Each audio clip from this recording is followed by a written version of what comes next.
Hello and welcome to another stream of Assassin's Creed Valhalla to continue my annual playthrough. Hey there, Not Fry. Welcome. How's your day going?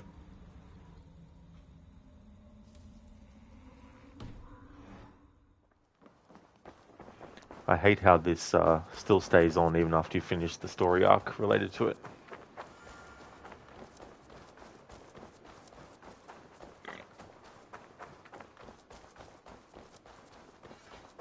Not Fry, your day was fine. You slept through most of it. Oh, you did? Well, it's always good to get sleep when you need, no matter what time of day or night it might be.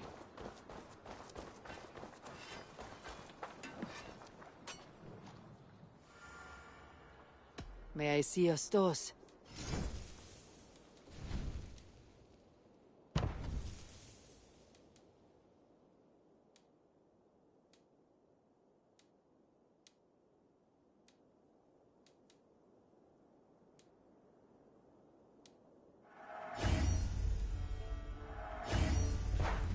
Nothing else I can do. I must take my leave. May they sing of your deeds and my craftsmanship. No, Skull Mask is still on. It's so friggin' annoying. Alright, now it's off.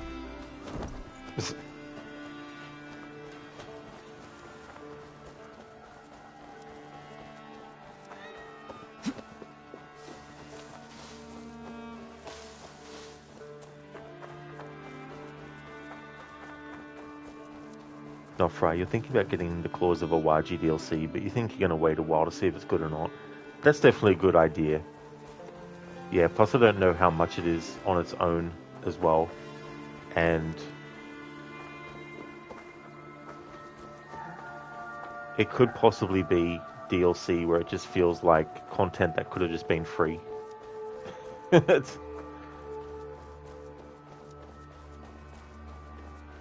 Hey Keone, welcome. How's things? So it's $25, is it not, Fry? $25. I wonder how much it is here in Australia.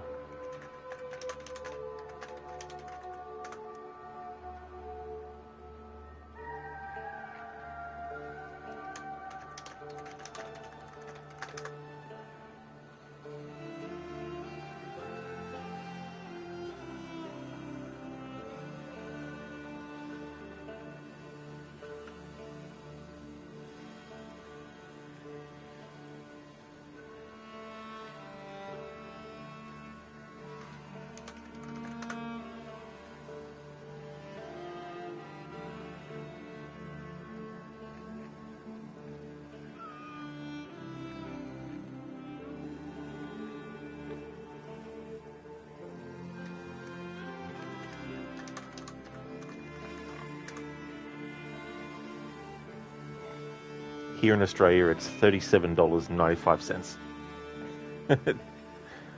Which isn't that bad, but then again, I wouldn't even pay that. Oh, that is good, Keone. I'm glad to hear that you're doing well. As for me, I'm doing good too. Nonsense. Having a good Wednesday. It is not that complicated. You do Not not right, yeah, appreciate that's not the too bad, subtleties but of a still, you're cutting going to wait a flight. little bit. That is Exactly, why you there's no harm misunderstand. in waiting for a little bit as well. Especially too if you don't really care for spoilers. I mean, if you do, then that's fair, but I don't really care about spoilers for Shadows and stuff. And it's like, if I find out what happens at the end, that's fine. But I'm definitely not one of those people that if I know what happens, Admitted, Elvis. then I'm just I am going the to tell superior everyone because wordsmith. I don't care, you know. I still like to make sure that I'm not spoiling anything. Ready for another stream, Keone? Excellent.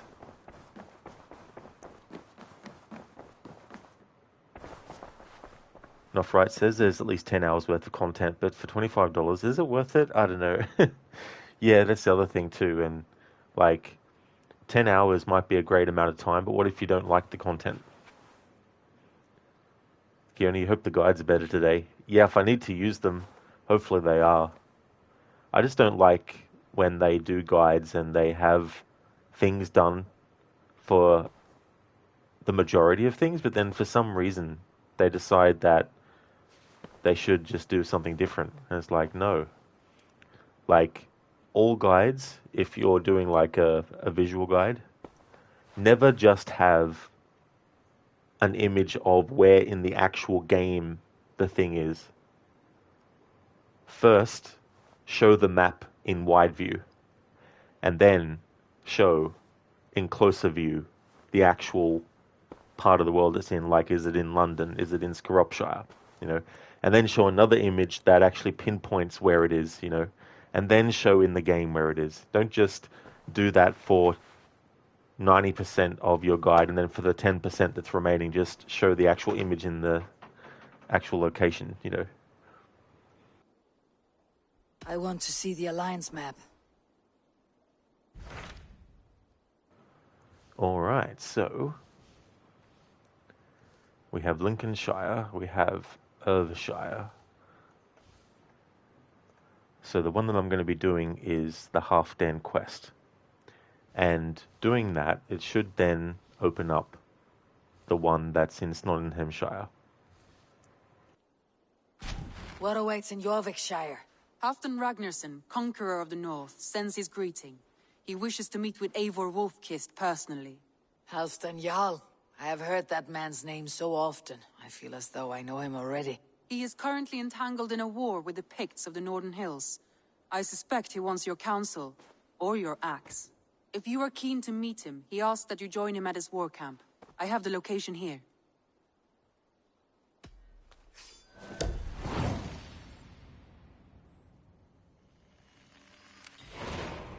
I'll go at once. With caution, Eivor. Jorvikshire is currently at war with the Picts, a proud clan that lives just beyond the Roman wall.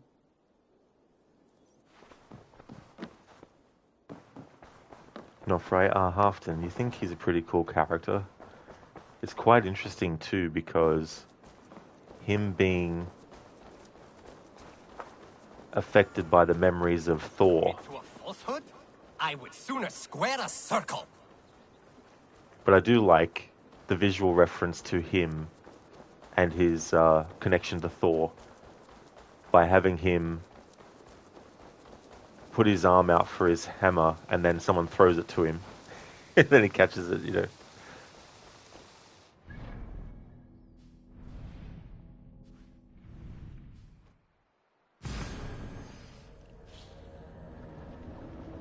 It's very tricky though with Faravid, because it's like, you know, was he really, you know, poisoning King Halfdan? Or was it just unintentionally doing it without realizing?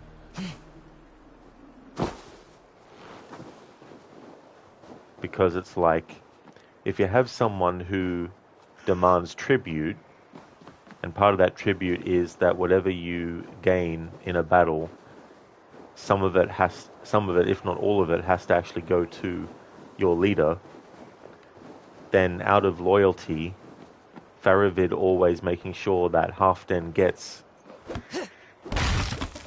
his share, and if part of that is gifting him cups, you know, and all that kind of stuff, they just so happen to have that. But the thing is, there's no way to get a solid answer either way. The battle climbed into the hills. Because Faravid doesn't say, you know, like, he doesn't say if he actually was doing it or not. And you can read that a couple of different ways at least. One way you can read it is as if he's not at fault, and the only reason he's not saying anything is because he's fed up with it.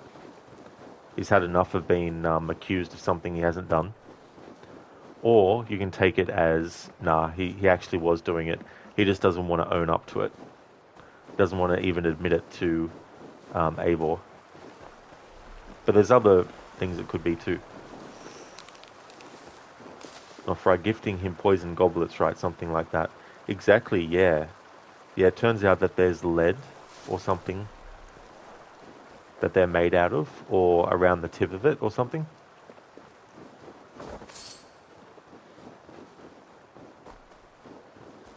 But it's a wonder too how much of Halfdan already understands what's going on with his memories of Thor and everything like that. Because we see with Sigurd that the more he remembers Tyr's life, the more that can potentially influence his own decision making. And trying to figure out how to actually do stuff and how to navigate through things with that happening as well. And how that interferes with things. Very, very tricky.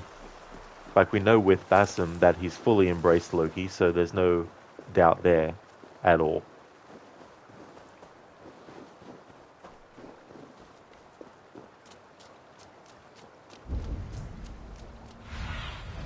Feed me. Dr. Be Darling, my eyes. redeemed, I don't want to see the Alliance map, even though it's not actually available yet. In order to not want to see the Alliance map has to be seen first. Nofreo, yeah, Led, that's what it was. Yeah, you know, so there is, you could say that Faravid was completely innocent, but you could also argue that once he knew that there was some suspicion about that maybe he should have actually, you know, if he was innocent, he should have just, you know, stopped giving it, you know. Hey, who's that? Everyone all right?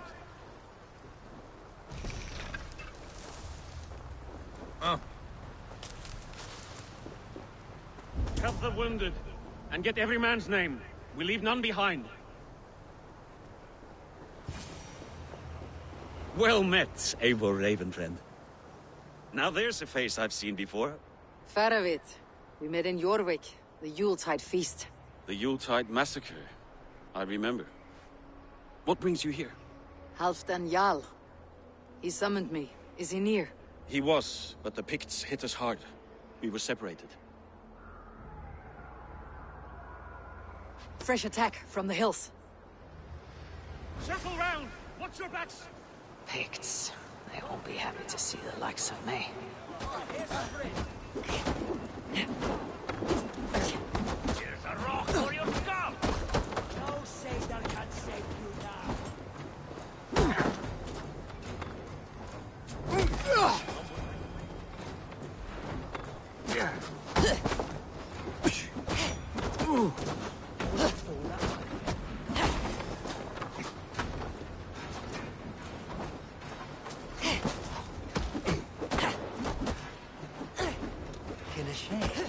Huh? Not bare passa!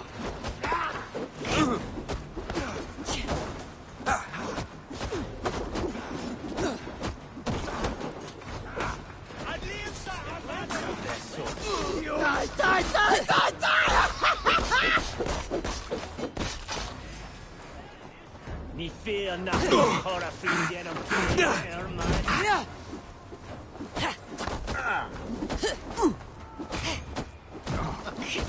Kanske jag kände jag ganar. Odin, take you all!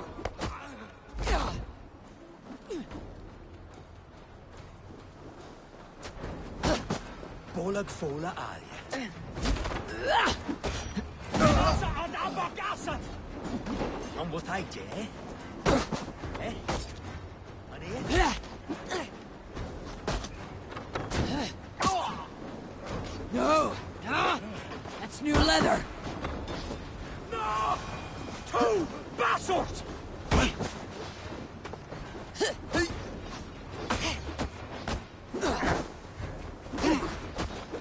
Cruel dumpster!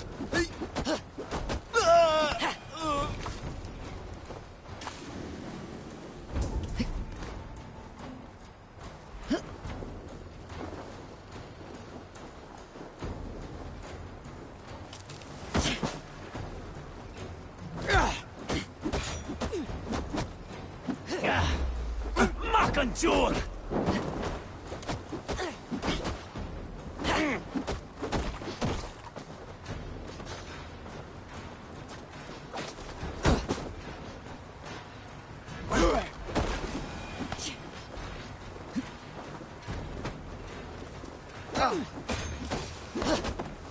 Makanjur!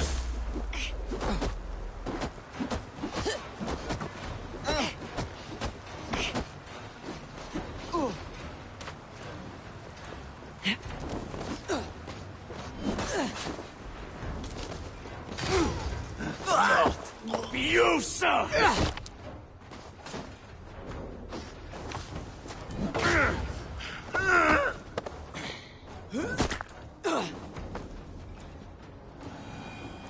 Atora!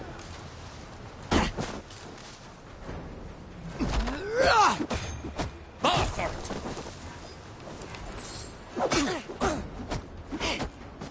Clifford like.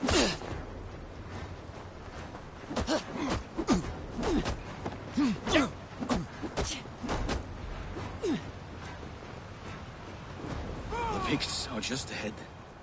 Lead the way and we'll watch your back. Are you wounded? I'll live, but my men...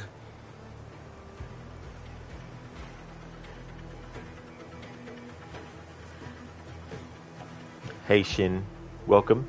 Thank you so much for the raid. How was your stream? How was Dying Light? Are you playing them in preparation for the Beast coming out soon? Welcome on in. Kiri, take it easy, I'm just needling you. And it's like, oh, we're sorry, yeah, we thought you were being serious.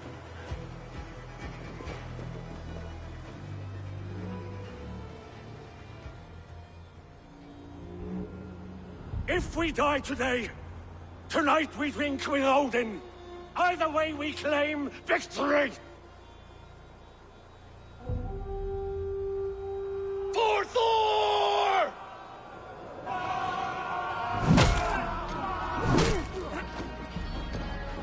For Ragnar!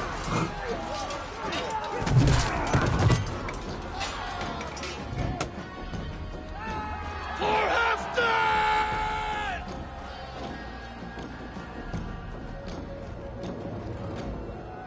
It's a great entrance for a character. You owe me your life, old friend. Once again. Halfdan Ragnarsson, we meet in the Forge of Battle. Surely a good sign. I don't know you. One of Faroid's new dogs? I am Eivor of the Raven clan. Eivor, yes. Down in Mercia. Kingmaker with my brothers Eivor and Ubba and Finnir in East Anglia. From the tales I hear, I feared you might be taller. That's not a fear you feel often, I imagine. So you answered my summons. But the timing is poor, as you can see. Too many here are spent, battle sore, thirsty. Faramir, have your men build field pyres for the dead. At once, my Jarl.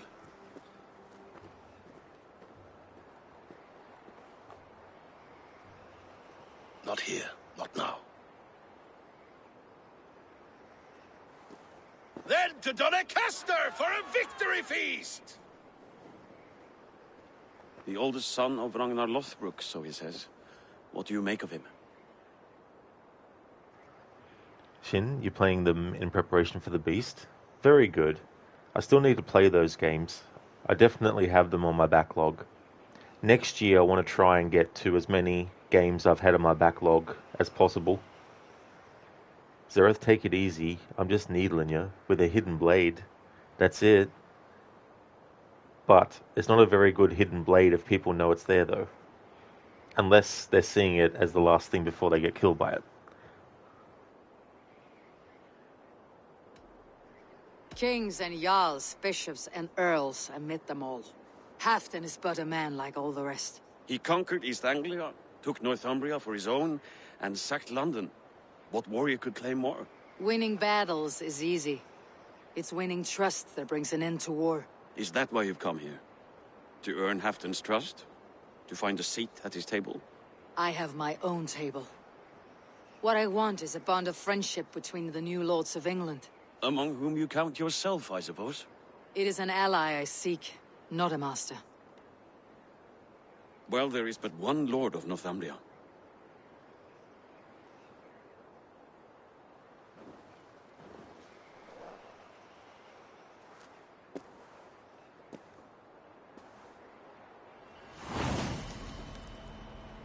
Dr. Darling, I want to be a pirate. You heard the Jarl. Take the gear and start digging.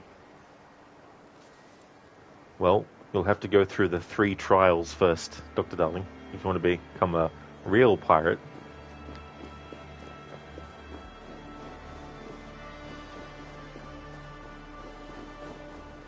He's at Doncaster, the towering castle by the river.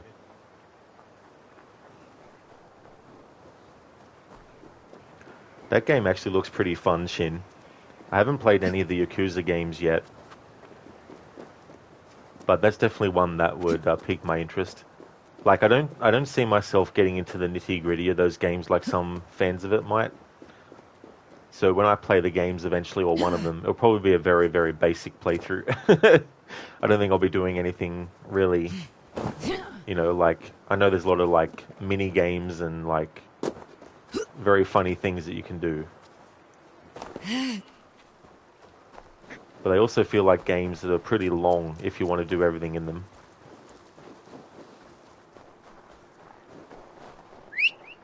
Zereth, and meet me, Mancomb Seepgood.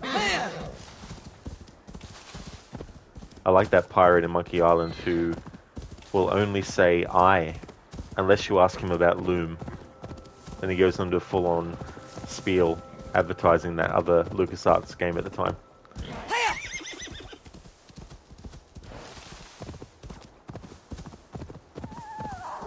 The Roman giants outdid themselves with this fortress.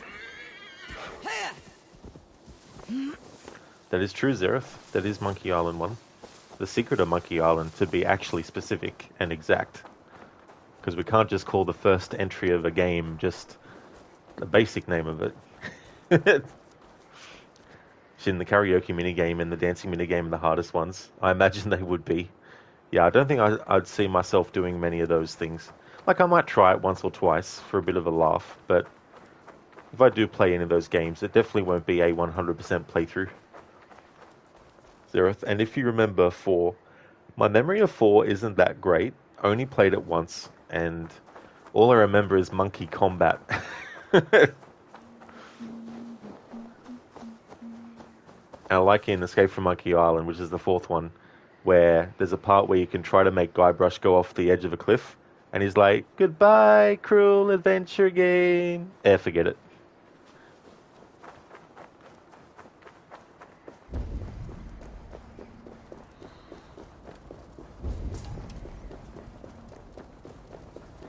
Where would Halfdan Jarl hold court?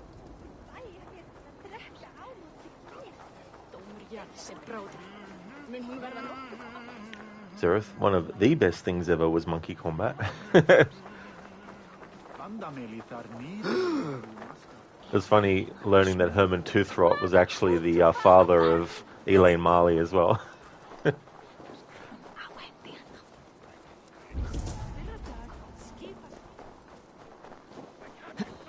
The way is blocked!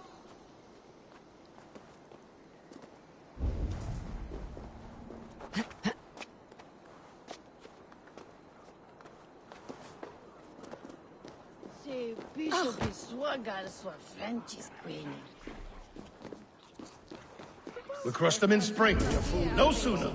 That is the plan. Yet my people suffer day by day. Your people? Do you rule a shadow kingdom under my nose? Our people suffer from these brutal winter raids. This war must end. That is my first concern. The time to strike is when I say we strike. Halfdan's hammer protects this land. Tell my people that, King Rishia. As you wish, my lord.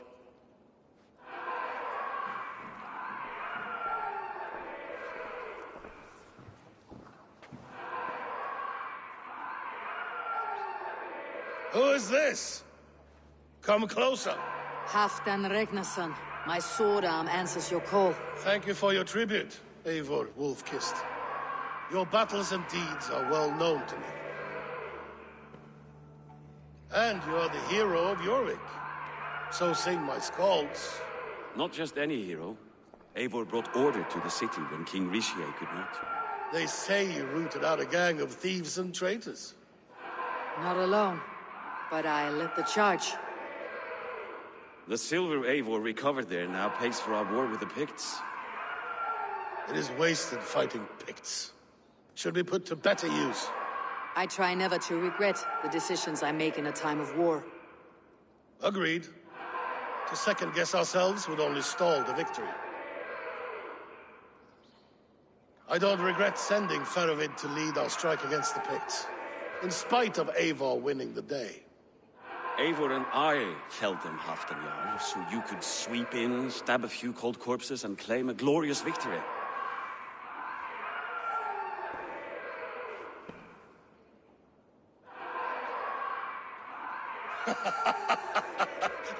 Old friend, your jests hit like Odin's spear, always on the mark.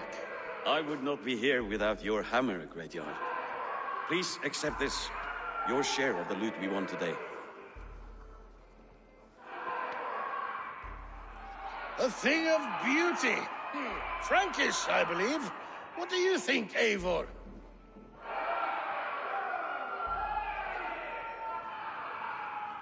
Sereth, you think Rod should play all the Shenmue games? Well, I've seen the first two Shenmue games being played in the past, and they did actually look really interesting. Hey there, Ryu. I hope things are going well, dude. Shin, the pirate ship minigames in Like a Dragon Pirate Yakuza in Hawaii is easier than the Assassin's Creed 3, 4, and Rogue. Well, that's fair enough too, as well. I guess as well they didn't want it to be, like, too complicated. Oh, excellent, Ryu, that's great. I'm glad to hear that things are going well. That's good.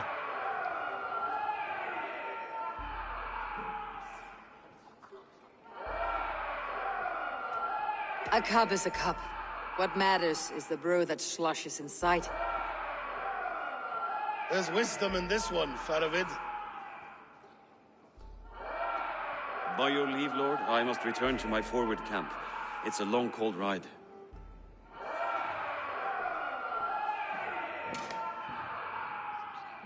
Two-faced, smirking glory hound. My lord, in your summons you said... Shh. Not here. Not now. Dance, sing, and fill yourself with ale, then meet me atop this tower of stone. There I will weave a tale of friendship and treachery. A tale as old as the world.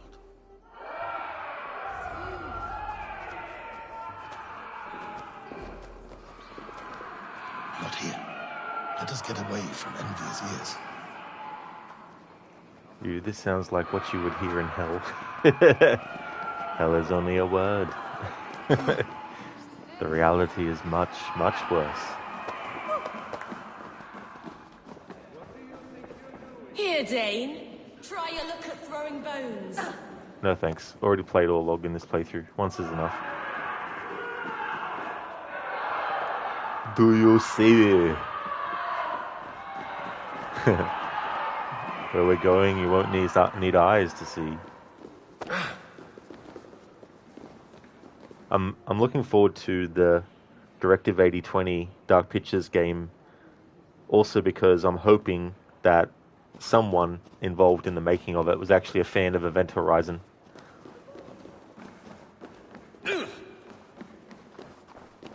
See if there's any references to it.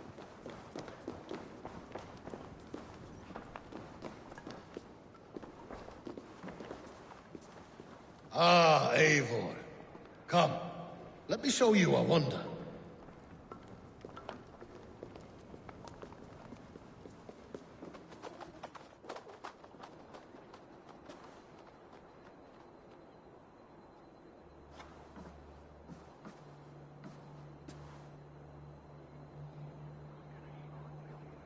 All this.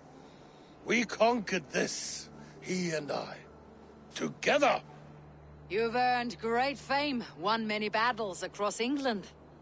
But not alone. No, no. Bjorn Ironside, fearless Uber, Eivor the Boneless, Sigurd Snake and I. Great warriors all. My brothers. Gold is good and battle better, but glory never dies. Forever it lives in the Hall of Heroes, high on valor's steed. Together we have conquered. Together with my friends, my clan. Faravid above all others. One sword is not an army, Eivor. Even a hero needs loyal friends. I have never lost sight of that. Never. Have you room for one more among those you call friend? What does friendship mean to you, Eivor? Ryu, the peak of Paul W. S. Anderson's career. Death Race was entertaining though. Never actually saw that movie, to be honest.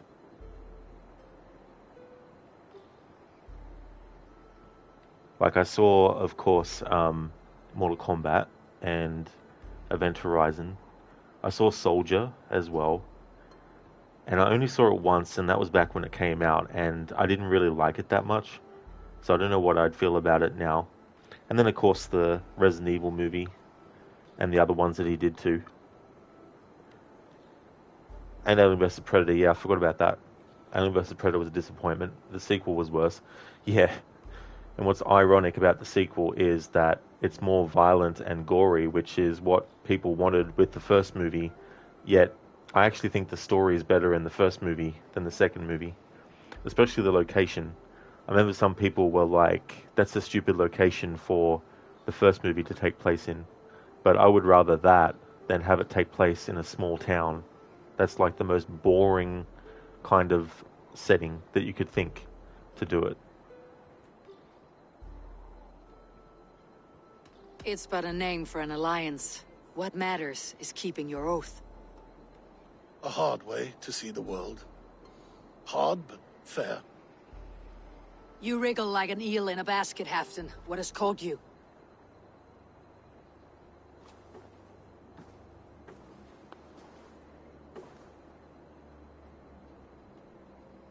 Friendship can also spoil, like rotten meat.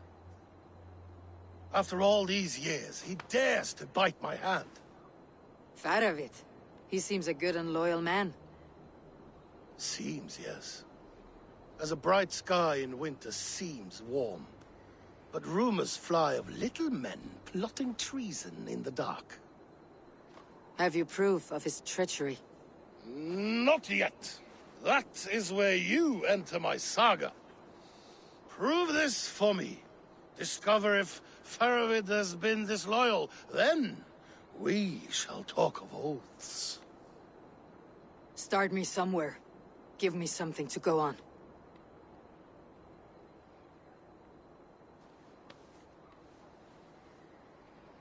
You see this? From a sea unicorn. I filter my mead and wine with it. I've heard of such beasts. They swim below the ice, beyond the world's edge. And their horns protect against poison. You believe Faravid wants to poison you? I fear he has tried. Countless times. And failed them all. You don't believe me, but I know the man. His gifts of wine, his easy smile, his envy, his plots. Learn the truth. Dig up... unearth his treason. Why trust me with such a task? Jorvik, you stopped the ill deeds of Audun and his swarm of rats. You can do the same here. Like a good sword, Anna has two edges. I'll help you. Faravid has left the feast already, heading for his camp upriver.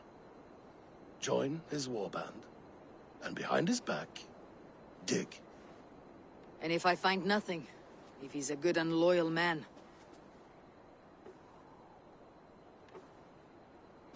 Even better, even better.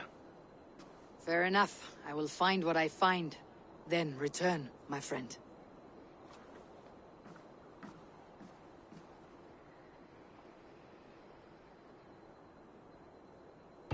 Don't let Faravid fool you. He is hiding something.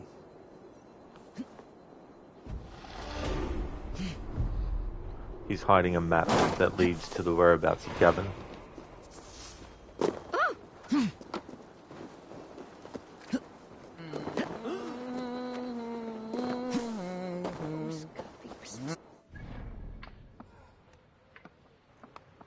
Ryu, just like how new Mortal Kombat movies have the blood and gore, but are otherwise inferior to the 95 movie, it seems like whenever there's a sequel or reboot to a movie Paul W.S. Anderson directed, it's usually inferior in many ways, and they shouldn't be. Yeah, I mean, that's the thing too about sequels that is never really guaranteed anyway, which is, are they going to be able to capture what made the original so good? And if they are, and they're adding new things, will the new things they add also be well received, or will they actually undermine and sort of like reduce the value of the things that actually work? So if you do a movie that has an element that the original didn't, and it's a very, very important element in the original source material, that doesn't necessarily guarantee it's going to be the better movie, you know. So the Mortal Kombat comparison, just because you have a lot of over-the-top gore and everything and fatalities in a Mortal Kombat movie, that doesn't automatically mean that it's going to be a great adaptation, because the first movie did such a great job, even though the fatalities were very, very minimal and they weren't as over-the-top as the video games were. Zereth, why would the map lead to a horse? Now that is a good question. Maybe if we were to look under the redacted files, then the redacted would be the answer. Viewing a Resident Evil movie nowadays should be much better than what Anderson did with the franchise. Exactly. And they're rebooting the movies yet again. And the other reboot was only a few years prior.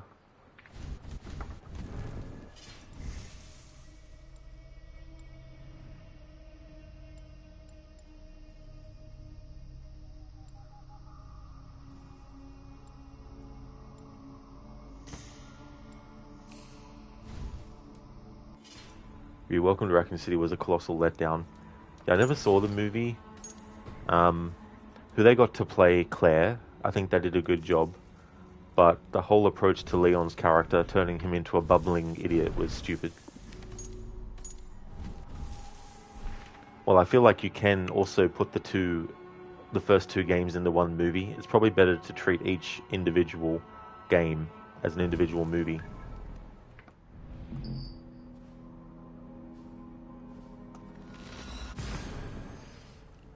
Zereth, you would always call your horse Glitterhoof. Glitterhoof. Yeah, I can't really remember what I used to call the horse in my playthroughs of Red Dead Redemption before I decided to make it always Gavin. Probably was just some name that I felt like at the time.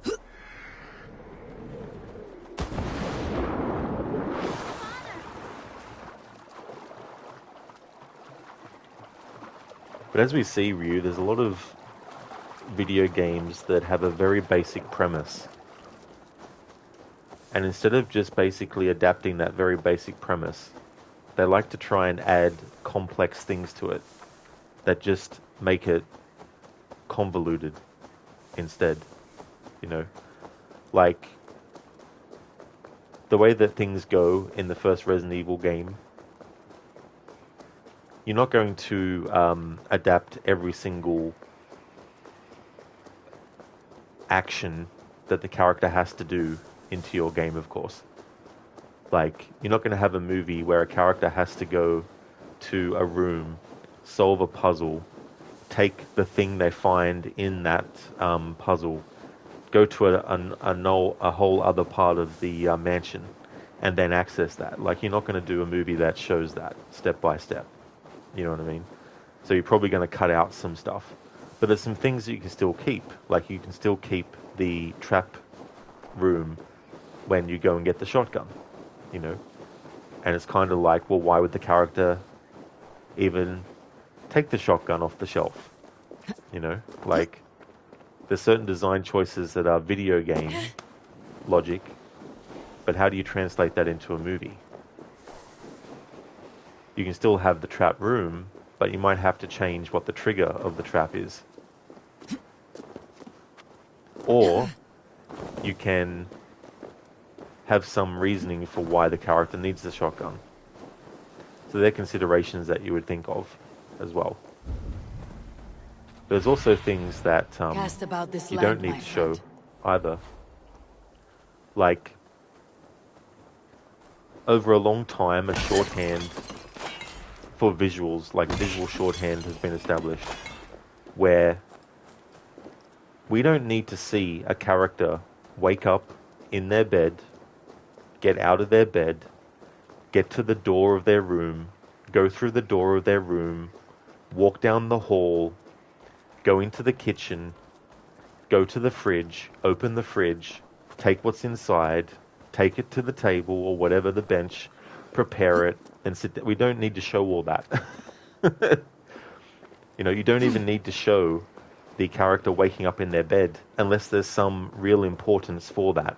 Like maybe you're doing a story about time shifts that are very subtle, and you might want to show the person waking up and you show what's around them, and then the next morning you show what's around them again, but there's stuff that's different, you know. But if you're just wanting the character to get their breakfast, then you just open on them already eating their breakfast. We don't need to see how they prepared it. We don't need to see how they decided to choose that for breakfast. Just jump to it.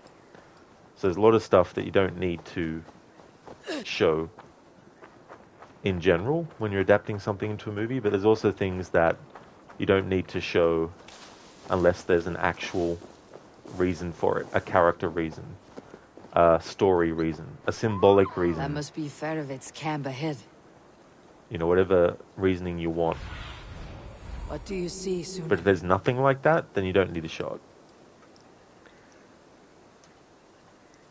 But you never understood why they crammed in the first two games into one movie when there's enough material for them to be separate movies. Absolutely, there's heaps of material too, and there's also things that they can show that were only mentioned in the game as well, to set up things, you know. Zeroth in Crusader Kings 2, if you were mad, there was a random event that would make your Chancellor a horse called Glitterhoof. Oh, so that's where you got the idea to call your horse that name. That's cool. The Tekken movie is one where you're okay with them not doing a one-to-one of the games, especially with how convoluted the lore gets. However, fans did hate the movie primarily for that reason. Yeah, that's true too, as well, you know.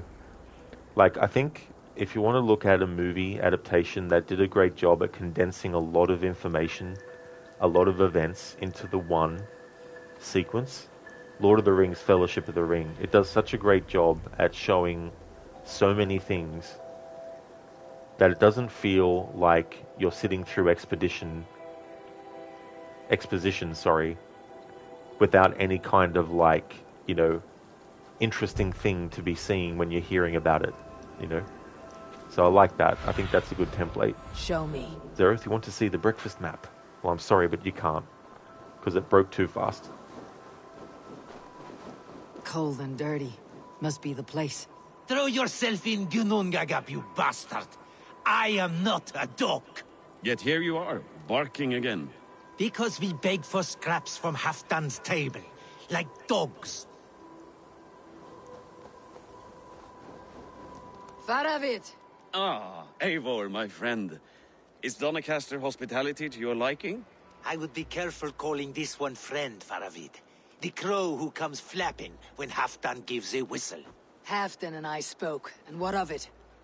This is our fight, our chance for glory. Fly on home, crow. Lend me a knife, Faravit. This whelp needs gilding. Ofer, piss off.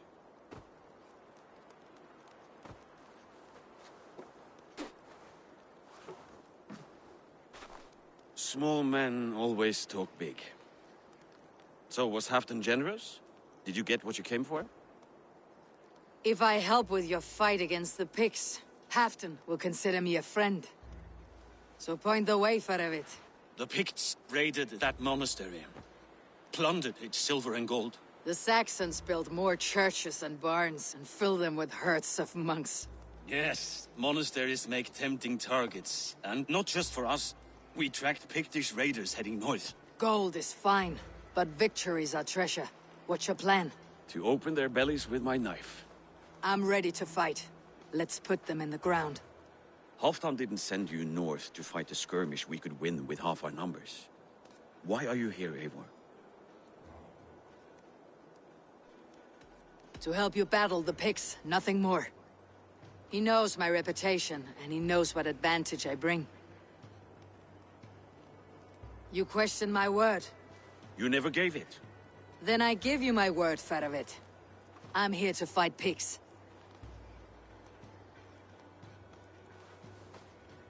To arms, dogs! Let's roast some Picts!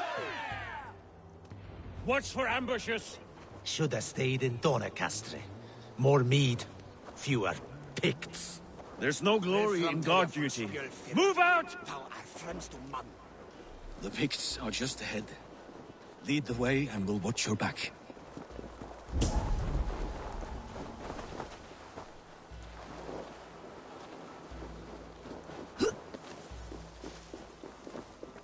I'll over back! You are holding!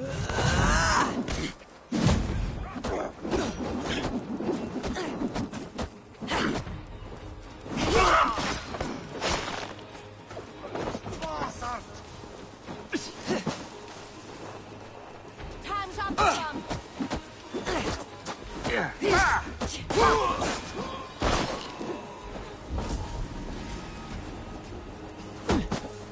Kuji a Bladger! Not far of you. Keep it down or we're all dead. These Picts are a sneaky lot. Masters of guile and ambush. Have it.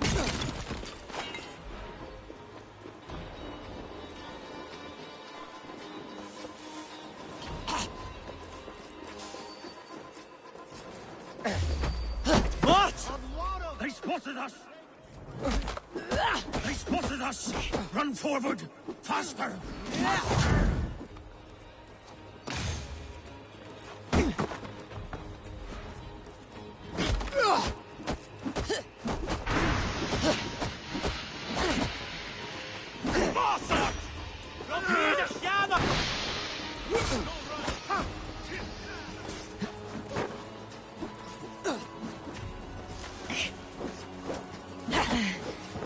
Kom leva baku!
Thank Thor we made it. That was good war work, all. This cave is a passage. The Picts are using it to cross the mountain. A gift for us. You track them through the cave. We'll circle around back and snare any who try to slip away.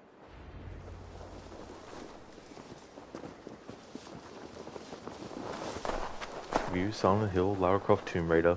Those are also examples that aren't one-to-one of the games, but you do feel they did a solid job at representing the games. And of course, the more recent examples like Sonic and Mario 2023. Yeah, and like the tricky thing about Silent Hill is that there's so many different details across the games, and of course the first movie that they did came out in 2006, so you already had the first 4 games in the series, and there were certain like story elements from the first game that in the actual movie they made changes here and there and all that kind of stuff. And some of the changes aren't that terrible or anything like that as well, because there's a lot of the aesthetic that was done right. But of course they fall into the trap of always having Pyramid Head be the sort of like, you know, one of the big key elements, irrespective of the fact that it's really just a representation of various parts of James Sunderland's psyche They're not supposed to actually be widely used or representative of every single character who goes to Silent Hill's subconscious, you know. It's very specifically his subconscious that the Pyramid Head was actually a representation of. And the things that he saw Pyramid Head do were things that in his subconscious he might have desired to do but didn't act on, you know. And the horror of witnessing that being done by a figure that is frightening like that, and also faceless as well. But the first Silent Hill movie did a good job at getting the aesthetic right. It definitely makes major changes with the narrative of Silent Hill 1 and all that kind of stuff, which I felt was not the right way to go, especially with Dahlia Gillespie, for example. The whole thing about her in the Silent Hill game is that she is willfully putting her daughter in danger, whereas in the movie they decided to change her character so that she's an unwilling participant in the sacrifice that you know, the cult does and all that kind of stuff. Whereas in the original story, Dahlia is fully involved in that and is supporting of it, you know, and things like that.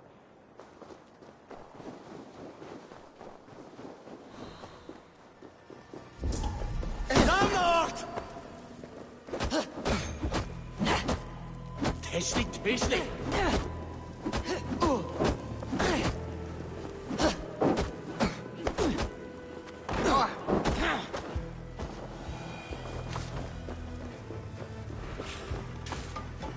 And some might point to the picture that's in the, I think it's the Silent Hill Historical Society, that actually depicts various pyramid heads.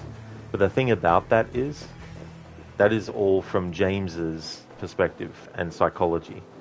So he sees Pyramid Head as a representation of his guilt, and that when he sees Maria getting killed, he's effectively facing his own guilt in the murder of Mary, you know, and all that kind of stuff. So he would see on that picture of the executioners, he would see them as pyramid heads, you know. So I think that's an important distinction to make as well, because a character's perspective can be shown in so many different ways, and it can be shown in ways that on first glance might seem objective, but they're really subjective from that character's point of view, and that everything that that character observes and how they see things or hear things is all entirely a representation of things from within them themselves that have been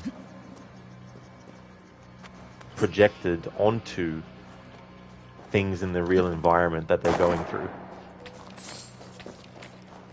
So if someone else looked at that picture, they might see a completely different image on there, or what they believe would be executioners. So who knows what the objective reality of that picture actually is, but the subjective reality from James's perspective is that it's Pyramid Head. Anyway, I'm going into a major diversion talking about Silent Hill 2, but I do plan to play the remake in the future, so that would be a good opportunity to talk about the things from the character perspective and all that. You're indifferent over how accurate video game adaptations are. It's important to capture the essence of the games, but also legit needs to work on its own. Exactly, and that's the trick too. I do feel, though, there's core things that have to be adapted well.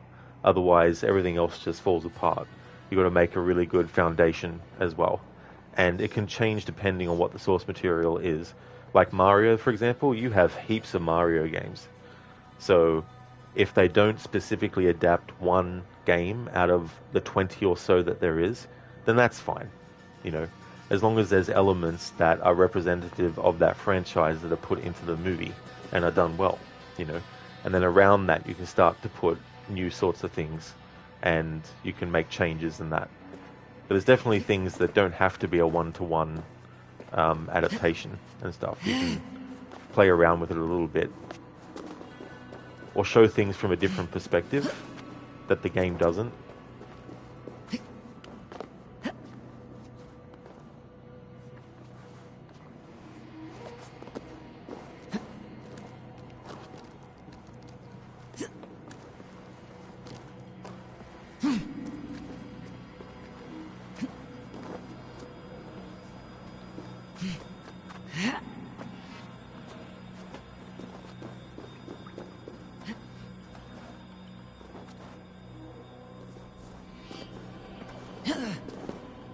The tricky thing is when adapting stuff, and the other tricky thing is that you can have knowledge about how things could be done better, but when you actually get into the actual act of executing those things that you're looking at and saying this could be done better, it doesn't guarantee that you're going to do them better, because that's the other thing about when people do things, is that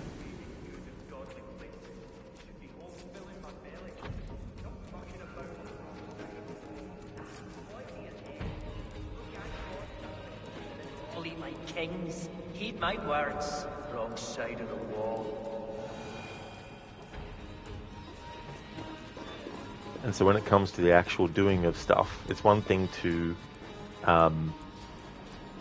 talk about what you would do differently and how you would do it differently and how it would be better, but actually making it a reality is definitely different.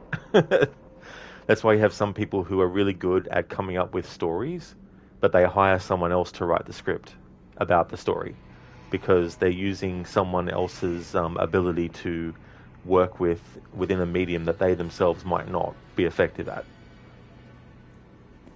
Because like all that Concord money was supposed to be a Sly Cooper movie. Okay. How's it going, Gizlek? And that's why the recent Mario movie worked. We were skeptical over the initial casting news, yes, but once they showed us how the movie looked and once the film came out, kind of got behind what they were doing. Yeah, that's the other thing too, as well. Who is involved and who they're playing. I see you! Go ahead through that.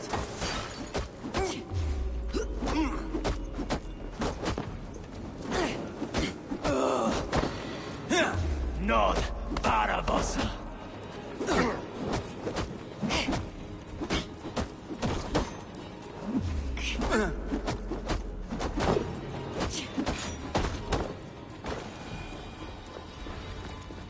The Picts marched this winter with help from an unknown quarter.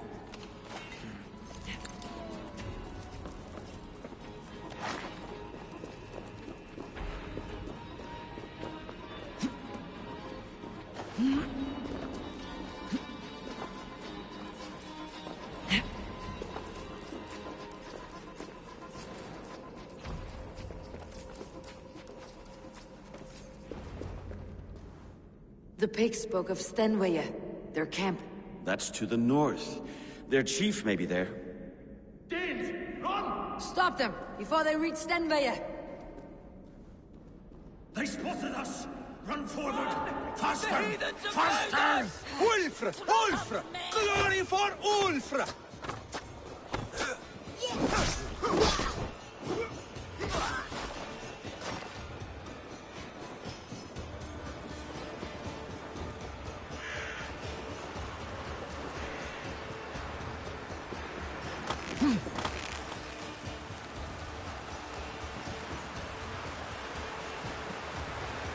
The Gizlek, are you playing the Claws of Awaji?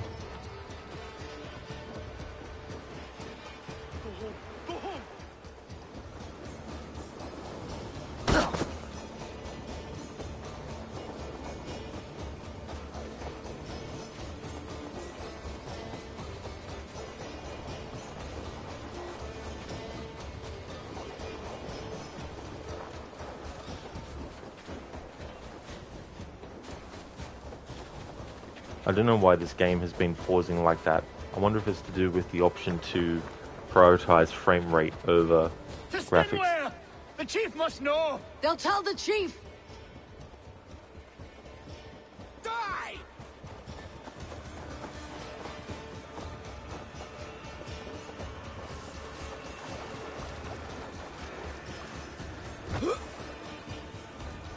Don't let them get in sight! Stop them!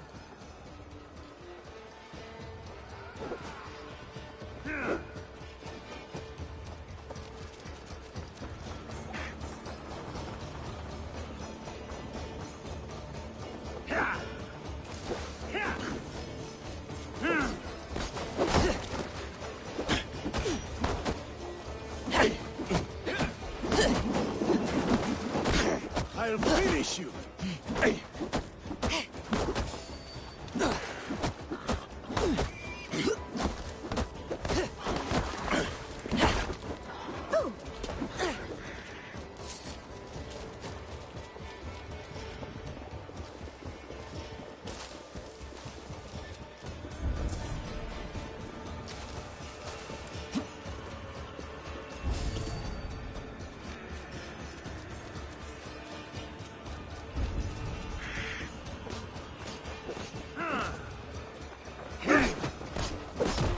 Raiders south of the wall. Don't like Because, like, you can't believe you're almost 2 weeks away from you skipping Ghost of Yotai. You might play Cole in 2028, or however it takes you to get through another AC series playthrough. Then there's an Overwatch 2 times Persona 5 collab.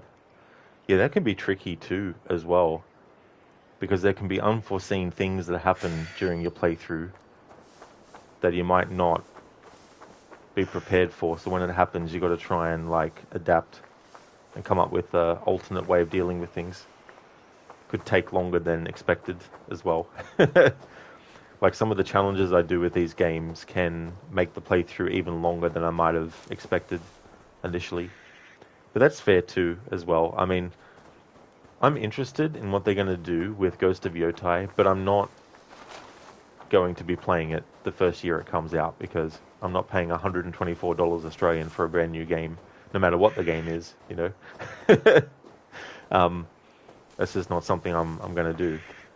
But eventually I'll play it, I guess. But it took me 4 years to play the first Ghost of Tsushima. Fighting games are definitely ones that you don't need to follow the canon one-to-one. However, you do feel Mortal Kombat is the one where they do need to respect the initial lore and characters. It's supposed to be about a tournament that will decide the fate of the world. And yes, Liu Kang should be the main hero and handled with respect. Exactly, Ryu. And it's just so ironic that for that 2021 Mortal Kombat movie, the director was so boxed into the thought of Johnny Cage can't be the main character because he isn't an Asian character, so it should be an Asian character that's actually the main character. And it's like, well, Liu Kang's Asian, he's the main character. Oh no, we can't have him as the main character. We need to have someone else as the main character who's not Johnny Cage, but who's not Liu Kang, and who isn't Asian, but we need a character who is Asian as the main character that's not Liu Kang, and that's not Johnny Cage. You know, getting boxed into this looped reasoning for why you have to create a whole new character who is also Asian to be the main character, when there's already a character who is Asian who is the main character, and that's Liu Kang. It's like you're creating a problem that doesn't need to exist because there's already an actual solution that is actually ingrained into the franchise itself and has been since day one, and that's the fact that Liu Kang is the main character, you know. Sure, in the video games you can choose, especially the earlier ones, outside of like, you know, and outside of story mode in the newer ones, you can decide who the main character is, you know. So if you're playing Mortal Kombat 2, for example, for you, Sub-Zero could be the main character. It might narratively not be the case, but you yourself might like them a lot, and so you play as them, you know, and all that kind of stuff. But I never understood that, you know, and it's like, you know, you could just not have Johnny Cage as the main character and have Liu Kang as the main character. That would solve all your problems, you know. Because, like, you mean COA, not Cobalt typo. Oh, COA. I still don't know what that means, though. Claws of Awaji. That's right. Sorry. Now I realise. I just remembered I asked you that question. You're doing the Naoe meme run, and all you can do is free roam. A few niche quests that don't require Yasuke for cutscenes and NPC, so you can't even learn the bow stuff. Oh, I gotcha. Yeah. Well, that's definitely fair enough too, as well. Because if we need a white Asian, yeah. I mean, when you've already got characters that fit the bill, you don't need to create a whole new one. But you definitely don't see Street Fighter and Tekken struggling with this either. I think those involved with Street Fighter now have a good idea about Ryu being a major player. Tekken is mostly about Jin, Kazama, and the cursed Mishima bloodline. Yeah. I remember you gave me a breakdown one time, a few years ago, about the Tekken series, because I only played Tekken 3 and Tekken Tag Tournament, and like I had zero idea about the actual storyline and stuff. That's the last one. Pict raiders. The Picts don't raid often during winter. Their scouts are dead. The Picts won't know we're here. The Hornets have led us to their nest. More than a chief up there. Looks like the forward camp of an army. But would the Picts dare attack in winter? Halfdan thinks not, and the Picts may use that to their advantage. Let's find out.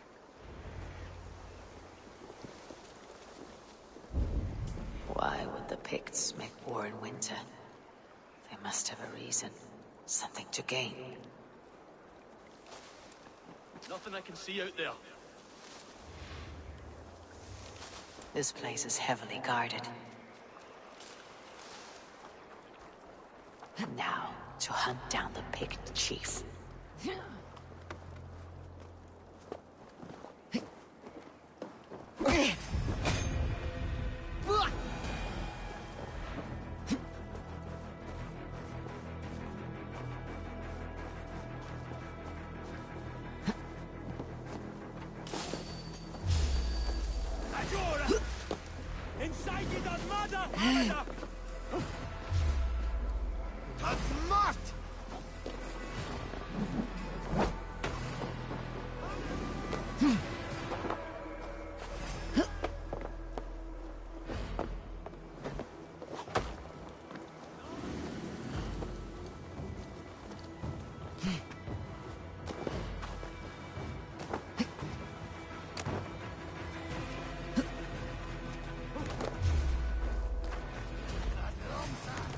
No, it won't let me be creative and do a side eject.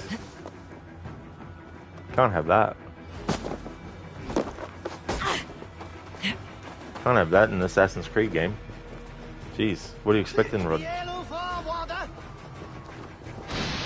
An extensive parkour system that rewards player creativity? Of course not. Why would we want that in an Assassin's Creed game?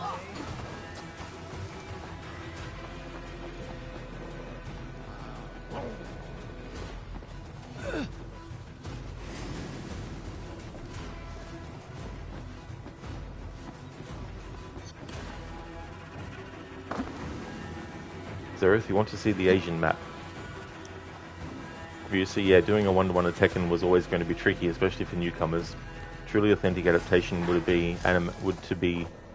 have to be animated, like what they did with Street Fighter 2, but live action, that would need to make some significant changes of condensing.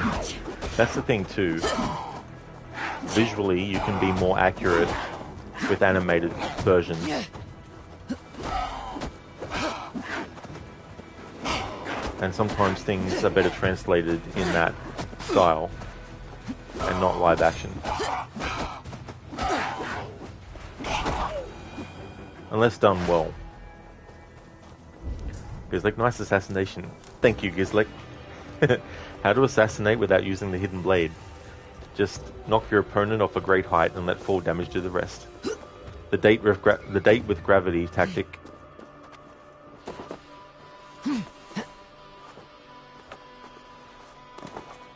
Remember in the Assassin's Creed games, starting with Assassin's Creed 3, where you could actually climb trees? They were like, we can't possibly have the extent to which you used to be able to climb trees from the earlier games be in the newer games.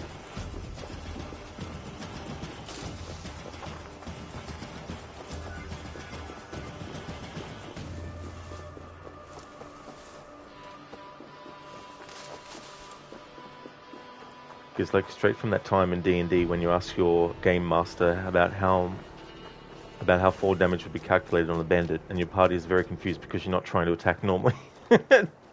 People can't wrap their head around somebody wanting to perform action outside of the confined wargame box.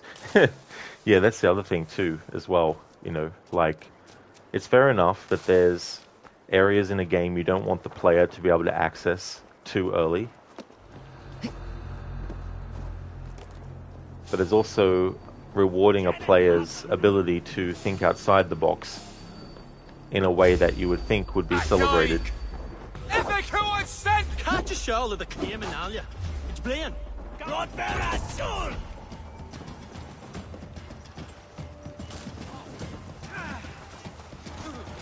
View, and an animated adaptation was always going to be more aimed at fans anyway. That is true.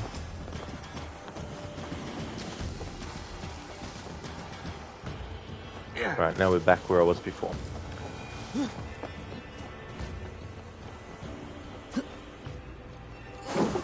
Hey there, Sage. How's things? Hey, Shaky. How you doing? Zereth, it's not Assassin's Creed, it's Assassin's Creed. That is true. I think it's like Hidden One's Creed. Did you all see the Splinter Cell trailer? I did. And it made me ask a question to myself. Why do they need to have Sam Fisher wearing a man bun for? Now, don't get me wrong, I'm not against people having that hairstyle. But what is the go with making a character like Sam have one? Like, what is the reasoning behind that? Like, I don't know. It's like, they have played with his hairstyle in the series before, but they still stuck with, ultimately, short hairstyle.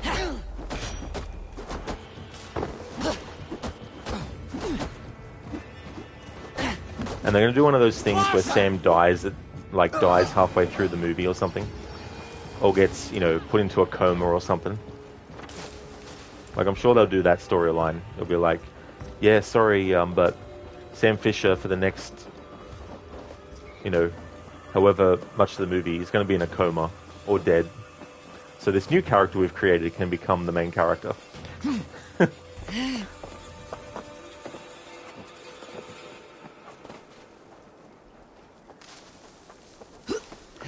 Sage, still no AC Shadows. Yeah, I won't be playing that till it comes out on PlayStation Plus. I don't want to pay money for the game at all, so I'm waiting until then. But I will play it eventually, but it'll be more like a meme run, where I don't worry about the dialogue choices and just choose the silliest stuff. I'll do like a stealth challenge as well as Naoe, and I'll come up with some other challenge for Yasuke. But yeah, it won't be a serious playthrough, because I already know what happens at the end, and everything related to the present day, and what they're doing with the assassins moving forward, and all that kind of stuff, so I will play it eventually, but I don't care about it enough to pay money for it.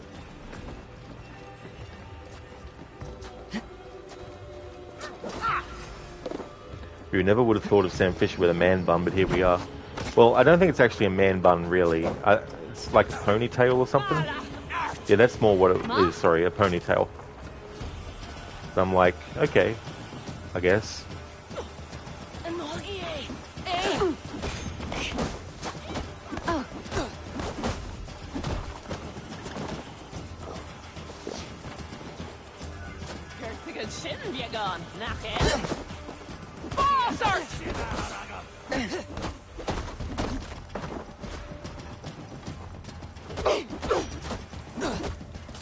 Like, imagine Mario having a ponytail.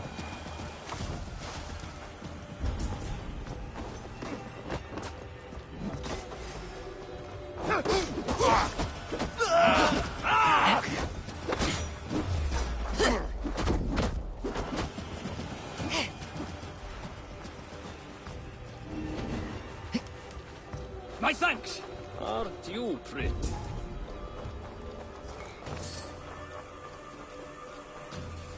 Feels like Sam Fisher really is the bad guy from Watch Dogs 2. This month has been a blessing. It's like demos are back. Yeah, I think it's a good concept to have a demo of something. Give you a bit of a taste of the game without having to fully commit to buy the whole thing.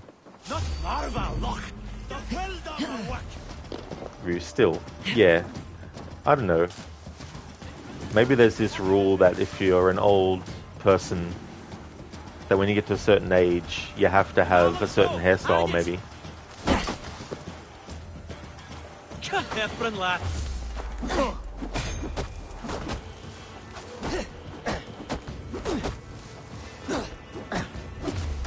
I mean, it's not one of those things where I'm going to say that because of that detail, I'm going to boycott the series or some stupid shit like that, of course. The actor they've got to play Sam, Liev Schreiber, I think he's a good fit. He definitely sounds older, which is good for a character like Sam Fisher. But yeah, I just hope they don't do a bait and switch where they make it seem like he's going to be very prominent in the whole story, but then they do a thing where he gets injured or put into a coma, or at worst killed, and then it's time for the new character they've introduced to take his place, kind of thing.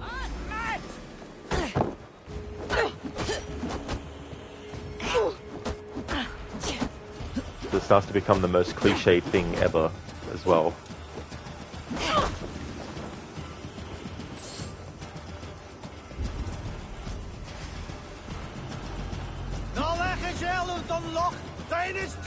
Like, I prefer how they did it in Splinter Cell Blacklist,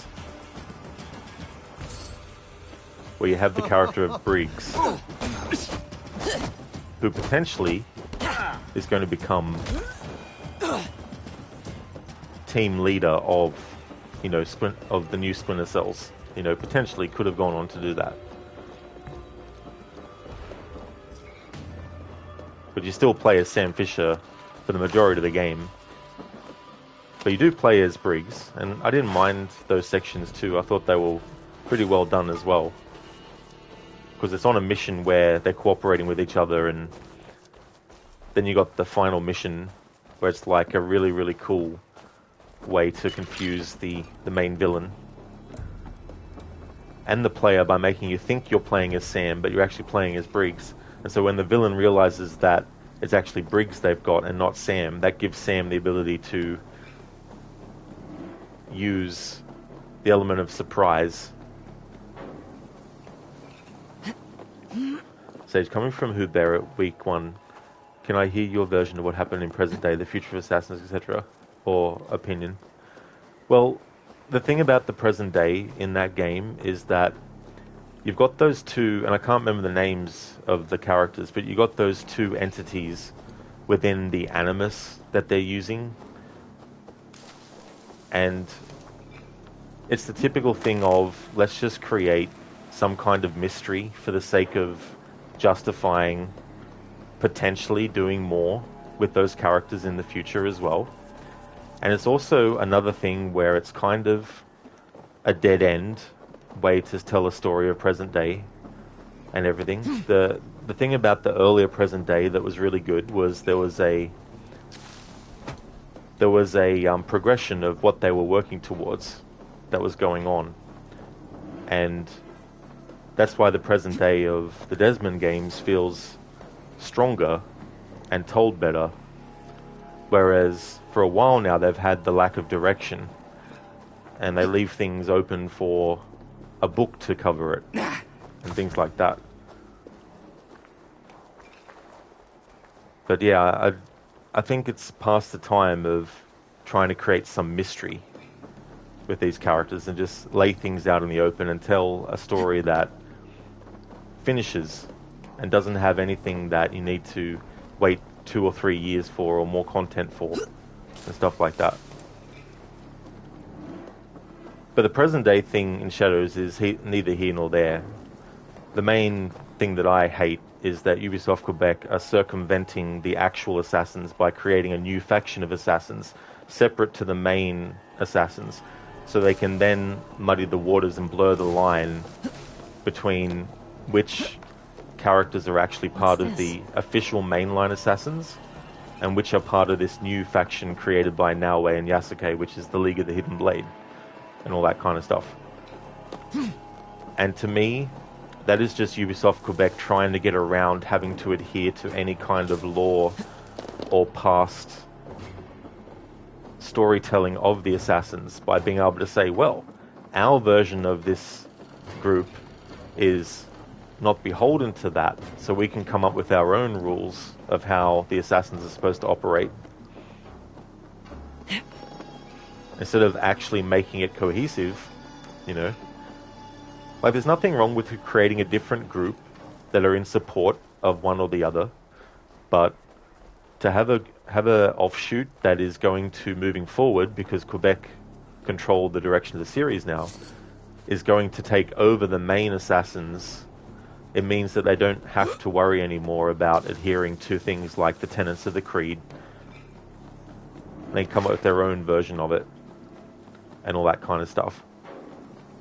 And it allows them to have more creative liberties to do things that don't match up, because Quebec have always been against the actual assassins and their creed. And they try to hide it by making references and callbacks to fan favorite characters and stuff. But it's only a facade to try and get people to ignore the fact that they're actually trying to fundamentally change who the assassins are moving forward. And all that kind of stuff. And so that's where I'm like, no.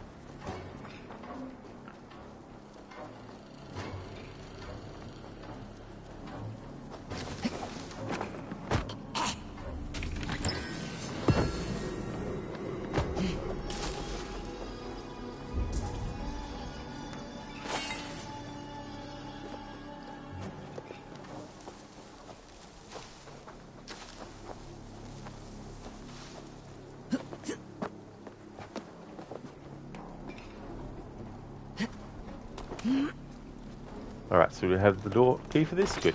Awesome.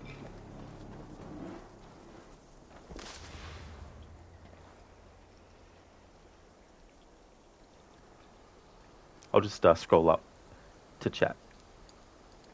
You never would have guessed about Sam Fisher's hair. You just always envisioned him with short hair. It's whatever. Yeah, you know, like, it's not one of those things. It's not something that will make me be against the series or something. It's just an observation that was kind of interesting. Because I'm all about sort of like wondering what the creative decisions were. And everything has some kind of like figuring out that's been done about it. Nothing is just accidental. Like, for example, if you watch a movie, they don't just throw shit in the environment and then just put whatever there. There's thought put into what they actually put there. Like, what kind of food is the character going to eat? What kind of furnishings are they going to have? Like, all these things, there's a thought process behind it. And same with characters. Why does this character wear this outfit? Is it because they like this color? Is it because they like that style? Why do they have their hair this way? Is it because they like that style and whatnot? So there's always going to be thoughts that go into these things as well.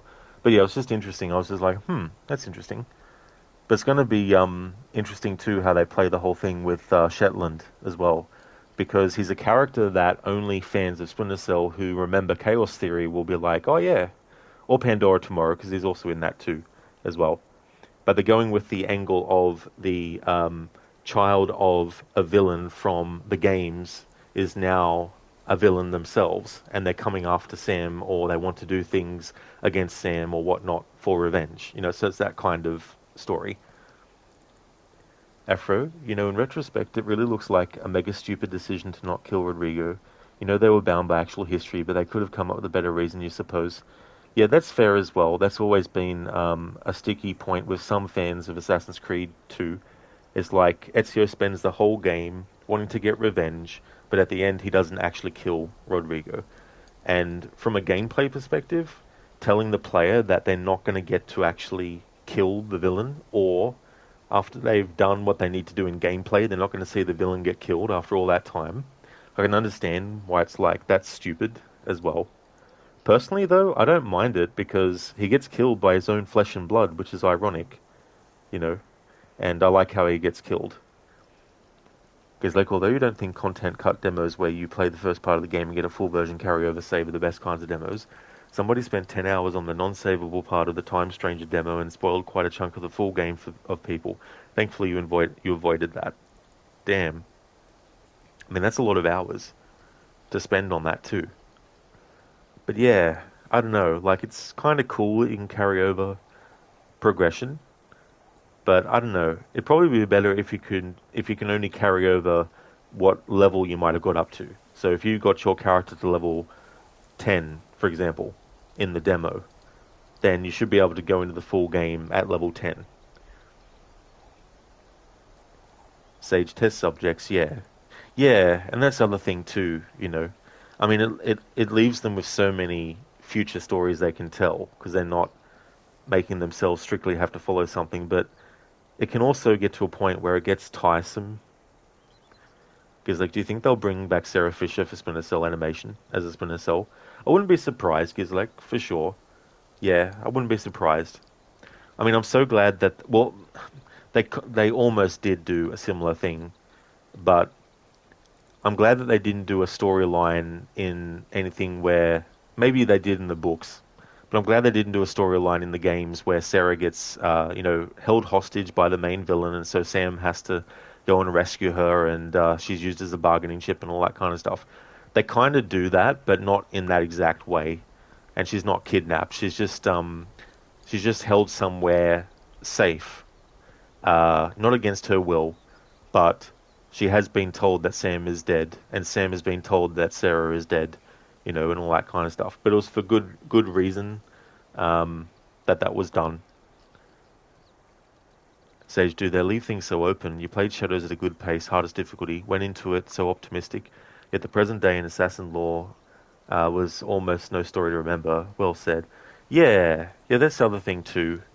Like, I get you want to leave some things open so that you have a thread to pull on for the next entry, if you want to, But at the same time, it can also make it lazy, where it's like, someone else will write that, but that might not happen. So then you get people who play the game who expect that something's going to come about it, but nothing. Then it becomes pointless. Whereas if they had tied it up in that one story, then it would have been finished.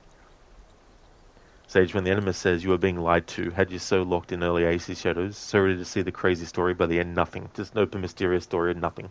Exactly, Sage. That's the other thing, It's just so funny because, like, if you look at sequels that have been done of stuff, there's been sequels to movies or games where they perfectly ended things. The first movie or the first game ends well. You get an actual ending. And the sequel is like, right, that happened in the first movie. What's the new threat? What can we come up with that's actually going to make the characters have to face off against even maybe a more stronger enemy than last time, But then you get sequels that play it safe where they're just like, let's just take the same elements and just change things around slightly a little bit.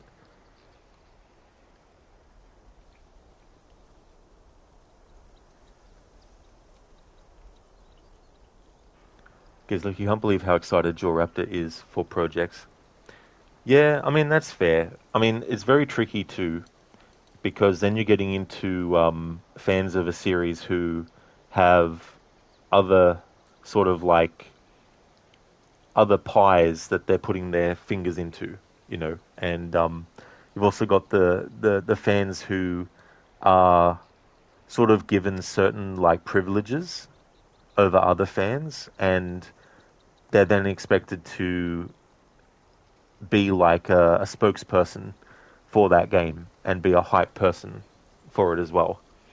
And it's like, where does the line end with someone who is just genuinely like that, for something?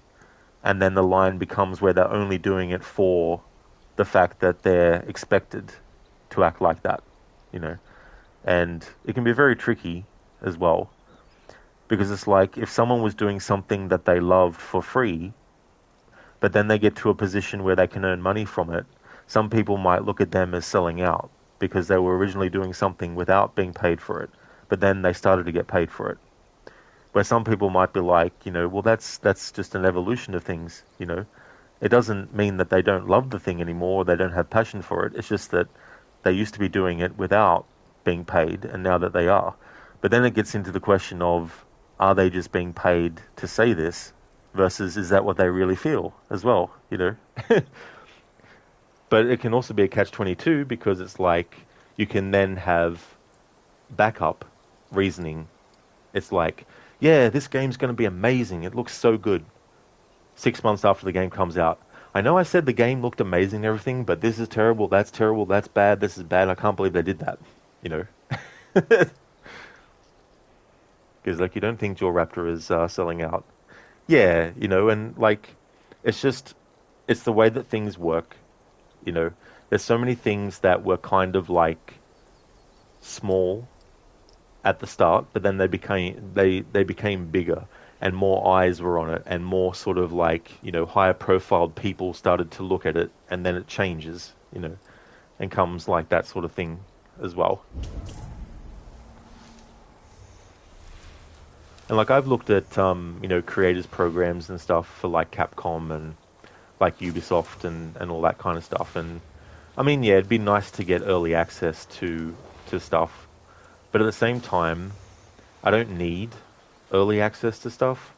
Like, it's not, to me, it's not this major, amazing thing to get early access to something. Like, for your own personal satisfaction, if you were able to play a game 5 days before everyone else could, that's fine and all. But then you get some people who are like, right, day one, when other people can play it, I'm going to post spoilers. I'm going to put, you know, YouTube videos out of the ending of the game with the ending in the thumbnail and the title, you know, like that kind of thing is very, very scummy as well, where people do that. It's like, at least wait a week until the game has been played by people who didn't have early access before you start doing those things. And even then, make sure that you don't actually have the spoiler in the thumbnail image. But the reason why they wouldn't worry about that is because they're like, well, we need people to look at the video. And if the thumbnail has the ending on it, then that might make people more interested in seeing the video. And then some people might be resigned to the fact that they've been spoiled, and so they might think, fuck it, I'll just watch the video then, you know. So there's always going to be some kind of like, you know, reasoning or counter-reasoning put forward and all that kind of stuff. But yeah, it's just it's a slippery slope too, as well.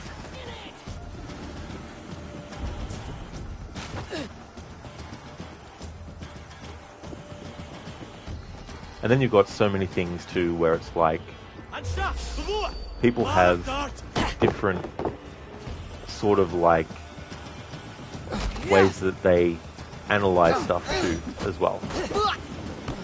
Where it's like, if someone simply, who's part of like a creator program, even just has that as like a as a tagline or something, even if there's someone that is, you know, they've got no ulterior motive, they've got no sort of like intention to use their quote-unquote privilege, if you want to look at it like that, in a negative way. But some people, as soon as they see that, they might just think, no, they're not being genuine. And you can't help that. You know, you can't help if people feel that way. It's just how it goes. It's like trying to tame the entire ocean when there's a storm going on. It's like, you're not going to be able to. You might be able to control a little tiny piece of the ocean in a storm, but you're not going to be able to contain the entire ocean and keep control of it and all that kind of stuff. Because like the wave, the blade, Mr. Blade of Yumminess,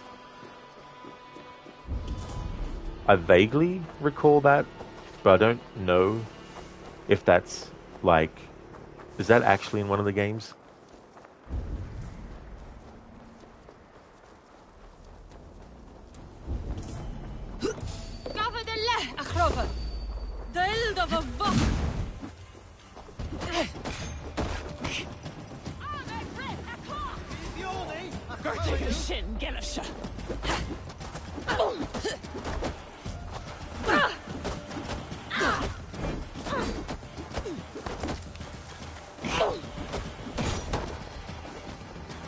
Because like Blade of Yumminess is an AC Odyssey weapon, sure. Ah, yeah, Assassin's Creed Odyssey.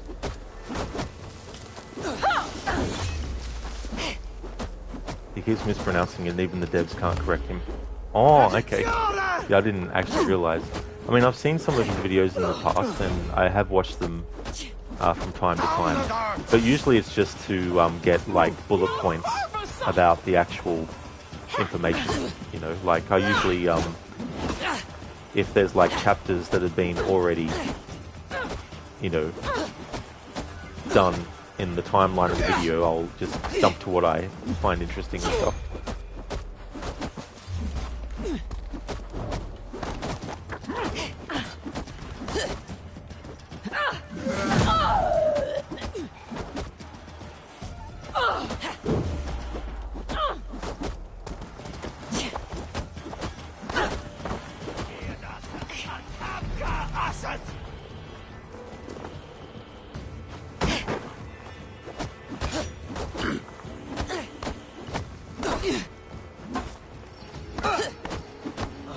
Don't you love it in games when you're having a one-on-one fight with an enemy and some other enemy just interrupts? They're like, don't they have any kind of like etiquette?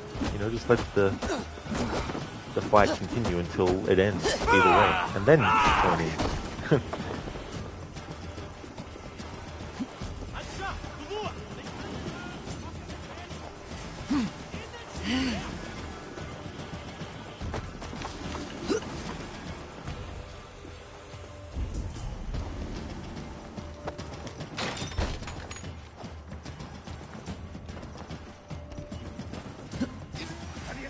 Join your fallen!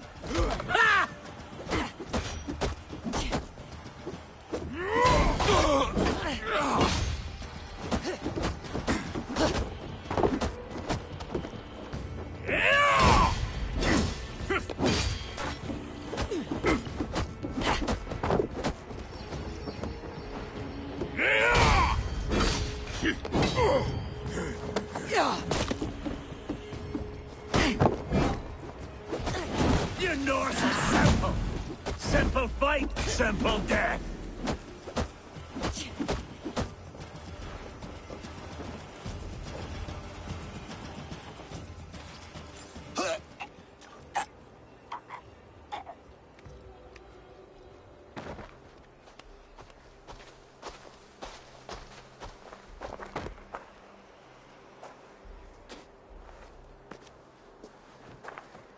You're on the wrong side of the Giant's wall, friend. Have you come to make war in winter? Fool! He might have talked! We got what we came for.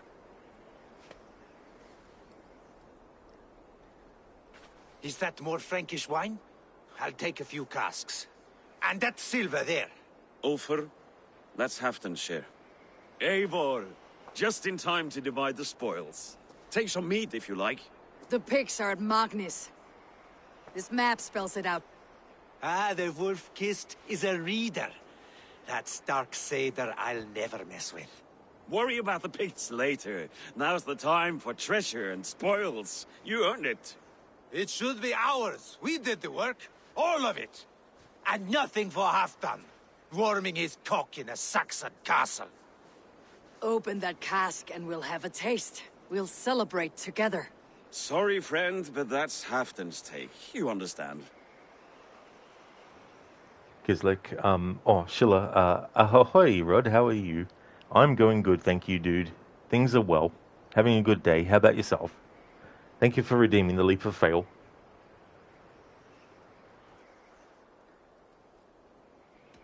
Don't make me say it twice. Crack the wine and drink with me. If you insist, we'll all drink some stinking wine.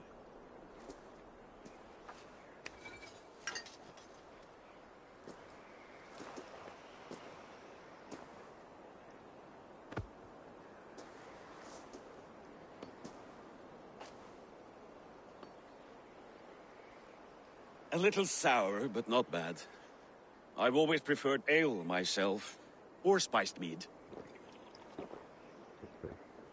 What I won't drink is one of Moira's herbal brews. She claims they're a tonic, but there's no telling what she hides in those drinks. Moira. Who is she? She's a herbalist from the north, always skulking in the shadows of Halfdan's throne. It's a big throne. Don't you all skulk around it from time to time? Why all these doubts, Eivor? You're a warrior, not a rumor-monger. Doubt is too strong a word. But there is a feeling of mistrust among you. I want this alliance to be ironclad. Then let me change your mind. I've got a plan to win this war for good, before the winter sets in. Magnus is a strong fort, but we'd be attacking from the south. With speed, we'll catch them off guard. With Halfdan's blessing, I'd fight beside you anywhere. Name the time and place. No, Halfdan is done fighting for the winter. He thinks it too great a risk, but I say we can win this war before the next snow. If we tell him of this plan, he'll refuse, but if we succeed, you and I together, he'll sing our praises all the louder.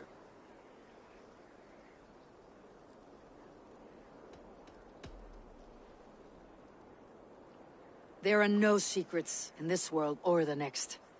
The Old Father sees everything. We need not fear Odin's eye, only Halfdan's wrath. I must return to Doncaster for a time, but I will join you for this battle. Deliver this goblet to my Jarl. He has a fondness for them. And tell him his share of the spoils is coming. When you're ready, find me near Jorvik at a place called the Wolds. Halfdan's share shrinks after each victory. Like his cock, eh?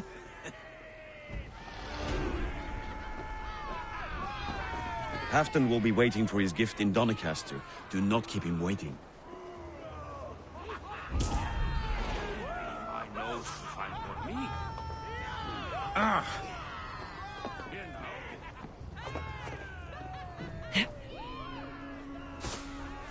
Glad to hear that you're going okay, Schiller. How's the rest of your stream of Odyssey?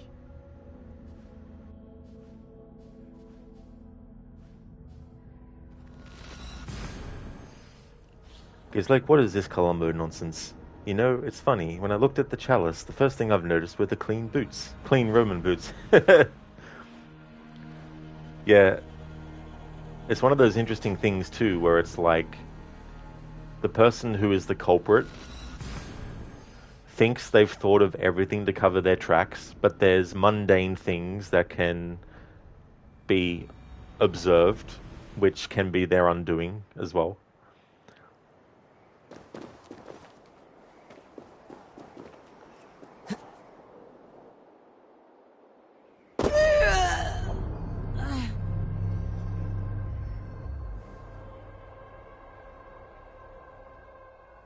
Thank you, Schiller, for the leap of fail.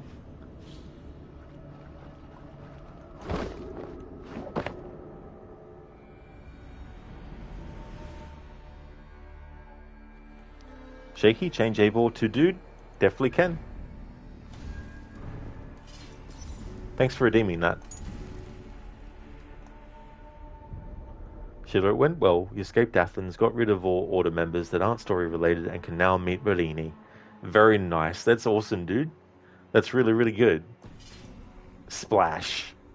Some more red on the snow. Shaky Dudevor and Dudetvor.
Schiller, aye, dude. I mean, Shaky, aye, dude. Schiller, you even found Odyssey on a stick. What a funny emote. Shit on a stick.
There we go. Finally found it. Alright.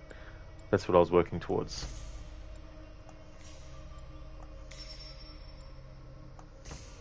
There we go.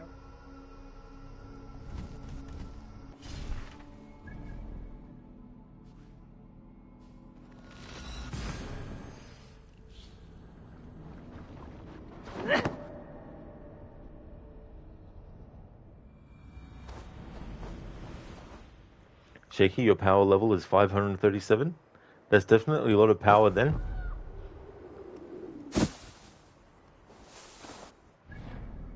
What am I at in this? 191. Shaky, too much power.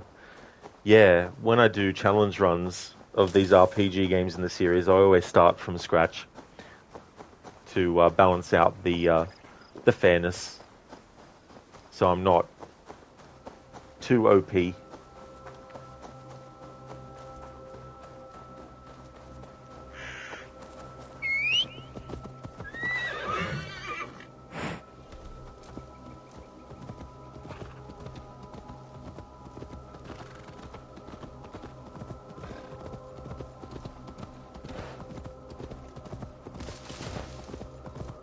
Because like just play Nightmare plus plus plus. And then it would be unfair from the perspective of the player.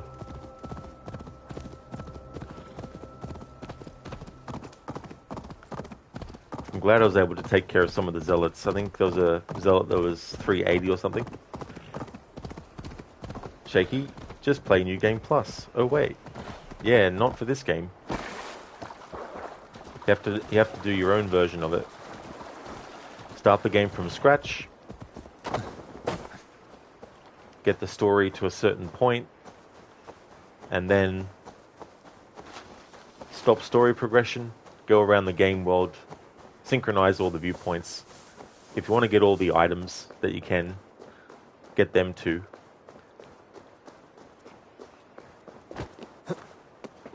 And then, once you've done that,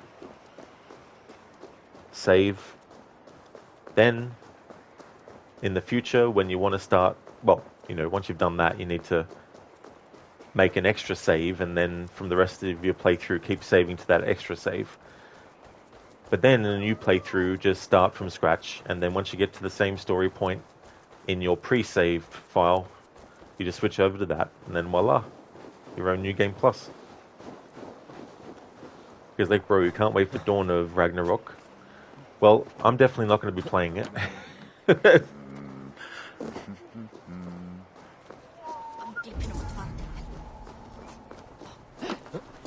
Jakey really neglected doing the order swimming puzzles and the Greek talismans or whatever they are, they collectible quests. Oh, those, yeah. Yeah, those kinds of things can be really, really frustrating to have to do. It's understandable to not want to.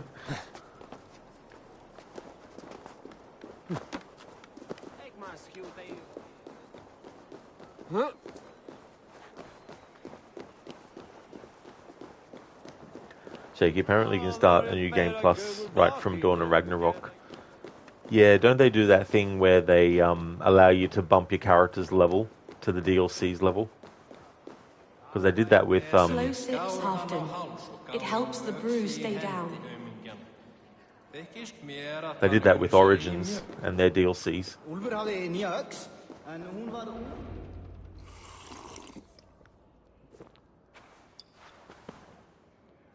Drink the rest. Yes, yes. Thank you, Moira. That is all for now.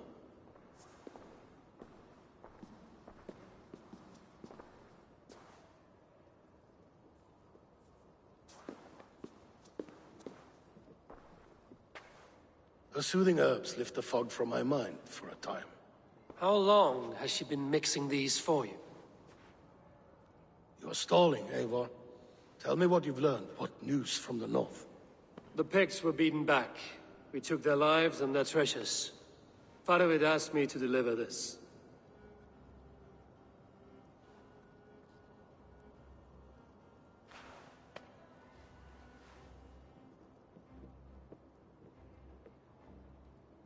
Is he taunting me? Faravid poisons the wine he gifts me. These goblets are a cruel joke. He is mocking me. We did capture some barrels of Frankish Black. He said they were for you, but I made him open a cask. We drank together. There was no poison. Speak without guise, Eivor. Does he plot against me or no? Does he keep secrets? Give me something I can use. Now you must choose between treason and madness. Between the serpent's fang and the bite of a rabid wolf.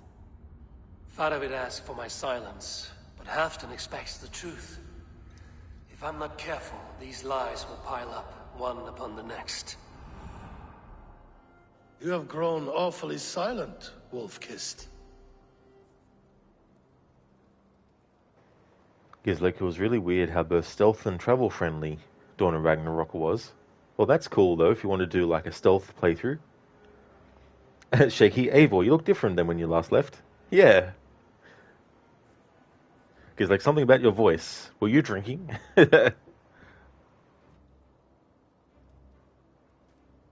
Faravid has planned an attack on the Picts at Magnus. Without you. That twin-faced, backstabbing glory eater! When? Tell me. I won't know until we meet again, at a place called the Wolds.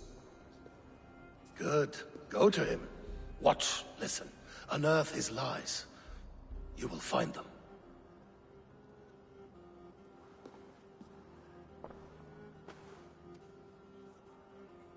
If you fear poison, Lord, you must consider everything. Even Moira's brew. Impossible. Moira has been with me for an age. She is no witch. She is kind and... Perhaps you could speak with her and find out for yourself. She stays within Doncaster, not far from here. If you learn something, find me north of Doncaster. One of my scouts there has troubling news. Heal, Bjornton! We're going for a walk down to the temple. I should see Moira about this brew she's been feeding Halfdan.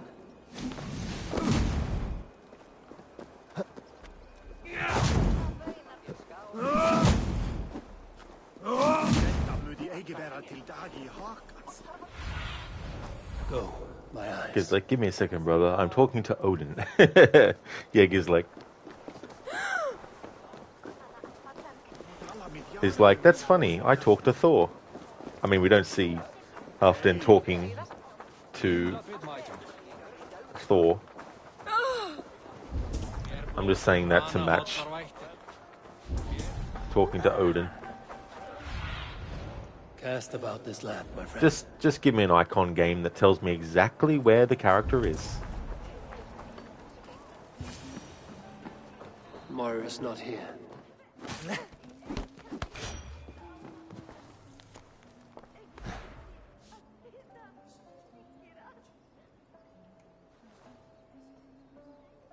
This letter came from Wika. She must have gone there. I should go to Wika. Find Moira. He's like a Thor in his side. Every rose has its Thor.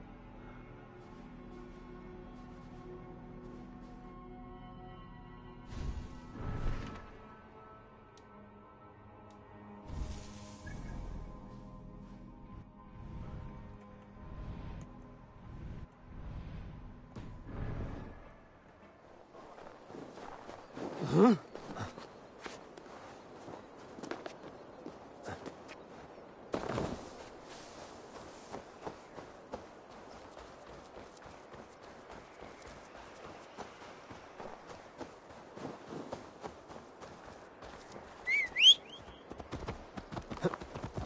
Yeah!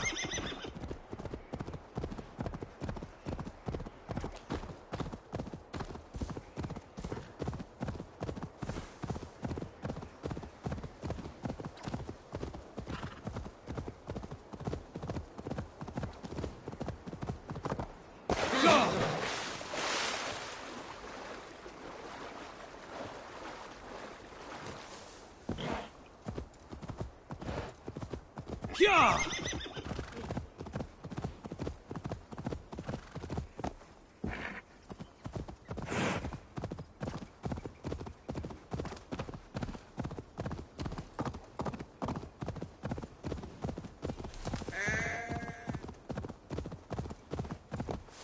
Go!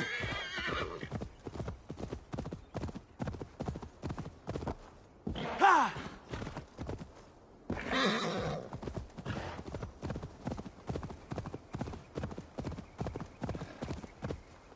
Go!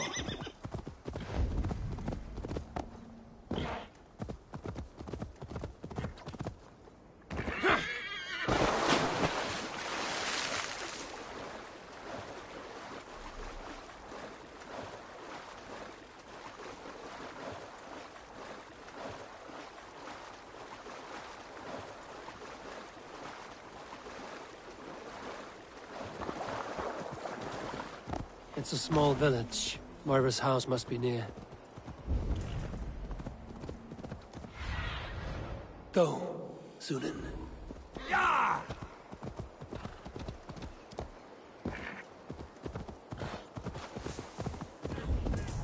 Come on out of there, you heathen lover! Away from my house, you ruffians! You can't hide forever! What is this ruckus? Stand back, Dane. There's a witch within that house. We've come to burn it down. She's no witch. She's Halfdan's healer. That proves it. Dark magic, that is.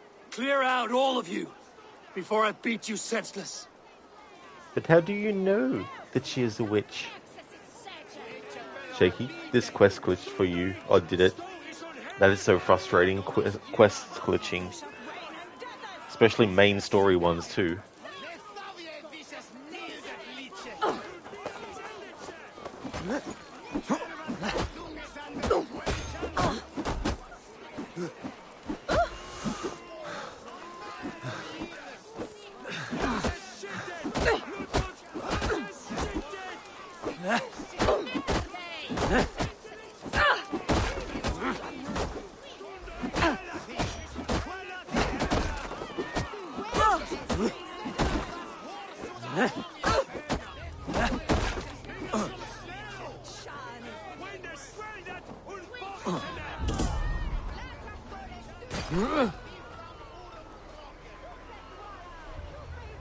Like how none of the, oh, yeah, it's blocked anyway.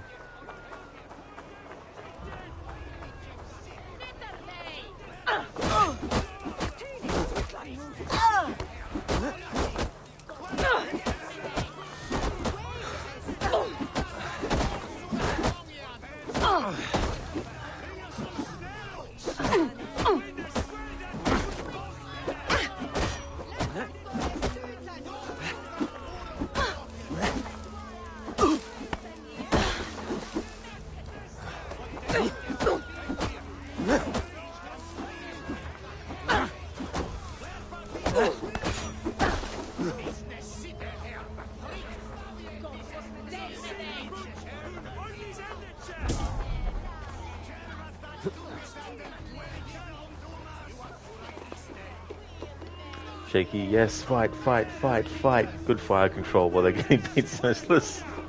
Absolutely, yeah. Didn't even drop. Oh, goodness! You're not one of them. You must help me slip free. Moira, we must go, before they burn your cutters to cinders. I can't go out there. They'll steal me away and burn me at the stake. All right. I see two ways out of this, but neither is without risk. Do what you must, only hurry. I leave myself in your hands.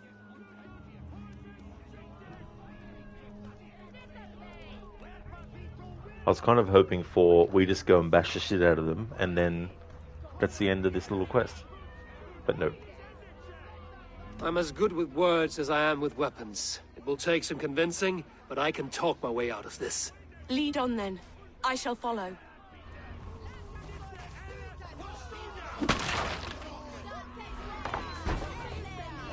Go home, all of you. This woman is in my care now. Who died and made you sovereign of Northumbria now?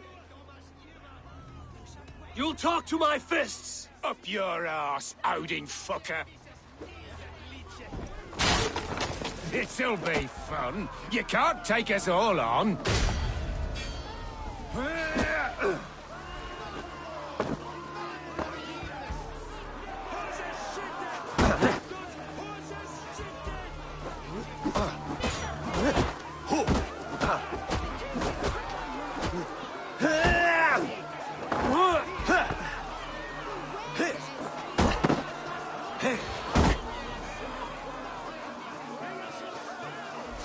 Now, leave this woman alone.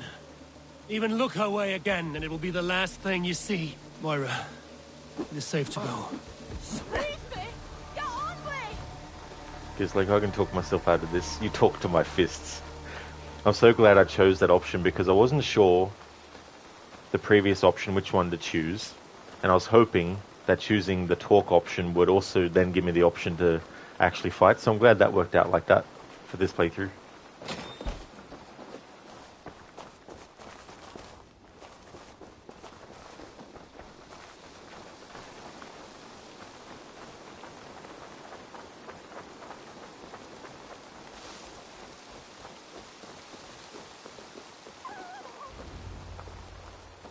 We'll be safe here.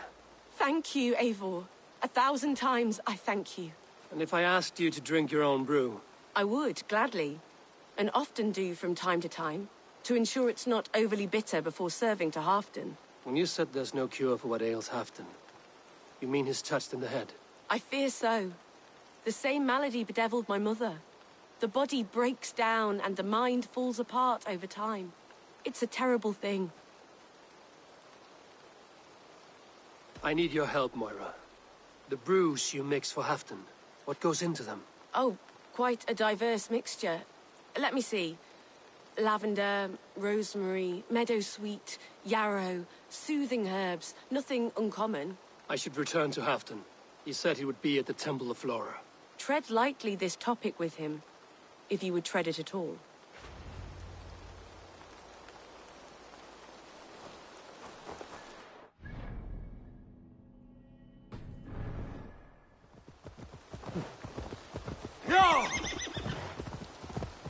Road to Hamartia. I can't help but think of Hamunaptra.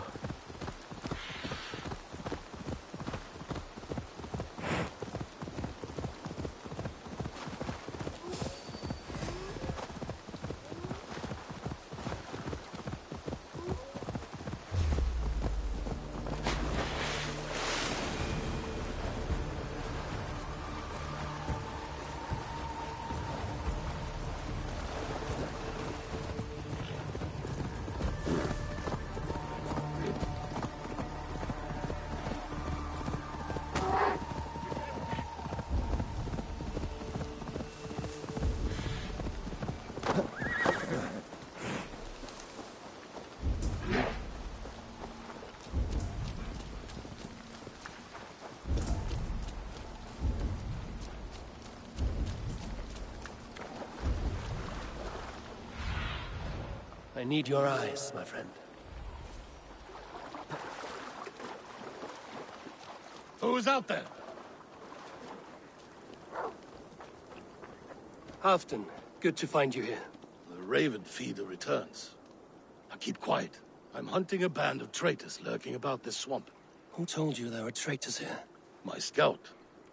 He asked me to join him here, but he is nowhere to be found. Have a look around. Tell me if you see something. Eivor, search the perches and lookouts here. He could be spying from above. Olav! Speak to us! Where are you?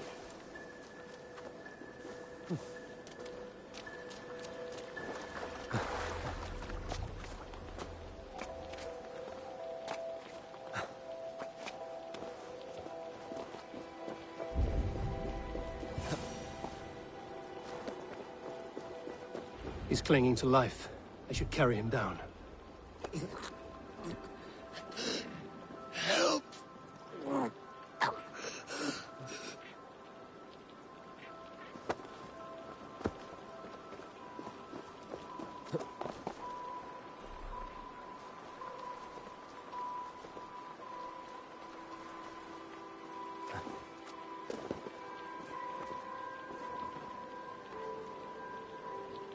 Yeah. You could do that in Origins and Odyssey. Those were moments of humor and fun, but we can't have players being able to do that anymore.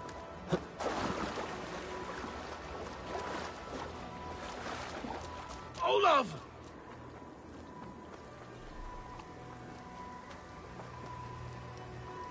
I found your scout, but his wounds are grave.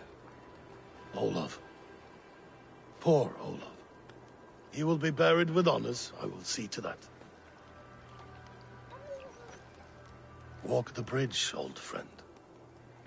I will see you on the other side. Beanton may track his attackers. Get them, boy! Good boy. Follow their trail.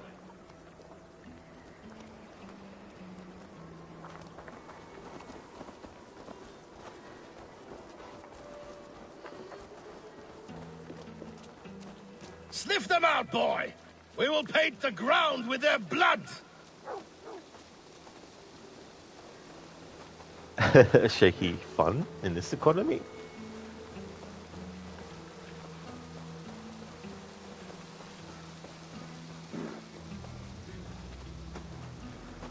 They really take the N out of the word fun to leave you with FU. Who are these men you suspect of treason? Thieves who stole my war spoils.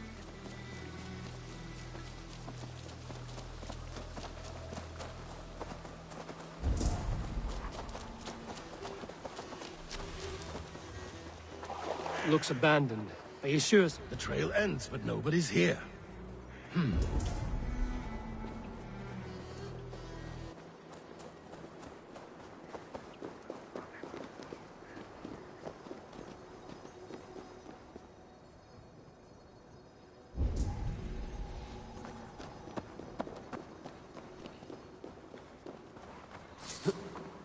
Here, a hidden entrance. It might be lurking below.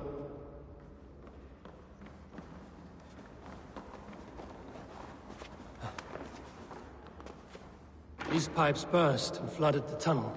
Even this old Roman work cannot withstand the icy kiss of winter's goddess. Look there. The pipes cut through that wall. Could there be more rooms beyond?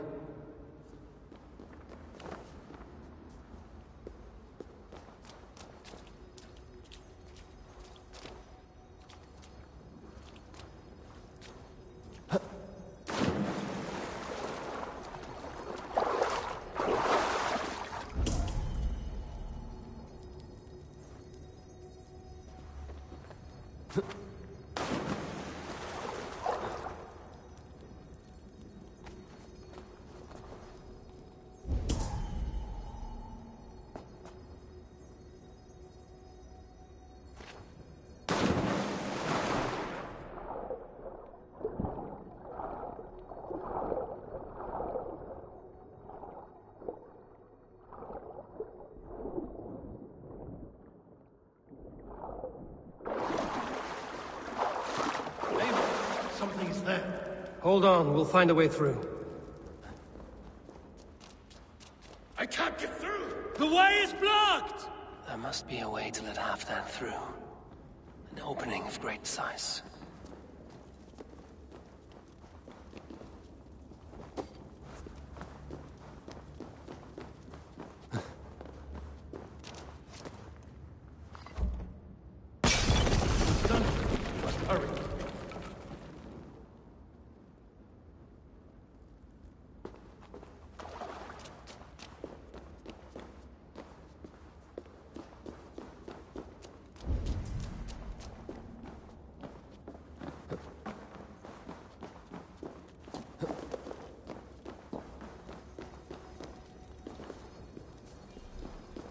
Smells like a trap.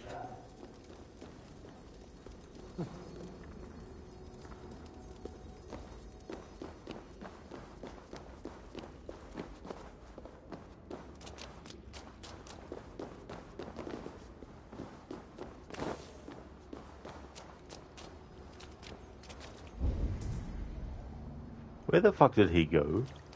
Like, why the fuck is he up there for? I thought he was down here with us. Oh no, he's staying up here. Halfton, come on down here, you idiot. Oi, dumbass. If you actually come down to where Eivor is, we can go through this door here. What sorcery is this?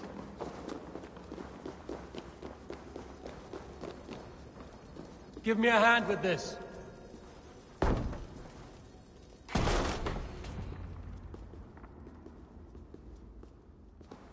The Romans were fine craftsmen. These chambers are vast and decorated, and laced with piping. Yet they went mad and vanished, just like their gods. Moira's books tell us so. Ah, here, you see? Spoils of war. Mine! Stolen from me! Ah! I am beset on all sides, Eivor. By plotters and schemers. What kings and jarls are not. Your territory is vast and wealthy. Everyday decisions I make change the lives of thousands. It is a burden few could bear. Yet I do. I do. You spoke with Moira. What did you learn? She means well. I don't believe she would poison you, not willingly. She also said she has seen your illness before, in her own family. Said it came on slow, but was incurable. No.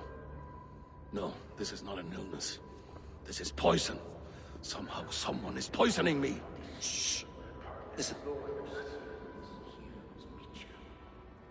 These will be the thieves who stole my tribute.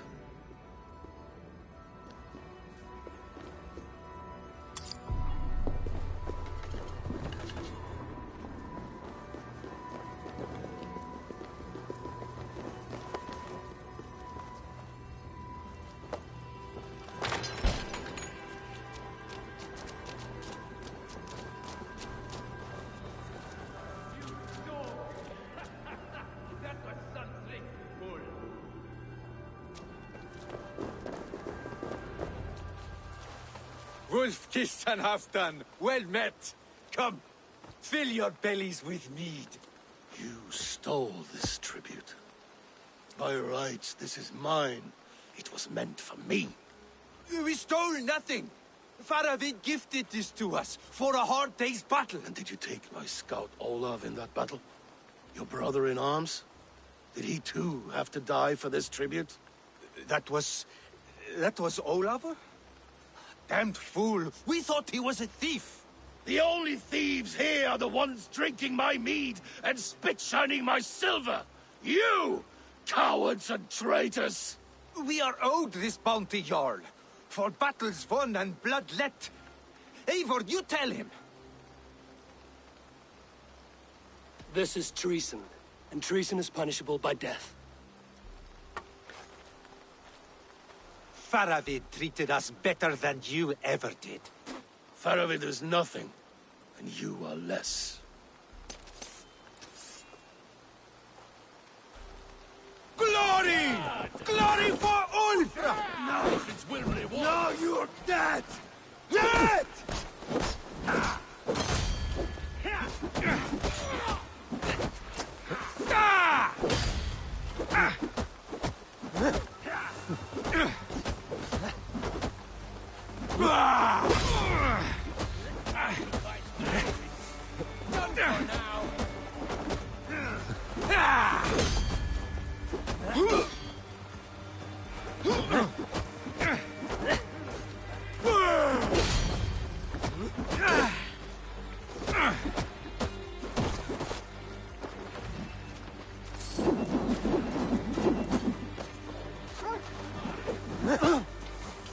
Your worm food!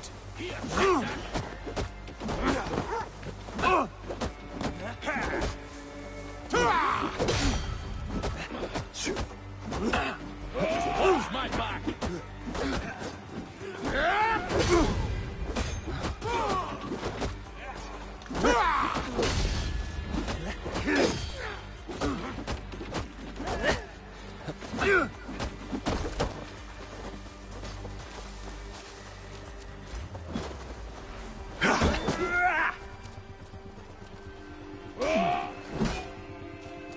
I hate how, even though he was actually open to a stomp attack, because the prompt wasn't on the screen, the game is like, what context?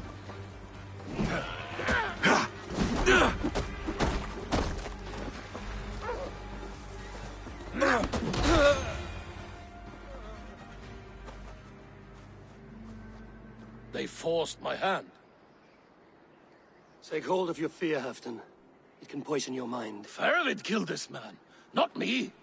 He forced my hand with sleights and trickery. He...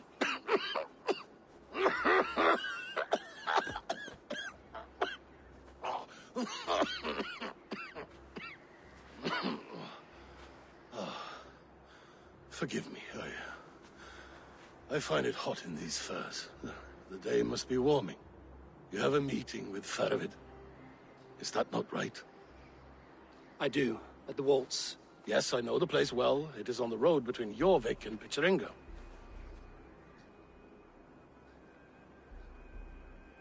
Press him, Eivor, as hard as you can. Never let up, and bring me proof of his treachery, or otherwise. Traitors, thieves. No right. They had no right to... It's rightfully mine. Yes. Faravid the rat. Words are poison.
Free leap of fail.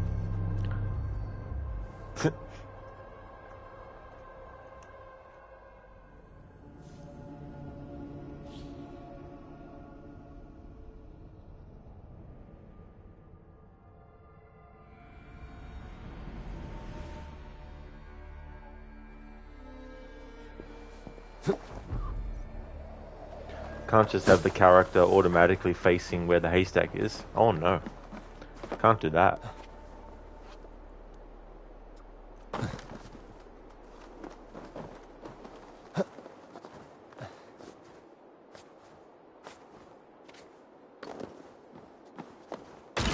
Oh my god.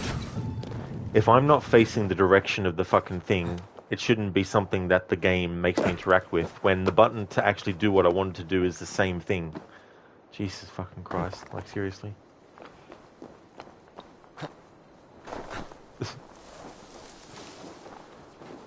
You know how if you have your back to the door you're trying to open, because you're near it, you just automatically do a 180-degree turn and have your hand on the doorknob and open it? Like, I love how this game is so realistic to real life, how that happens in real life.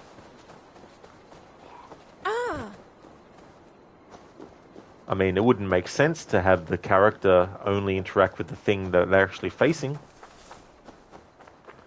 Just like how if you want to open a door, you need to actually face the damn thing to open it. Why would we want to program it like that for?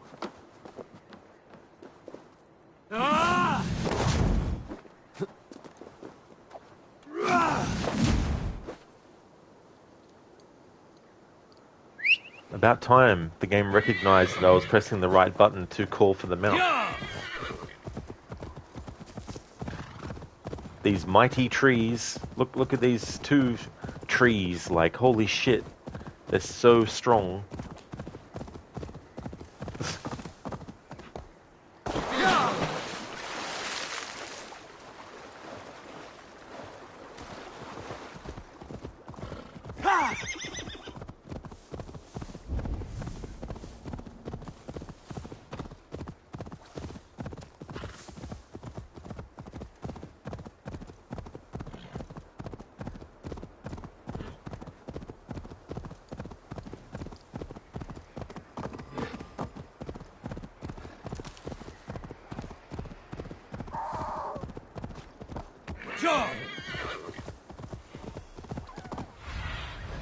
Survey the area, Sunan.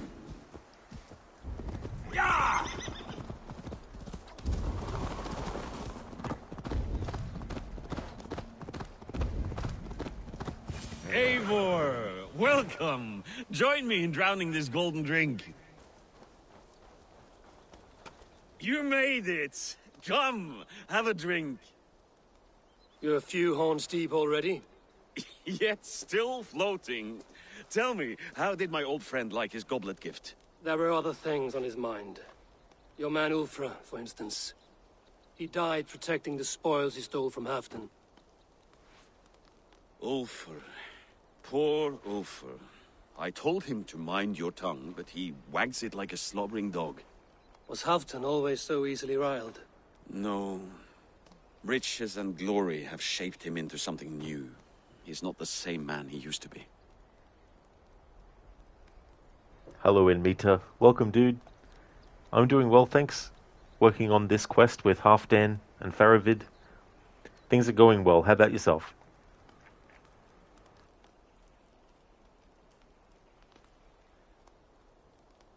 A Jarl is owed the spoils of war, to spend as he sees fit. So it has always been. That may be so, but Halfdan hoards our wealth for himself, sharing neither gold nor glory. What is this place? I expected an army, ready for warcraft. This was our first camp in Northumbria. I came here with Halfdan and his brothers, Ubba and Eivor. We besieged Jorvik and put King Alla in the cold ground. Those were good days, now too far gone. What is all this?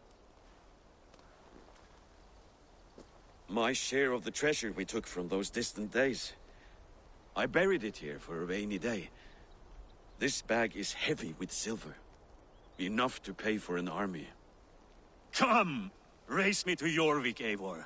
Remind me of the glories long gone. You're too drunk to win a race. Then have a drink. Make it fair. What's keeping you, friend Eivor? Waiting for spring?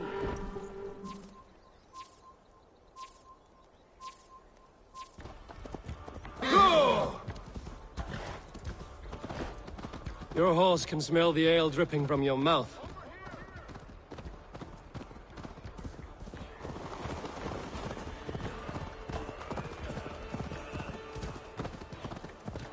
Hey, Mita, good to hear. Nice, you're doing better. Yesterday was feeling quite bad, and you don't even know how you were able to stream for almost 6 hours. Oh, damn, dude. Yeah, that's the thing too. Like, it's definitely understandable if you do get to a point where you just can't stream if you're not feeling well and stuff like that. Sorry to hear that you weren't feeling too good. But glad that you're doing better though. Hopefully you'll be 100% soon.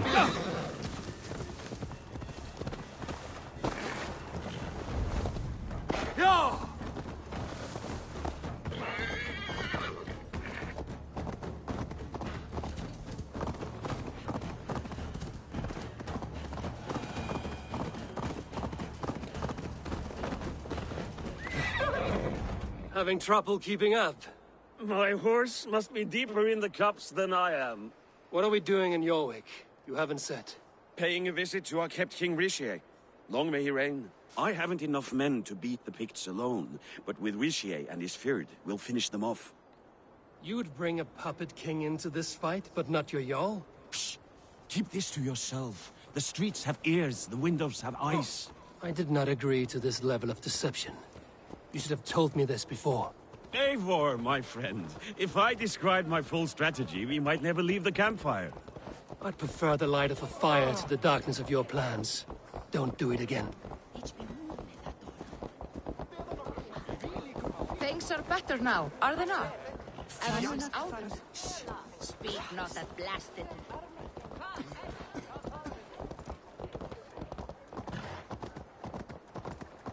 I've been afraid to touch even a drop of wine since the Yuletide feast. One more reason to stick.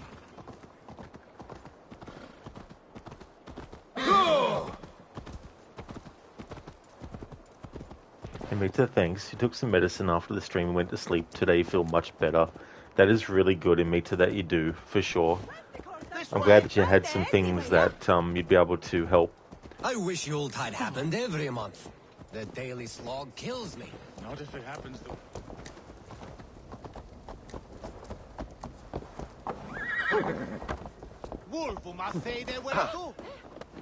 Wait. A favor I must ask of you. Make no mention that Halfdan is ignorant of our plans. It's better this way. Are you mad? Richier answers to Halfdan. You put this man in grave danger if he defies his master's will. Richier cannot defy orders he has never heard, no? Trust me. I will take the blame should our plan fall apart.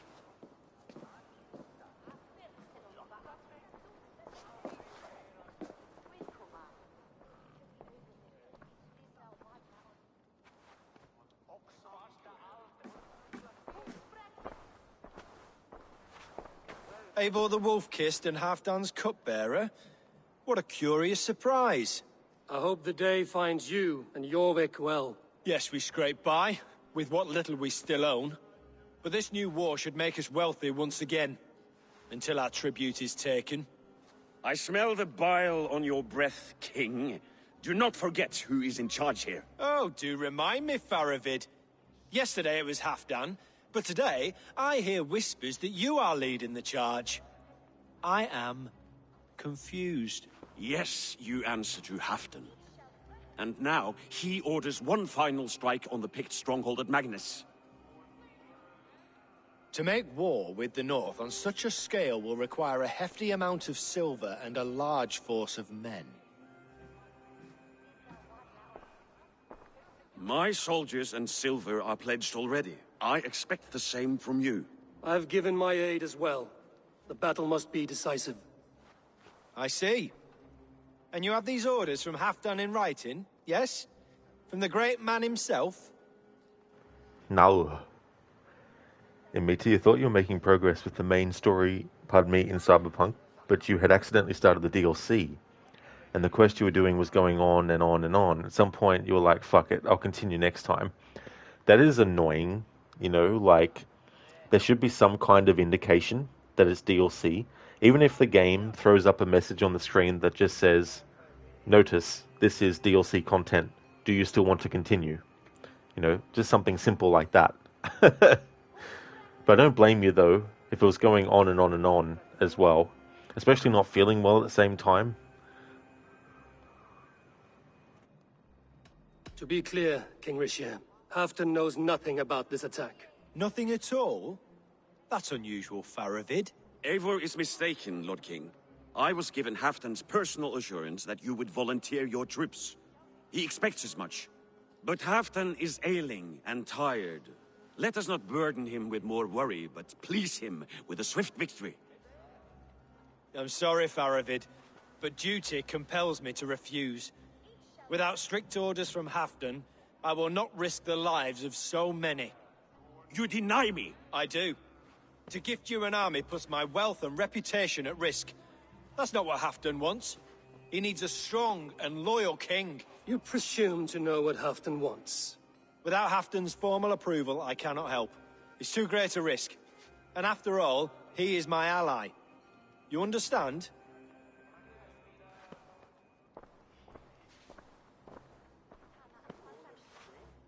Faravid's like, you should have backed me up, bro. What the hell? I'm like, no.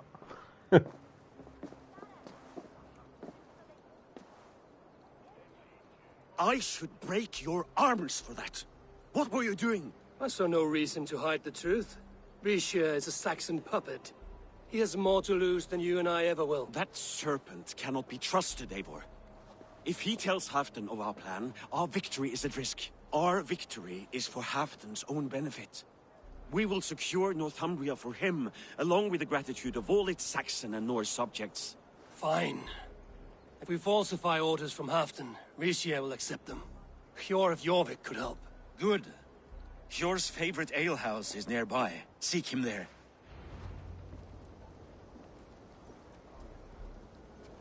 Yeah, matey, yeah. You only noticed it when the title appeared on the screen like, CDPR presents Phantom Liberty. You're like, oh, come on, why didn't you say that before? Yeah, that's the thing, right? Like, it's one thing to put that on... Rampaging through our lands while the Saxons do nothing. The Picts are an eternal problem, plotting beyond the wall, so I doubt. We conquered all of Northumbria. Never doubt the drunken Norsemen. I mean, it's nice and all that they do eventually put something that tells you that you're in the DLC, but it would actually be good to have something that tells you even before that point. So if you don't want to do it, especially if you haven't played the game before, like, if you've played the game before, then you know what's DLC content and what's not, but otherwise... And Rod is like, not this time. Exactly. I'm like, Faravid. Not going to choose that. It's very tricky with the choices in this quest, though, because there's so many valid reasons for why Faravid has nothing to be at fault for. But then there's also things where he does, where you could think.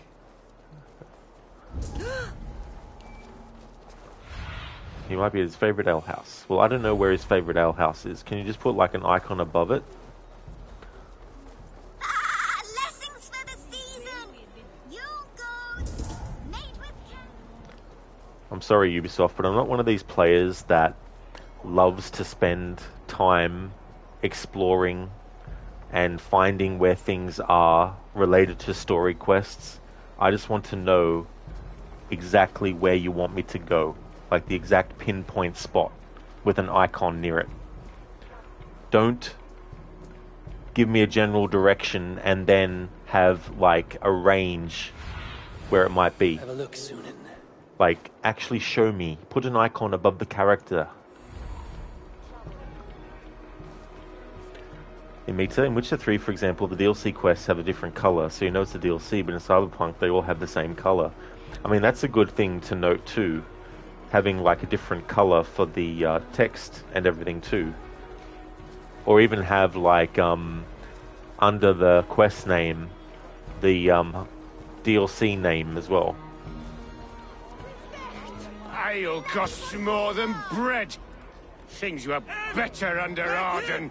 Hjor, this crowd won't listen to reason. Give us your coin, you bloody robbers! Hjor. Just where I hoped you would be. Eivor! Gods! You have come at just the right moment. Right then, what's this? Go home or get hurt. But you won't bother my friends. I'll bother who I please, after I brick your face to the brains.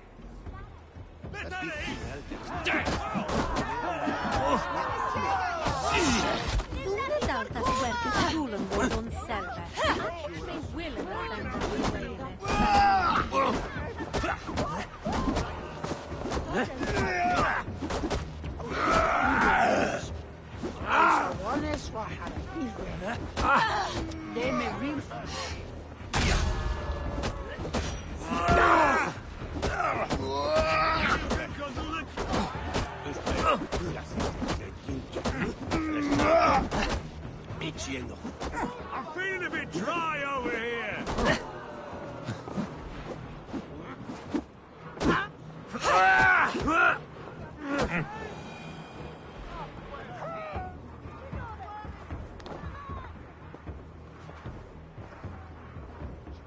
Eivor, always the fighter. Thank you, Wolf-Kissed. Those men will wake up soon enough. With greater sense, I hope. What brings you back to Jorvik? Secret errands for Halfdan. I need an army of men to face the Picts in the north. What happened to the silver you took from Aldon? You could hire a band of sellswords with that much. It won't be enough. We need Rishia's Saxons at our side. Any fewer would be a death sentence. Has Halfdan planned an attack he cannot afford? That's not like him. To be clear, Faravid made this plan, not Halfdan. Does Halfdan know of this plan, Nor? He doesn't, but he's given me leave to act as I must, for reasons I cannot share. Yes, we've heard the rumors, and all our messages have gone unanswered. Can you aid me with some trickery? Help me forge a set of orders from Halfdan himself, to force Rishia's cooperation. You will be taking quite a risk. You have my thanks. We can meet outside the Royal Hall, after you have the documents. Come, raise a cup and Eivor, load some silver. join me for a drink.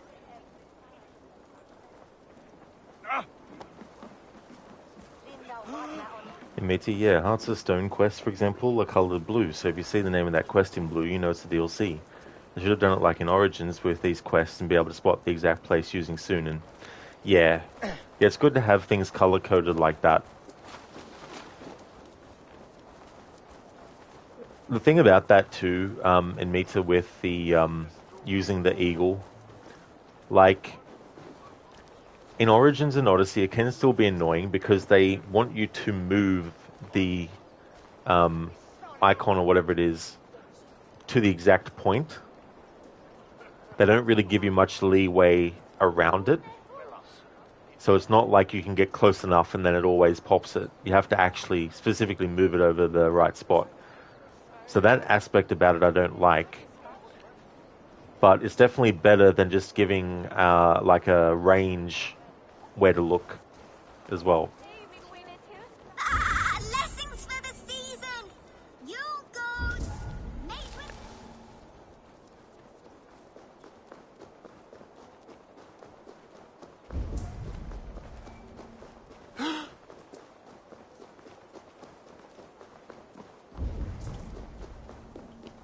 Huh?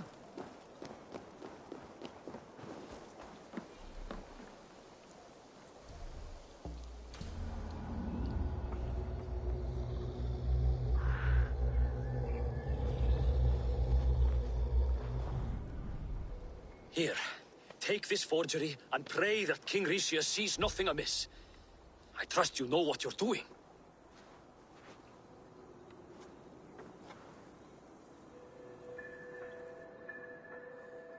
Should have just cut to that angle. Straight from Halfdan's hand, as you see.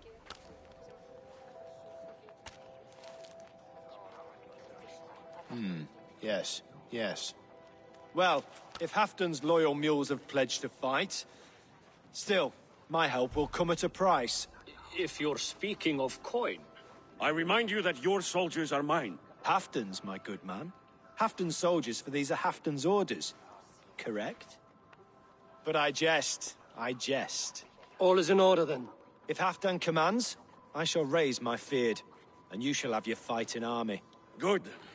Get them marching at once. This must happen soon. As soon as they are mustered, Lord Faravid, and no sooner. Eivor, a moment with you? I'll meet you at Stenway.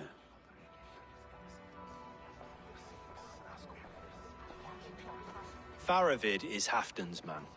So are the Hemmings of Nottinghamshire, as are we here in Jorvik. But not you. I don't like talk that dances around thorns. For whom are you fighting, truly? I fight for myself and my people. As any great leader must. Why ask me of loyalty? What are you seeking? An innocuous question. Loyalty is a word that slides off the lips like honey. Sweet to the taste, but never lingering. There are things simmering in Northumbria, hidden from even you. Take heed and have a care.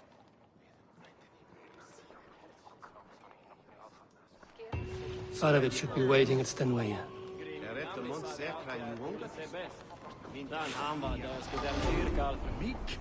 Nee, dat var branden.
Me too. Watched the video about the Mohawk speech in this game. It was quite interesting how it connected with other AC games like 3 and Rogue. Oh, that's cool that you did it, Mita. Yeah, I like how it did those connections. It's really cool also when you have locations in one game, in one time period, that you get to visit in a different time period in the same series as well. That whole cave thing.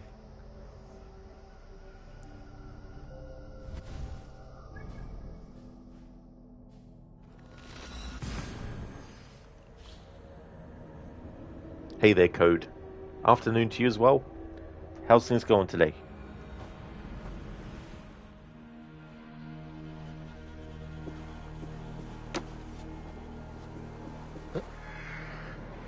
Code, your snack pack has arrived, but it's raining cats and dogs. Oh, wonderful.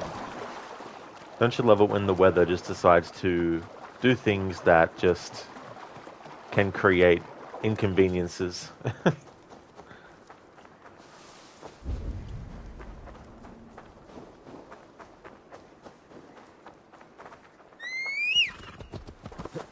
Sure.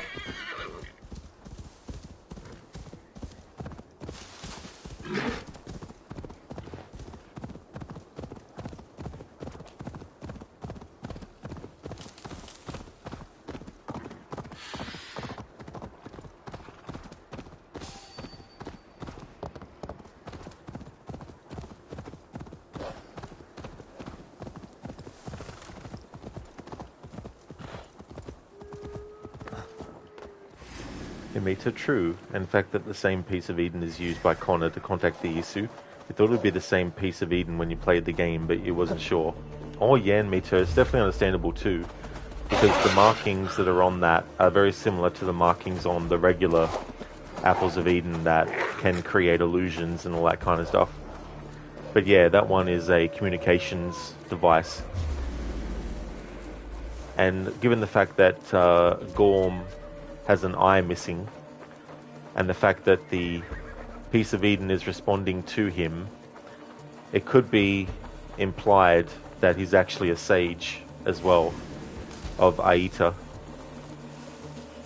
But that doesn't necessarily mean it's true, because Al-Mualim only has one eye. I mean, he has two eyes, but he's blind in one eye. But that doesn't mean he's actually a sage. And I mean, that was before they did the sages anyway, so Al-Mualim wouldn't have the two different coloured eyes.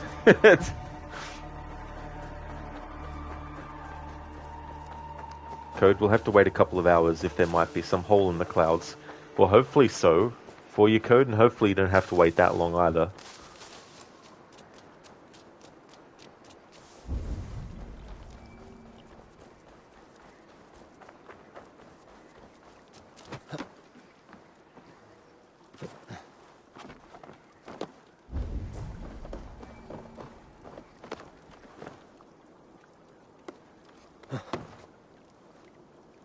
Geez, game, how hard is it to have a character climb up something in a series that has had characters climb up something since 2007? Like, seriously, why are there any friggin' struggles by the game to recognize pathways to climb up shit?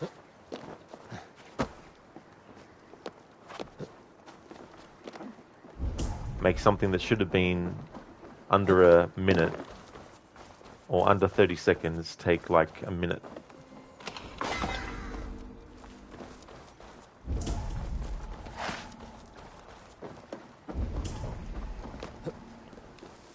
Isn't it funny though that there's things that the game earlier in the series from 2007 does better than a newer game, yet not many people even complain about it? It's a bit weird to me. It's like, it'd be like getting a smartphone and the smartphone not being able to do something that an earlier version could. You know, it's like when something advances, it should be better than something earlier.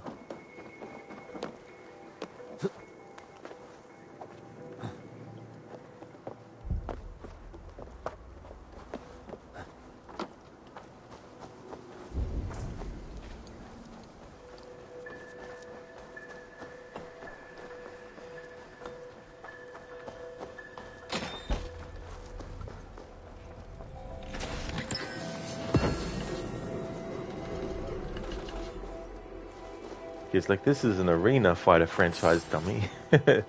That's right, I forgot. It's a franchise that uses the Assassin's Creed title and skin. Dimitri, I guess they haven't played the old games. Probably not.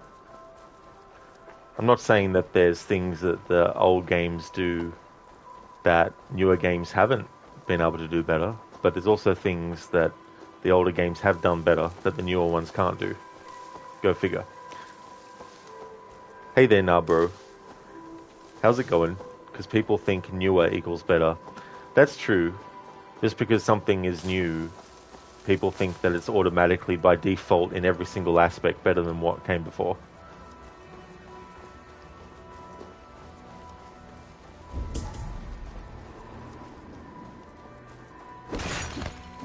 It's like, no, not skins, costumes.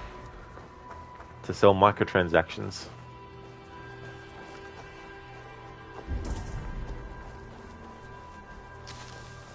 And Mita, you know the irony of Ubisoft with this game? The devs recently admitted that this game was so long and they are trying to keep things short with shadows, but on the other hand, they will add more content to it. Exactly, and Mita, yeah. It's like, instead of actually putting the resources that are being put into making 2 to 3 years of post-game content and actually putting it into just creating a new game from, you know, the ground up, which they'd be better off doing.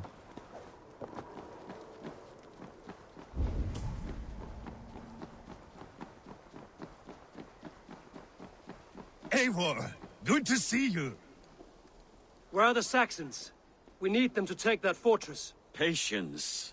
Richier promised an army. What about Hjor and Lufvina? Lufvina is ahead with a dozen of Yorick's swords. Come. Our Saxon allies have reached Magnus. We should march.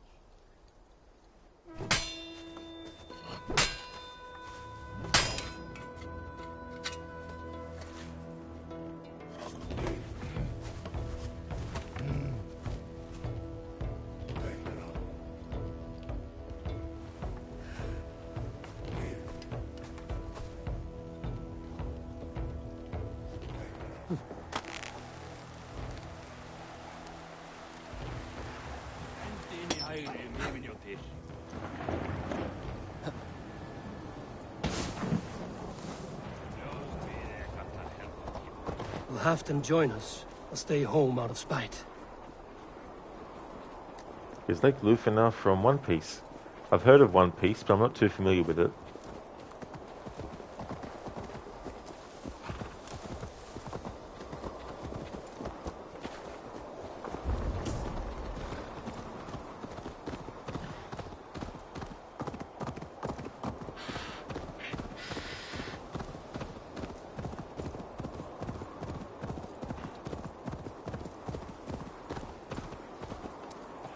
Nah, bro, problem is people keep buying stuff blindly regardless of quality because they're real fans. Yeah, there's definitely elements of that too. At the same time, though, there's definitely so many different things going on too, as well. But I'm definitely someone that doesn't believe that to be quote-unquote a true fan, you have to love absolutely every single thing that a franchise does.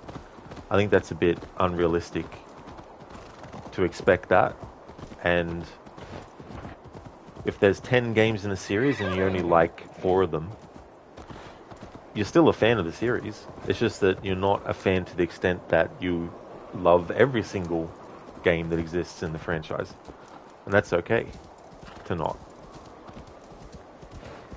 Because like, you should watch the series if you do Netflix. It's basically the original. Yeah, I actually had Netflix a very long time ago, but I got rid of it. But that was when it first came to Australia, and I got to a point where the content and the amount of content wasn't justifying paying for the subscription for it. But I feel uneasy. I have toyed with getting Netflix again, even if it's just for a trial period, you know, to check out some stuff.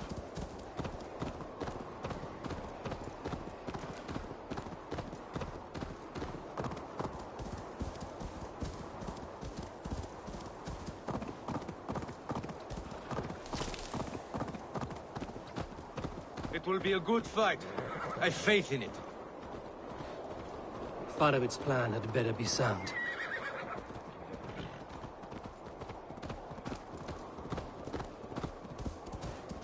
Let us hope this goes well. Farovit's army. Eivor, over here. Nah, bro, yeah, it's like all the Marvel movies, they keep making crappy movies because people keep buying tickets.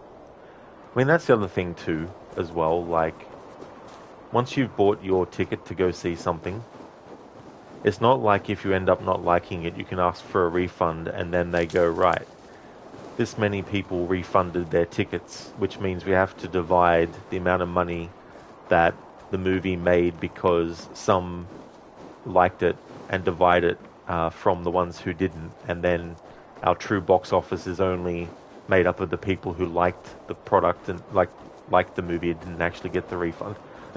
It's still going to be like, yep, this is how much money it made. Because like, you're going to check the Ezio series and get disappointed, aren't you? Oh, yeah, I don't know. Like, I've reached a point where if things end up being terrible, I just avoid them and play the other things in the series or watch the other things in the series I like. It gets to a point where you just become picky about the things that you want to put your time into and not.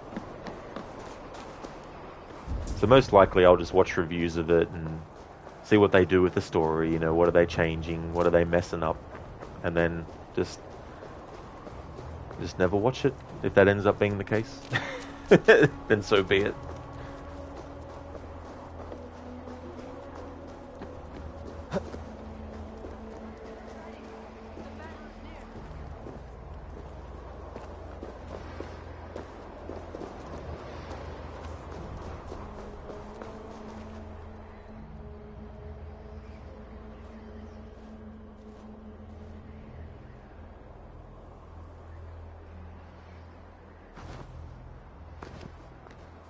On the battlefield once more, old friend.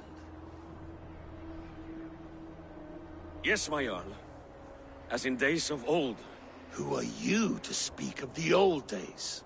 The days when my word was bond. The days when the light of my glory lit the world. How dare you speak of those days as if they meant anything to a traitor like you?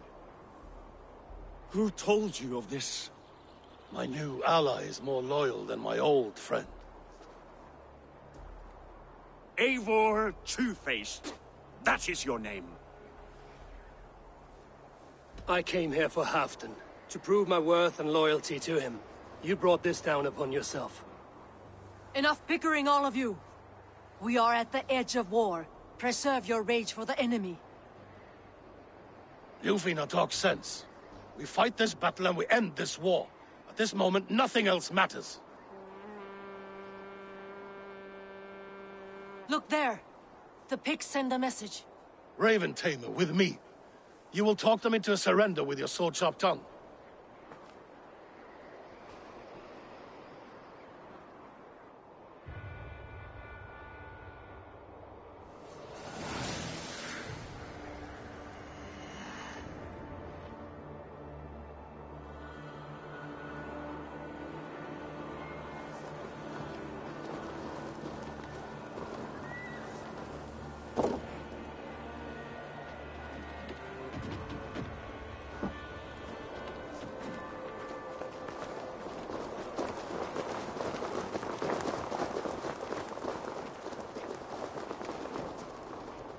Nah, bro, it's a shame that the quality of modern AC dips so hard because all the designers and voice actors obviously work really hard. Stay with Halfdan.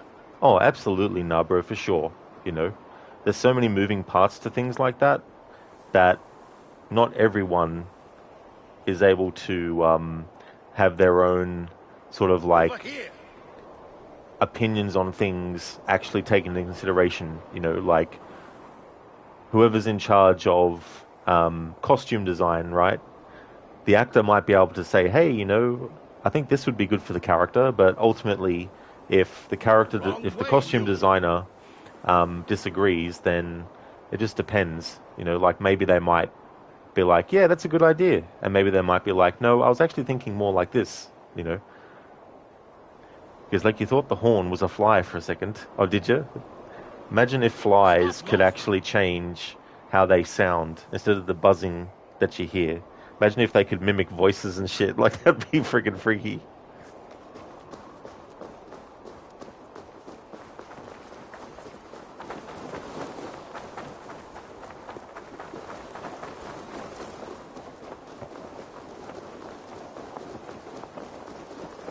Stay back, men!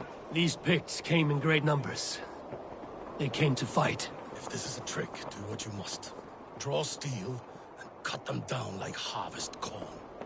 Nah, Halfdan. We'll draw our fists. This is a fists and feet combat playthrough.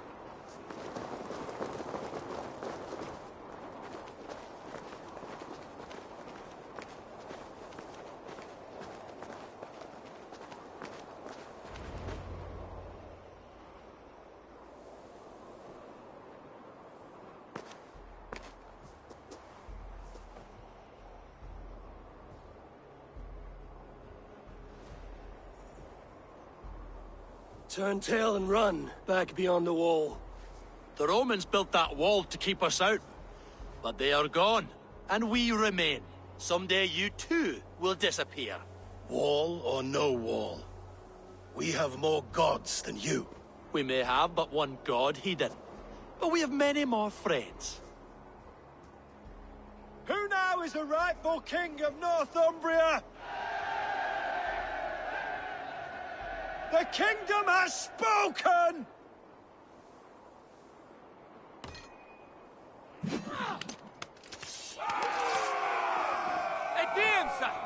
Glory for Halfdan! I will have your head, Tricia! Die, you bastard boss! God curse you!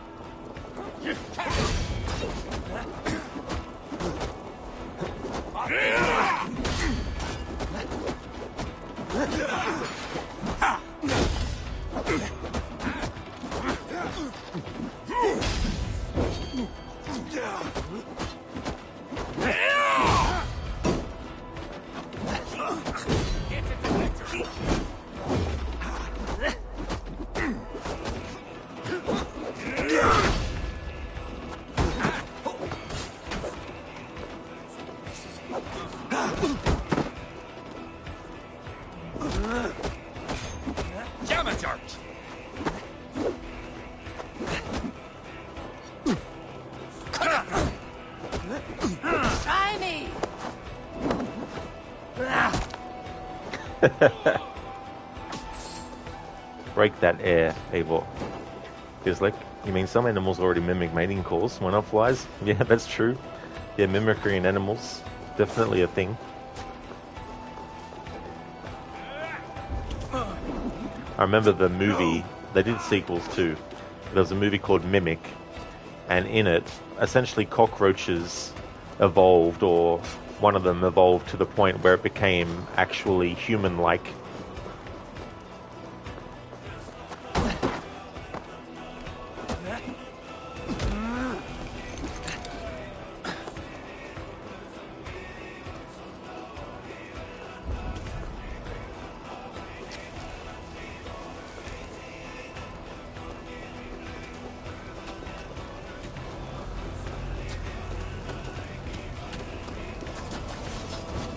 Extend the ladders! Careful! They mean to ban us!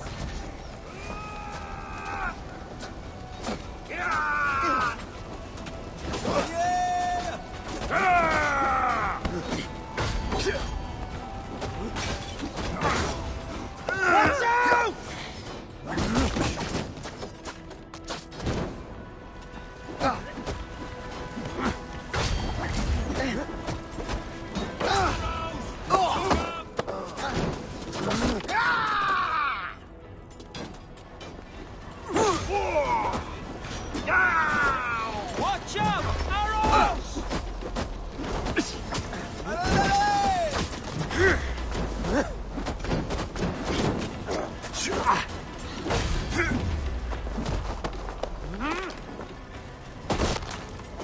Oh, haven't seen that animation yet for that finisher. Nice.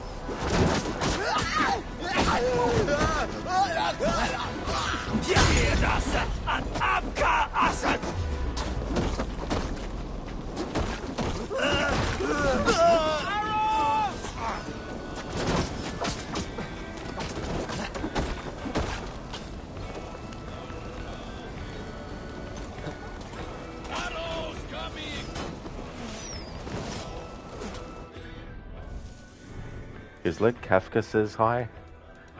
I'm vaguely familiar with that name, but don't know specifics. Charge! And may the Skalds remember us!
Hey, Ricardo.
I wouldn't ban for that comment, Shaky.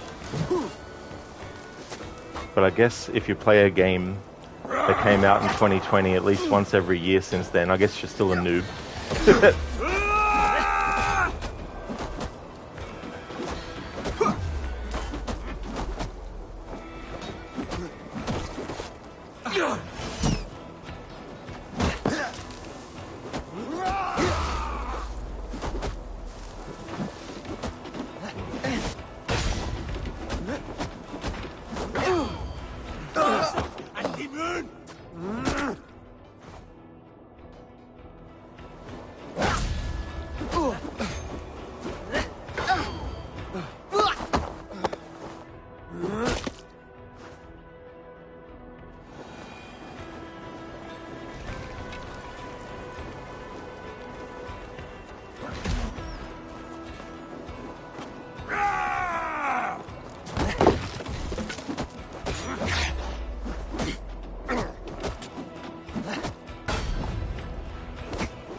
Because like you thought that comment was Kafka related. Oh, okay. No, I was just talking about the movie Mimic by Guillermo del Toro.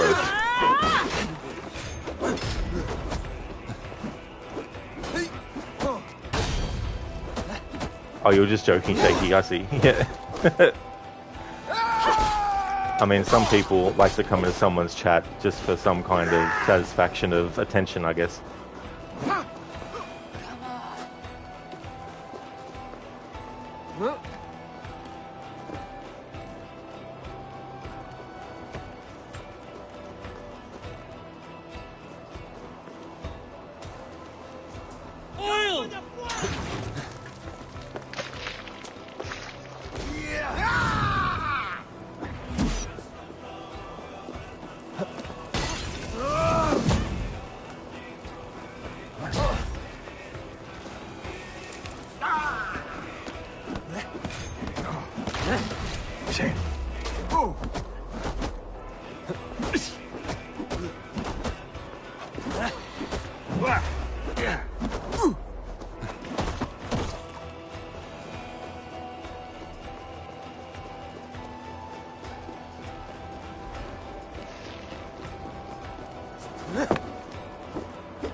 Because like you don't know when you get around to it, but your second playthrough of this game you might actually use non-shields. Oh yeah.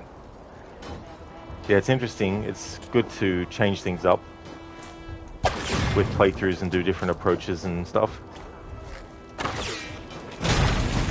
Let the Picts remember this in their hell! Eyes open for the coward, King Rishir.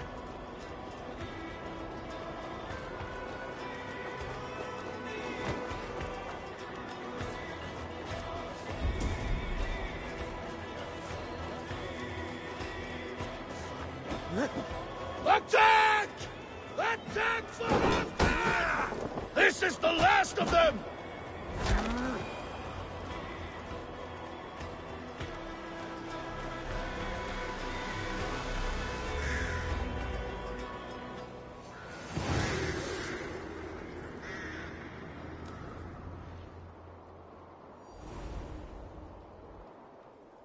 For Thor! For Ragnar!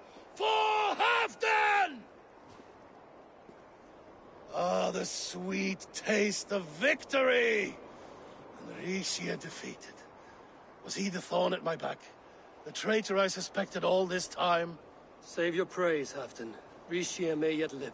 That coward will be dead in a snowdrift somewhere. It matters not. This day is not done until we've seen his corpse. Do not relent. Not yet. Eivor, rise like an eagle or caw like a crow.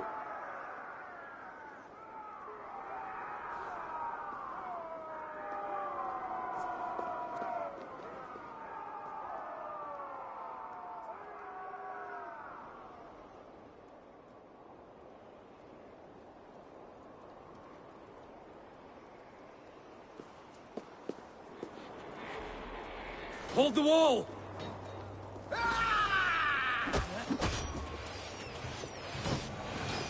Shaky, doing dual light shields with Destiny 2 Sentinel Shield is super fun. Oh, is it? Yeah. Haven't played those games. Odin is with us. Thank you, Crooked, for redeeming the Arnie impression. How's things going, dude?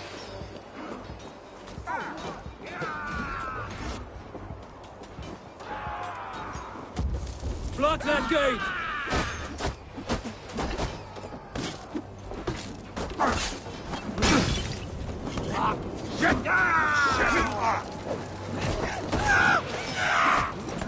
Ich will show our sin.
Crooked, going good, thanks. Just another busy day ahead of you. How's Valhalla going? That's totally fair, dude. I really hope, though, the day goes well for you. Glad to hear that you're doing well. Valhalla is going good, doing this Halfdan quest. I want to do this quest, and then I want to do the quest where you have to choose who's the next Jarl.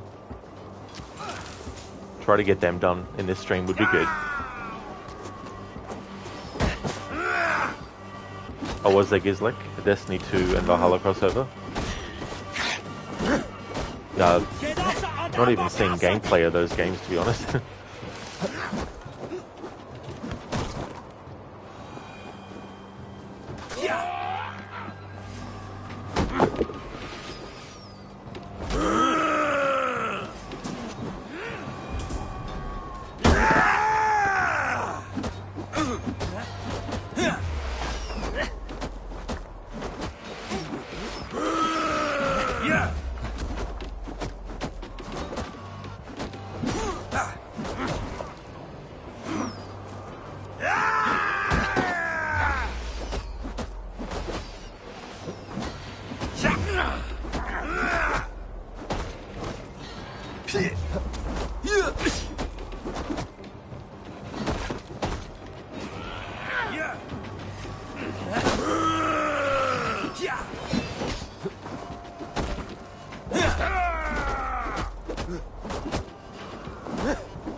What's this?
Be right back.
Alrighty then, I'm back.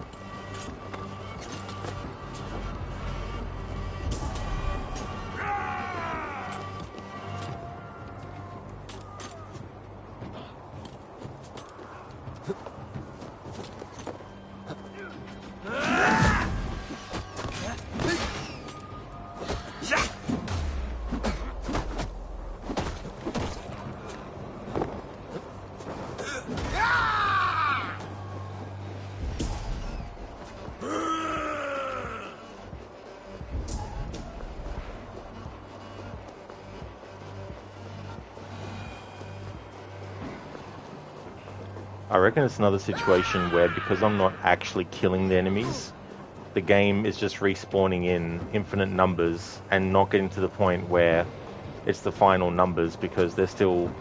I haven't killed the enemies. I don't know why. Because there's been a lot of instances where the game doesn't restrict things like that.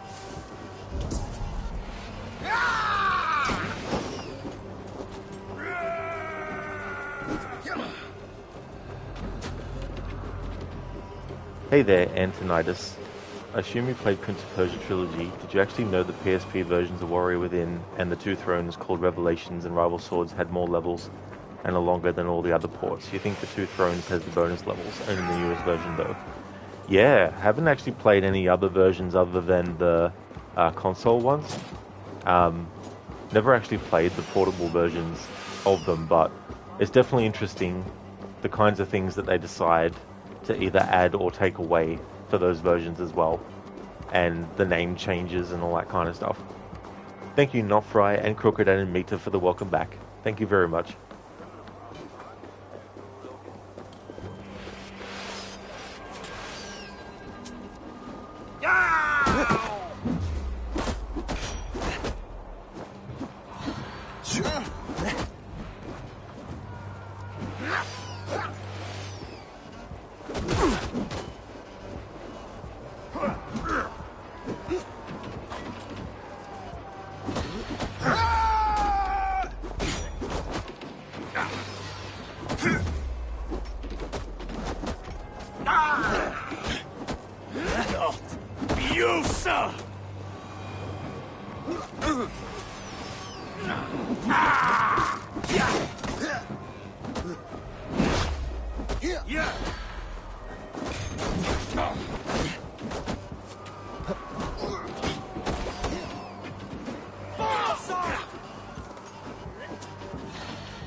The tribute of the Finns!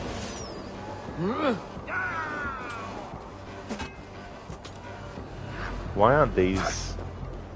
I don't know why these other soldiers aren't coming through the gate here and fighting.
Alright, I'm starting to think now that because I'm not actually killing the enemies, the game is not progressing further.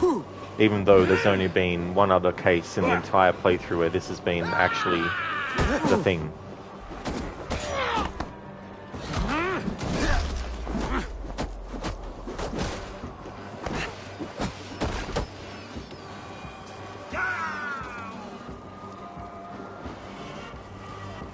Either that or sort of glitched because these allies aren't even going in to help fight.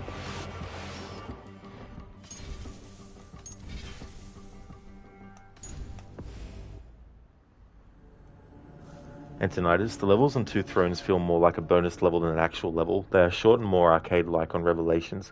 Most of them are a mess, very confusing, only some are good. Seems like they were rushing it then, in that case. Alright, this time I'll just open this straight away.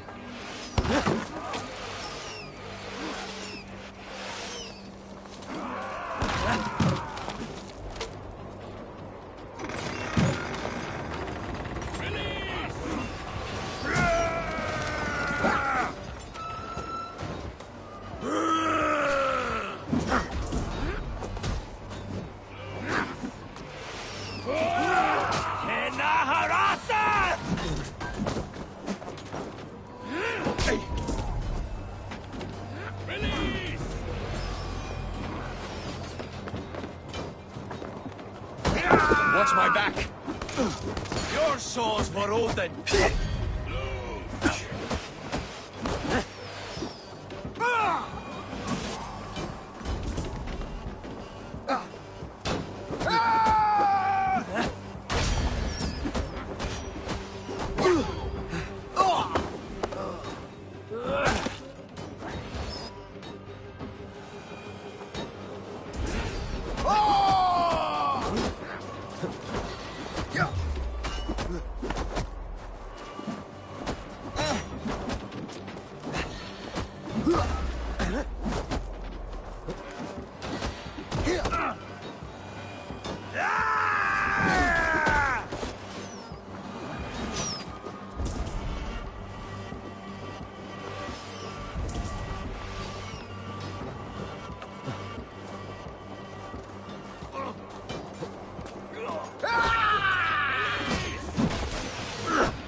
Your glimmer.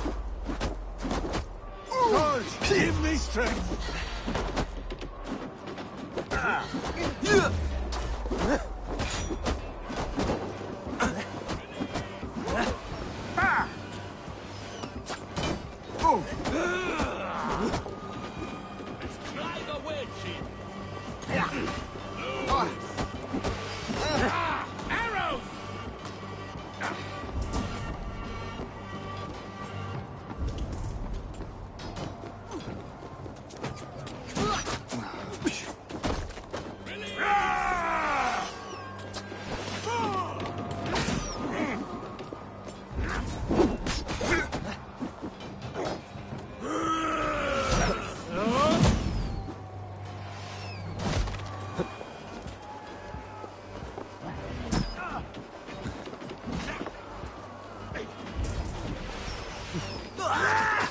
No shame in being patient.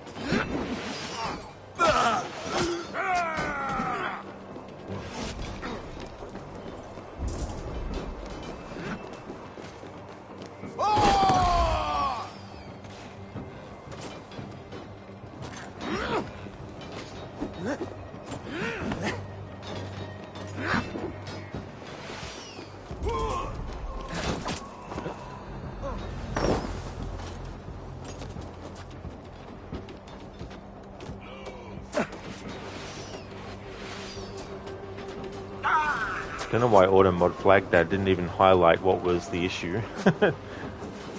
Okay, got your snacks, 3 variety of the cookies, marmalade and the gummies. Should be nearly good, nearly to Christmas, except the cookies that seemingly vanished like a fart in the wind somehow.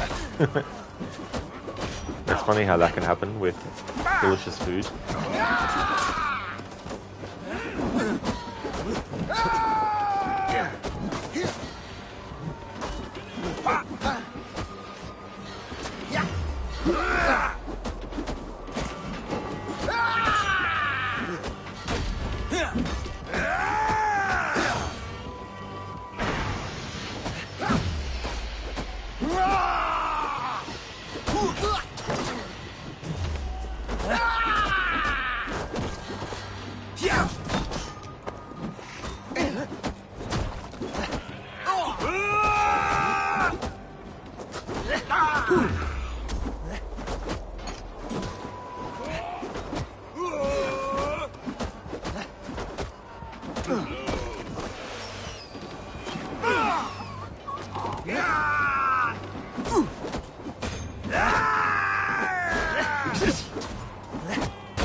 I'll let the archers do the killing, because I think this is one of those quests where if you're not actually killing the enemies, they'll just keep on coming forever and ever and ever and ever until you do.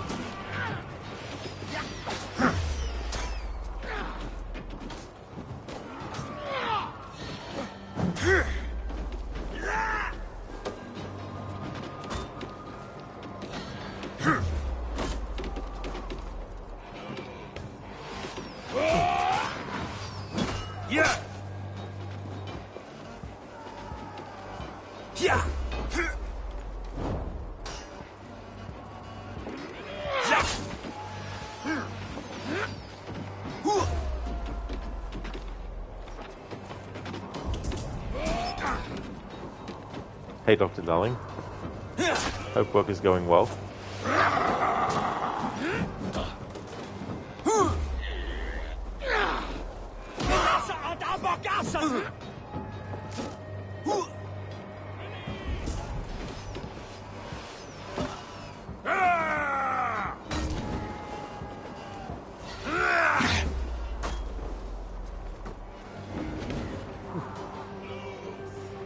Archers! Yeah! Two bastards!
What happened here?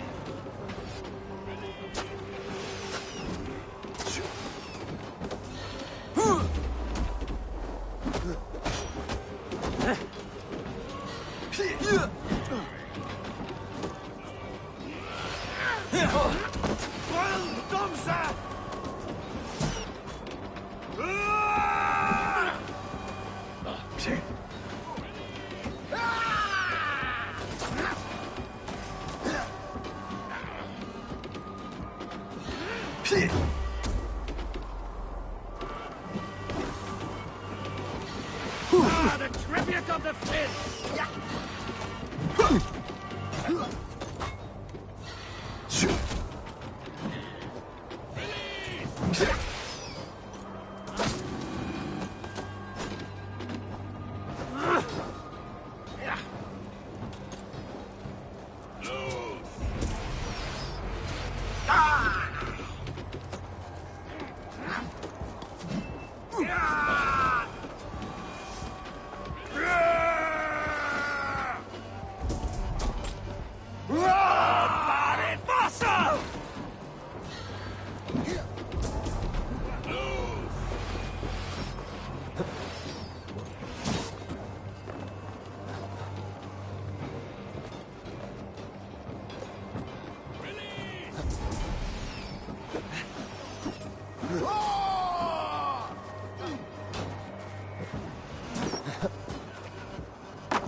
Huh?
Alright, I'm going to make an exception. The game is halting my progression. It actually wants the enemies to be killed.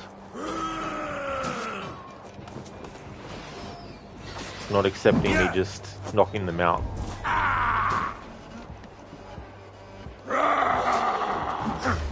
Otherwise I'll be here for hours and hours and hours and not even progress.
Alright, this might be a better tactic, actually. Kill the enemies near the spot where the archers actually shoot their arrows, so that when they're actually just lying there, they'll get killed from the arrows.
Hey there, Placenta.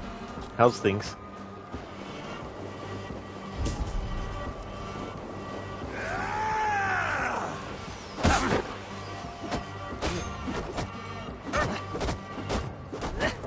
Thor sends more picked skulls to my hammer. Finally. Okay, so it wasn't that we weren't actually literally killing the enemies. It's just that we didn't fight enough of them. So the rules of the challenge can still be preserved for this quest.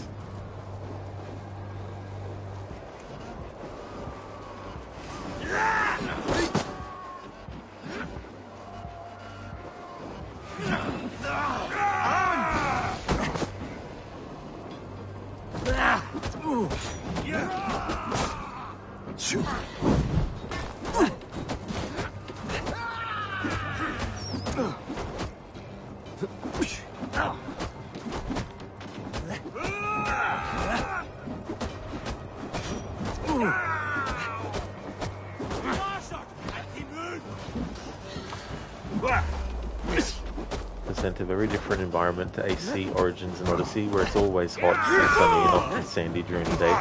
Absolutely. You've also got like the sunny areas and stuff, and forests and things. But yeah, no deserts. The closest you get is sandy beaches.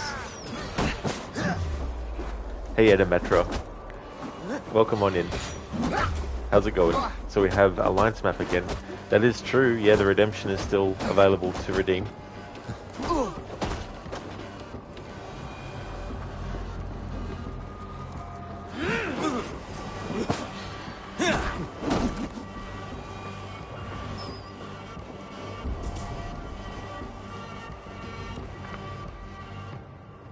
Ixia! There! He's fleeing to the north!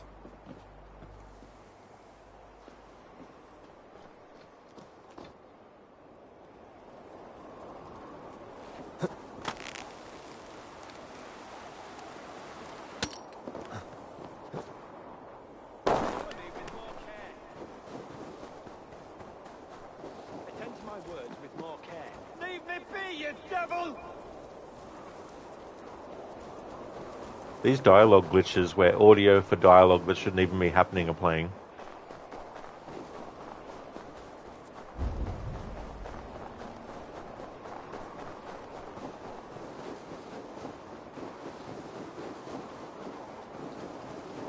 You meet the spirits this day, traitor.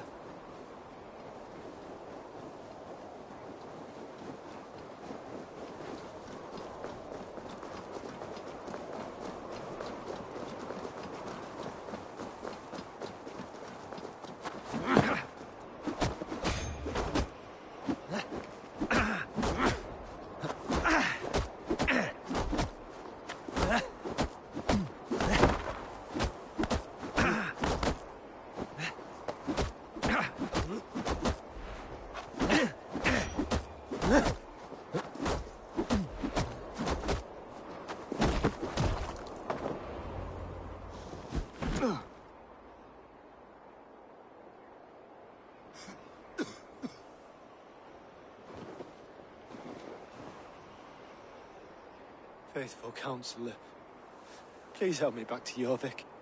Let my heart expire at home. I have no favors left to offer you, Rishir. Soon, you will walk beside your god. But I see no light. I feel no warmth. Only an icy darkness, a cave. Hell's frozen door welcoming you. What waits for me there, Eivor? What waits for me? The Alliance map. A traitor's death for a treasonous fool. He was the hero in tales he told himself. A Saxon who loved his homeland. You cannot begrudge him that. There is something in that. No more Saxon kings, Eivor. I am through playing the puppeteer. The fate of this shire rests on my shoulders alone. You'll take the crown yourself, and the extra burden it brings. I will. But I will not rule alone. My friends and my allies will keep me standing upright.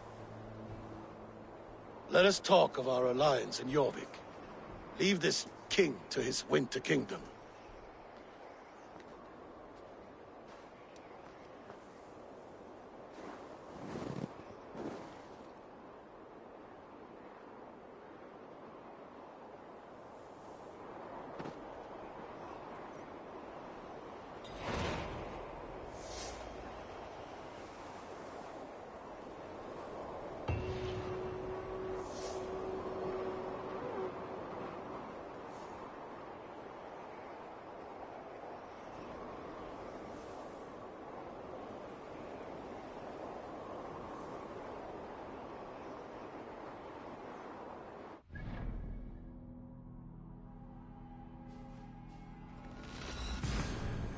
Rugged no deserts, but endless snow landscapes in the north though. Gave you a similar feeling to the barrenness in Origin's desert to the south. That is true. Yeah, definitely very different kind of environments, but still got those like desolate kind of areas. Dr. Darling, you're protesting by not redeeming the I want to see the Alliance map. I see. Well, crocodiles, thank you for redeeming the I want to see the Alliance map. We'll definitely do that. Dr. Darling, oh, you have to stay and see which option Rod will choose in Jorvik. Yeah. I'll be choosing the choice that seems the most brutal or more fist-solving than brain, more brawl than brawn, perhaps, maybe. Dr. Darling redeemed, I don't want to see the Alliance map. Okay, so now the cooldown for wanting to see the Alliance map is now increased from 2 hours to 4 hours.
There we go. We'll see a red Alliance map. Crooked, do you think it was already on 4 hours? Yeah, sometimes I forget, so I put it to 2 hours before I activated the redeem of I don't want to see the Alliance map, and now I've increased it back to 4 hours. Alright, so going to set up the timer for the 10 minutes of looking at the Alliance map in photo mode.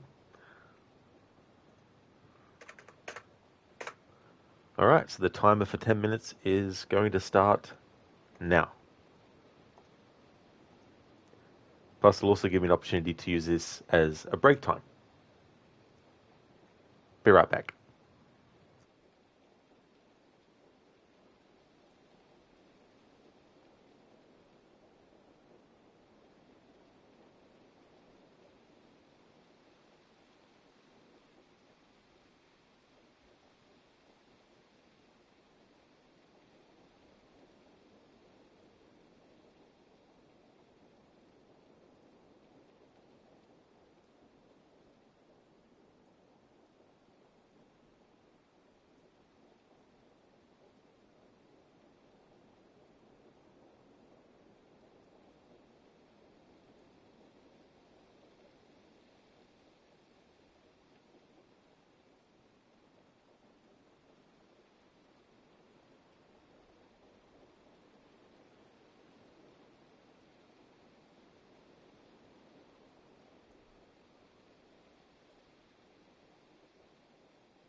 Okay, so there is 5 minutes left on looking at the alliance map.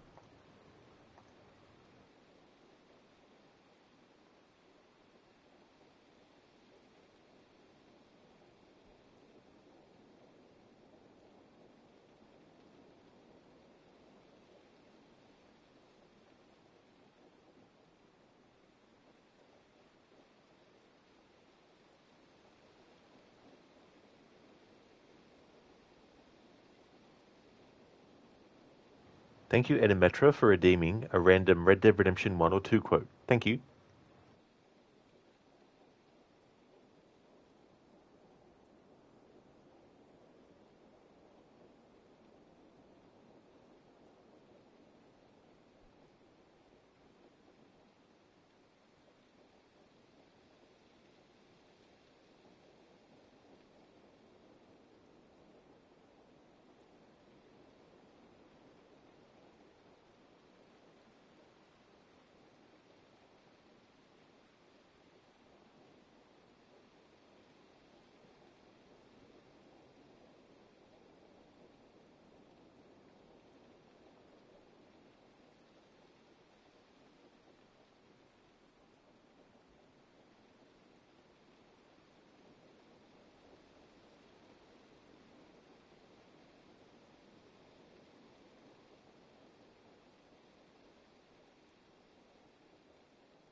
Okay, so I've got one. Oh, I'll do the reading and the planning, you do the building. How do I know you try to weasel your way out of doing any work? Oh, now that is just plain unfair. It's inaccurate and not what's going to happen. I'm simply going to use what I've got, which is a brain, while you use what you've got, which is less of a brain. That's when Uncle and John Marston, they're building a house. So that's an exchange that they have. Thank you also, Edimetra, for redeeming the Assassin's Creed quote. So you'd like one from Origins? Awesome.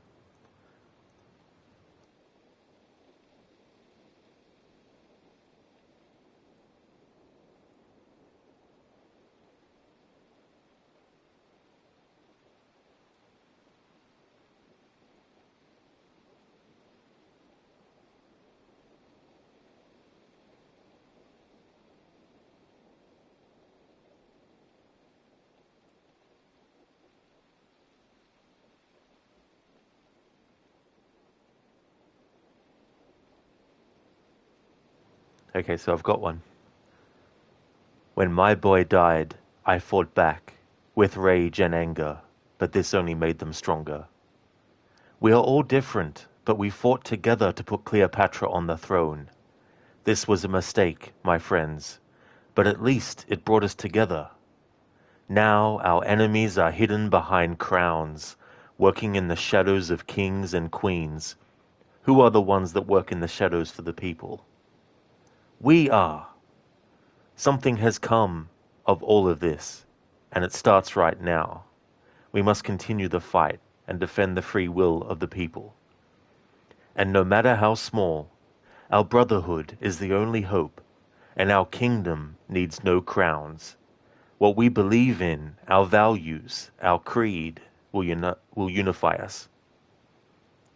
And I promise that for all the sons of Egypt, I will be the father I was not that day in Siwa. That, of course, is from Bayek. Such a great speech, that one. Thank you, Edimetra, for redeeming that.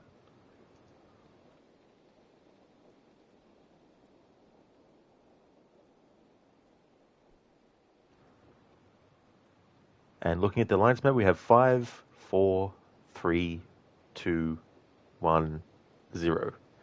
There we go. Looking at the alliance map for 10 minutes is complete. Thank you, Crooked, for redeeming that. Actually, Dr. Darling, you redeemed that. No, you redeemed that I want to see the alliance map. Crooked redeemed the I want to see the alliance map. I'm getting confused between my alliance map redeems.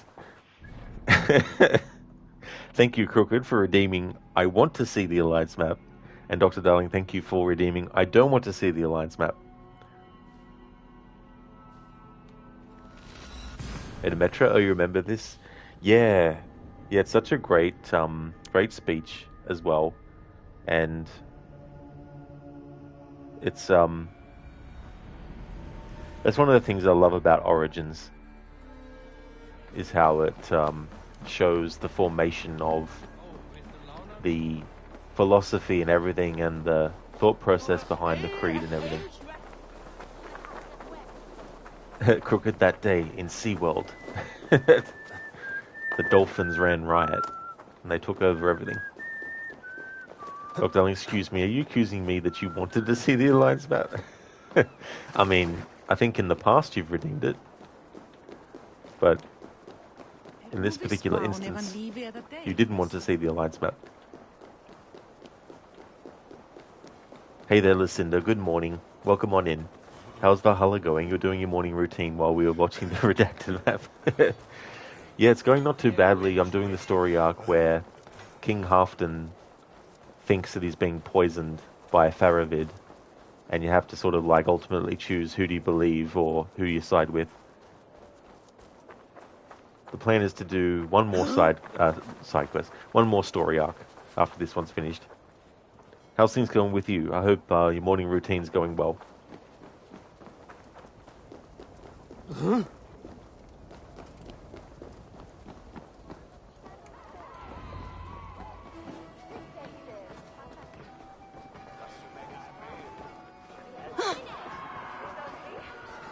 Moira, is Halfdan about? Eivor, welcome. Halfdan has stepped outside with Faravid. They shouldn't be far.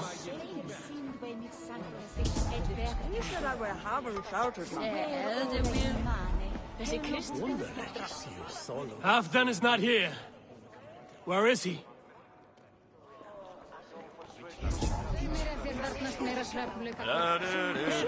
Go on, steady your balls. And ask her to shake asses with you. But I've never danced with anyone before. What the fuck? How did we knock Luvena over like that?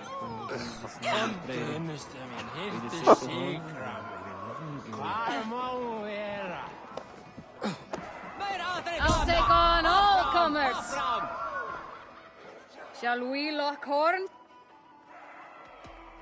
Thor himself couldn't doubt.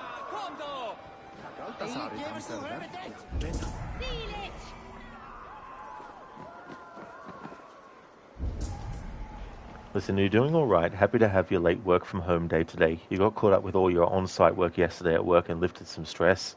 Oh, very nice. That's good. That's really good, Lucinda. I'm glad that you're able to do that. Definitely takes a lot of stress off to get things done. That's really good.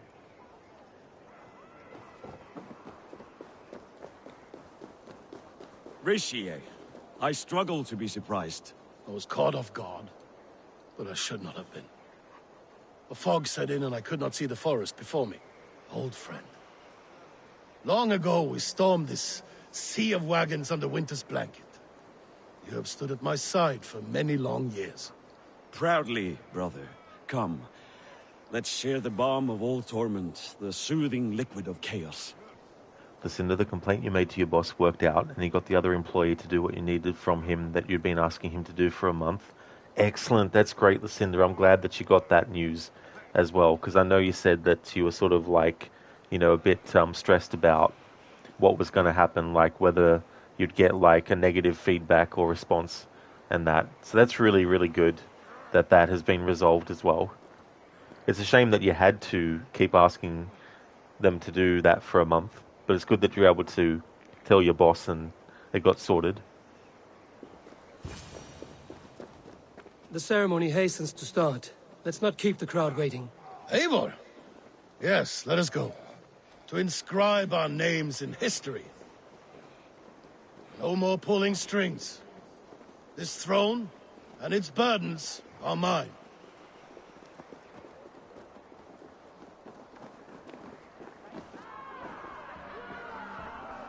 Think you can swell with the fast?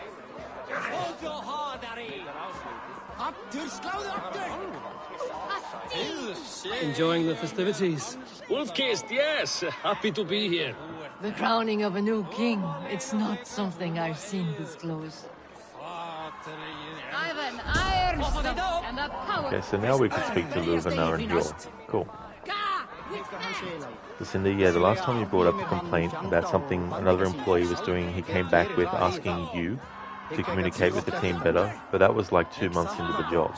This time he had a good reputation, so he wondered if he would do the same thing. Oh, that's totally fair too, to think it might have been the same outcome as well.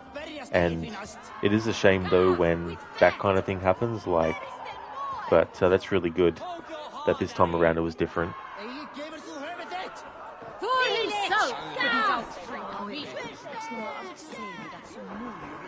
Moira, how are things in Weekend? I get by. There will always be those who dislike me, but how I handle their ire is up to me. So yes, things are mostly well. Mostly well. Mostly.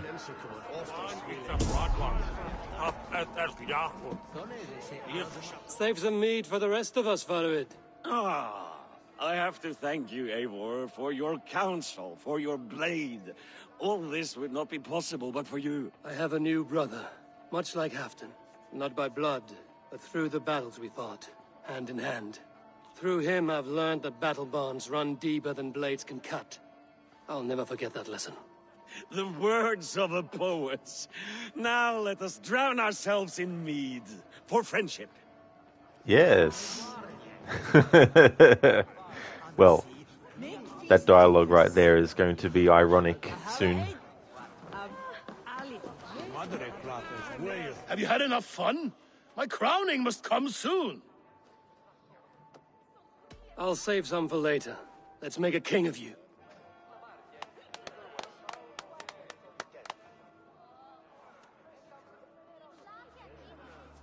To Eivor and the Raven clan of Mercia, our newest ally in blood and glory!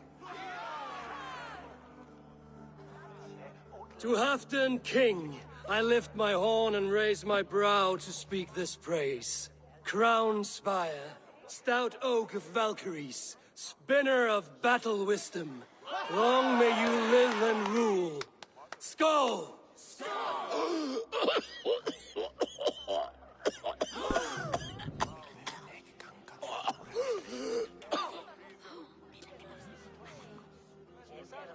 Moira, what is this metal?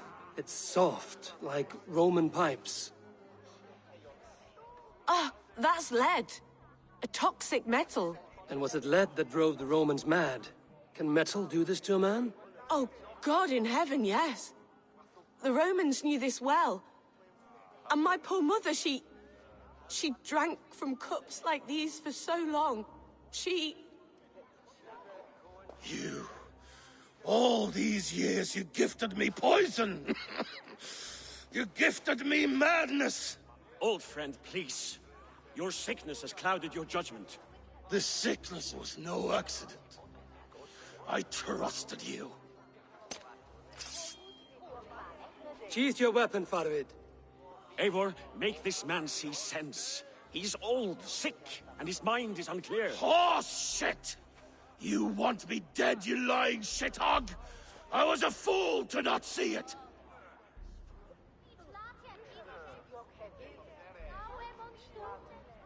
Dr. Darling, a letter? A letter? I mean, there's a few more letters in the alphabet, so it might be the other letters too, not a letter.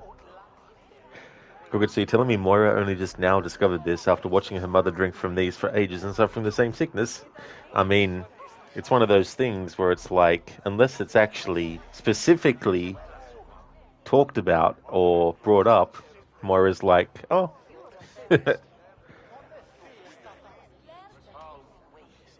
Given that this playthrough is about fighting and with fists and feet and all that kind of stuff, we're definitely going to choose this option. Treason must never go unpunished. After all we did together? After all we won? If any of my clan committed such a betrayal, I would rip his flesh from his bones. You are not the warrior you used to be, old friend.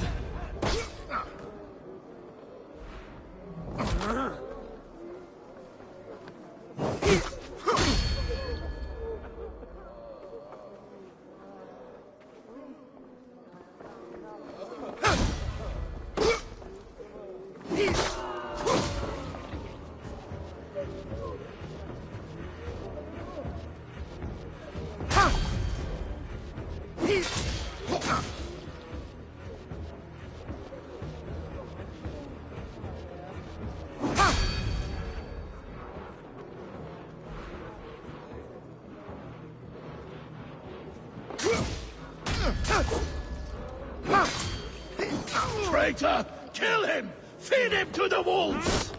Look at him, Eivor. Is this how a leader should behave? Halfdan, come to your senses. Die!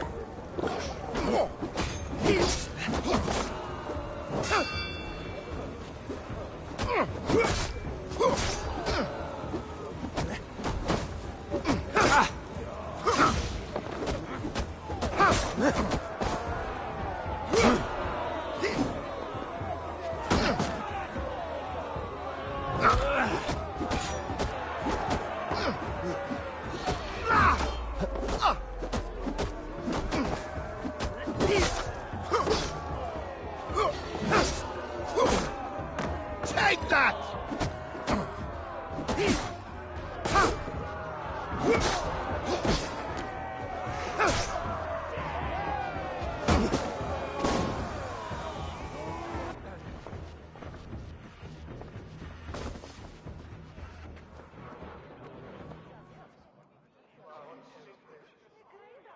The end of our road. Stand, you treasonous bastard! Stand and fight me!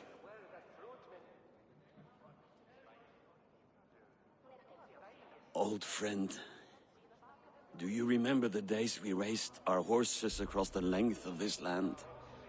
You were always faster. You always won. Because I let you win, my Jarl. So I will let you win one last time. We will meet once more in the corpse hall.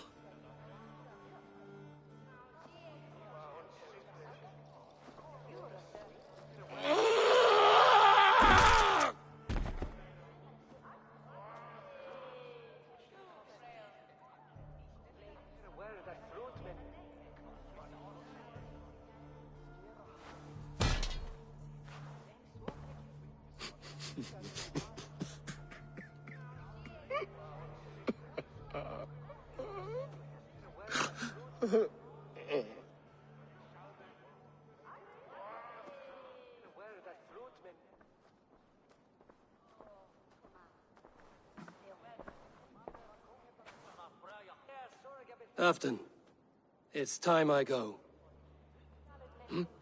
I'm leaving for Mercia, going home.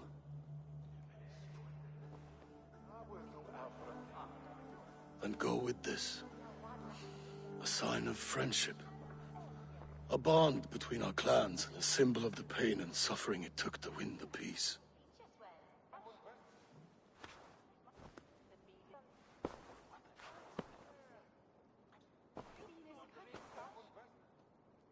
I hope we were right about him.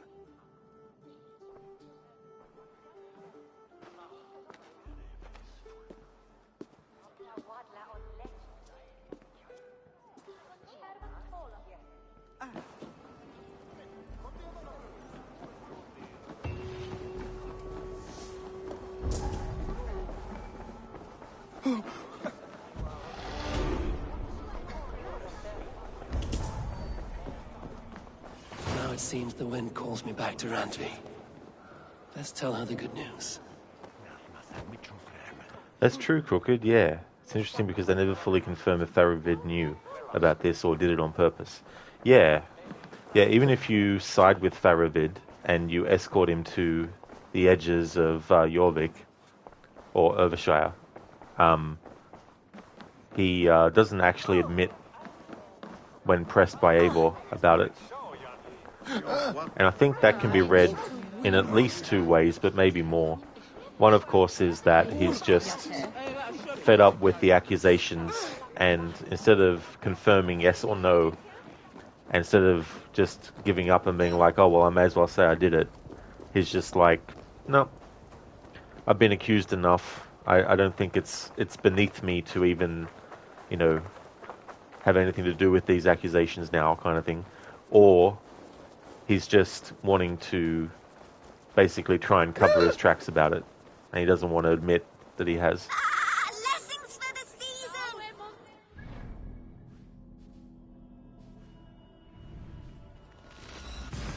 Dr. Darling, Halfdan just watching in the fire. I didn't actually notice, so was he literally inside of the fire?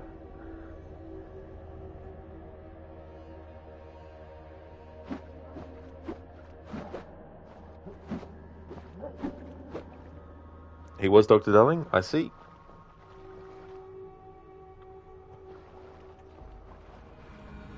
Maybe he was cold.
It is true. It is possible to cinder, yeah. Yeah, you can do heavy damage with your fists and stuff. Uses a lot of stamina, unfortunately, but you definitely can.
Crooked, one thing you love doing with fists is the warrior takedown ability, where you heavy attack an unaware enemy. It can trigger some truly gruesome finishes, lol.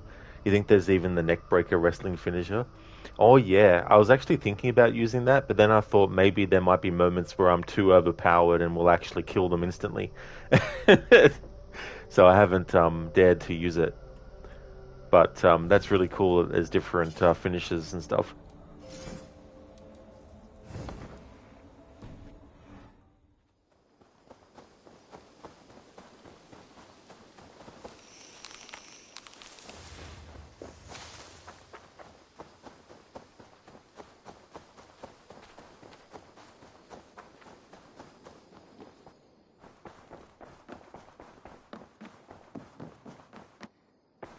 I entered Jorvikshire to meet Halfdan Jarl, and I left a friend of Halfdan the King. We have an oath at last. Good. Very good.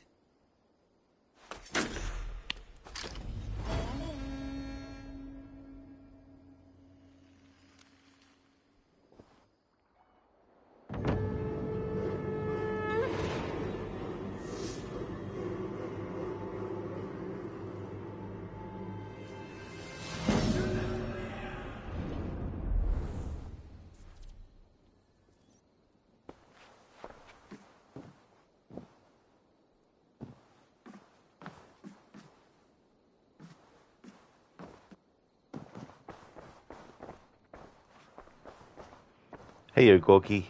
How's things?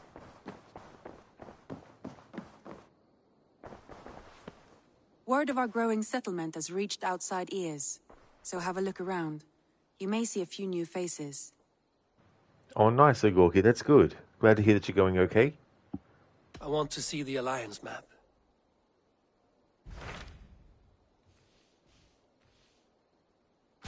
I have received a unique summons from Nottinghamshire in the north. From your old friend, Vili. Vili? A name I've not heard in 10 winters or more. How is he? Well, it seems. Vili asked that you join him in feast and celebration, in honor of his father, Hemminger Jarl. A welcome invitation. It will be good to see him again. It is worth recalling that his father, Hemminger Jarl, would be a formidable ally. Will you go?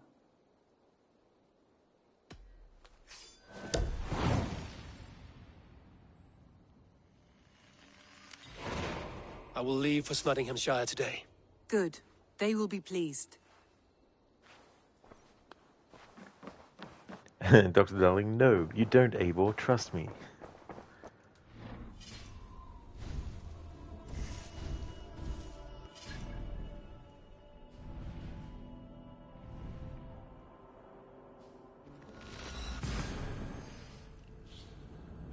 There's going to be a tricky part here where you're going down the river and you've got enemies attacking you from the sides of the river.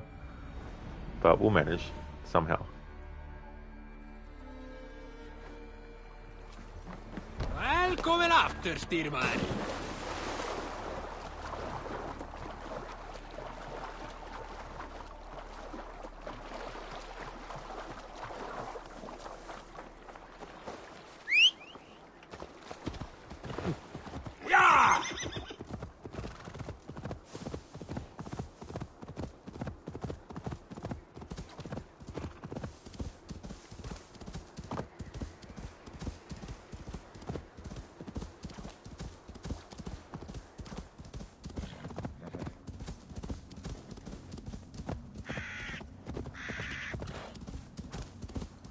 Will also be interesting with the boss fight thing in the hallucination sequence.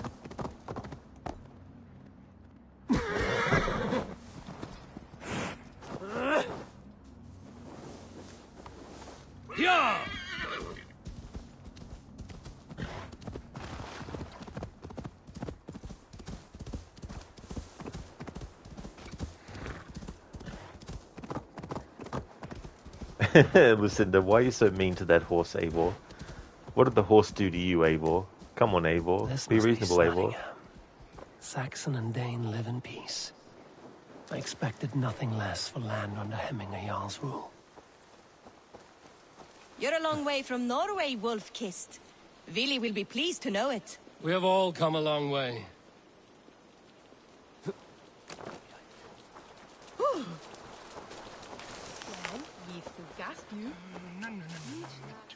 Trick we spoke true. You have come to England. I have, and I mean to stay. It's Nottingham. It will be good to see Villy again.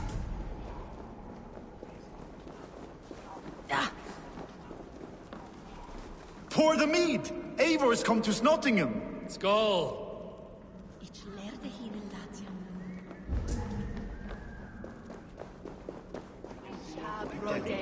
I'm feeling a bit Make sure the supplies are secured.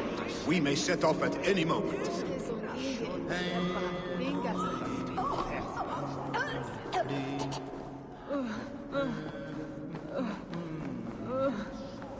Do I trust my own eyes? Is that truly who I see? Tryggvi, you old hound, how are you? Eivor, a friend of old is a good omen. Look at this. Your chin grass might be mistaken for hedges now. Ah, but a healthy Jarl beard it is not. And what of Billy? I was happy to get his message. I stand in Villy's place today. He and his father have gone to Ulkathorpe to stave off an invasion of Picts. We've laid a long siege, and Hemminger Jarl looks to finish the job. Thank you, Edimetra, for redeeming to change Eivor to female Eivor. Definitely can do.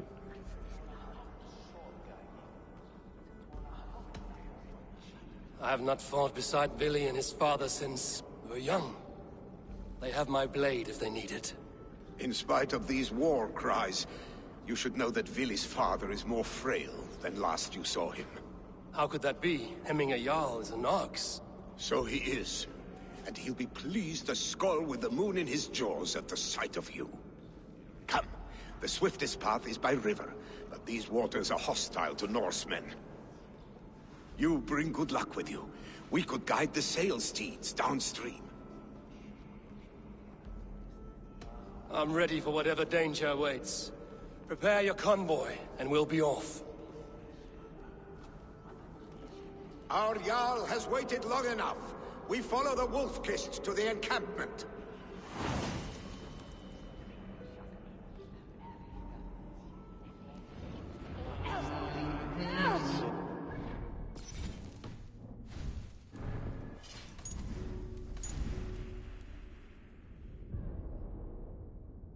Dr. Darling, there's an article that claims that the Black Flag remake won't have modern story. Yeah, I think it also said that the combat will be RPG combat, and there'll be a stat system and all that kind of stuff as well, and that there might be some cut content added back in, like stuff related to Mary Read apparently, and all that kind of stuff as well. And yeah, so... And apparently, of course, it's going to be in the same game engine as Shadows, which means we're going to see great characters in the original turned into robotic animatronics.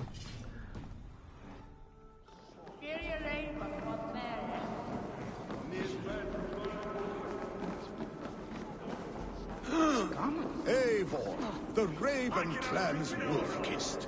You'll soon have more names than the All-Father himself. I've traveled far, spilling the dew of slaughter. A reputation is the price of victory. Aha! Indeed! Yeah, Lucinda. Hola, ladies. I'm not a huge fan of the present day in Black Flag, as in I'm gung-ho and excited about it. But still, it is something that has a lot of interesting elements you unlock in it too as well. And I imagine as well it will mean that they don't have to get the rights to the recordings of Desmond Miles done by Nolan North. Or it will also mean they don't have to worry about hiring him to redo the recordings.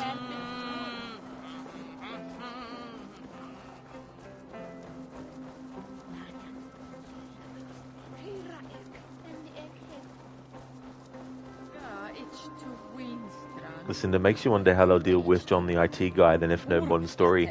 That is true, Lucinda, you know. I mean, without him in present day, and without the Sage in present day, but they would still have the Sage in Edward's time period, but still. Unless they're going to cut out the beginning and end of the story. Yeah, who knows, really. I mean, it's rumour at this stage, but I wouldn't be surprised if these are the things that they do. So, I don't know why people are excited about a remake of Black Flag, but oh well, I'll just keep playing the original.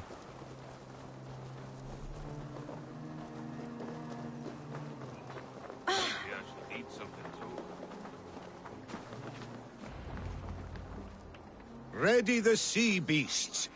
Eivor Wolf-Kissed is here to escort us upriver.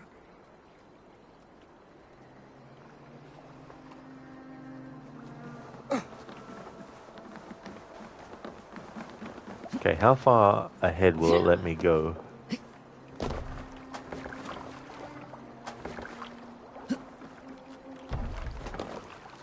Alright, so let's call the long ship.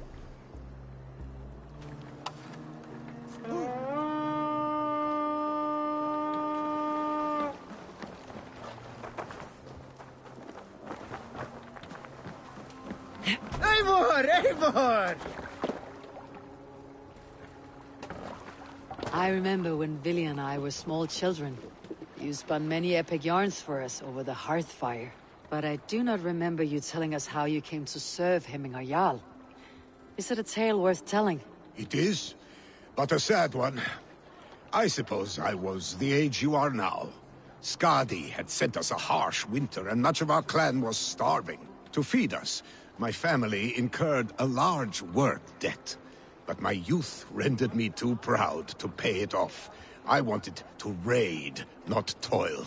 For my failure, Hemmingar Jarl could have taken what he wanted from my family, including our lives. But his heart is kind. He spared us, and I pledged myself to him. Gladly so. So it has ever been. A story of quiet honor. If we had more tales of that kind, the world might be a more forgiving place.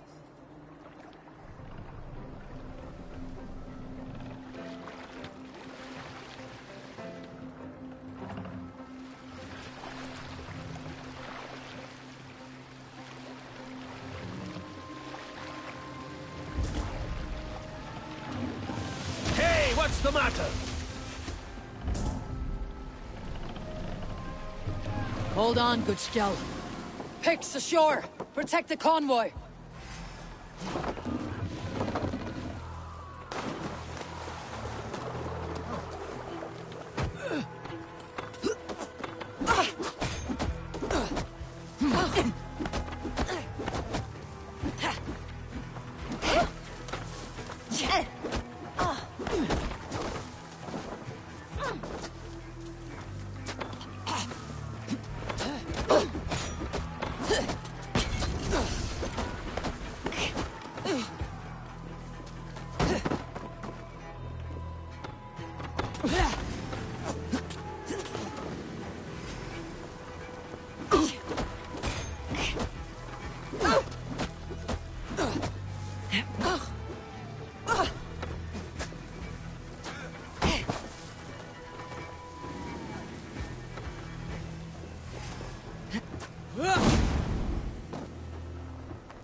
Convoy undefended.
Hey Sheila, welcome back, dude. You finally back home? Oh, very good. Valhalla's going not too badly. We finished off the Halfdan quest. We actually decided to side with Halfdan and we fought Faravid, and then Faravid got killed. And now I'm doing the Nottinghamshire story arc where we have to choose which Jarl is going to replace Hemminger. Oars, back us around. The convoy's laid bare.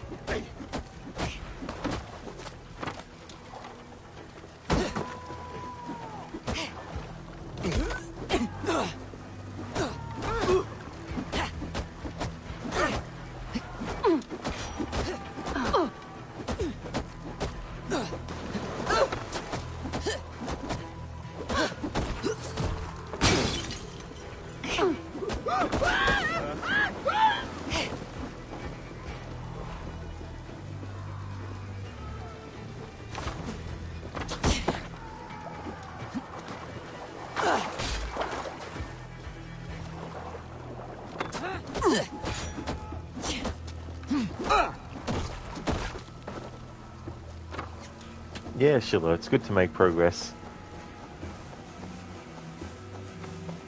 There's a big jump in power level with this story arc, but we'll get through it. And of yelling oars. Oars. Imagine being able to use them as a weapon in this game.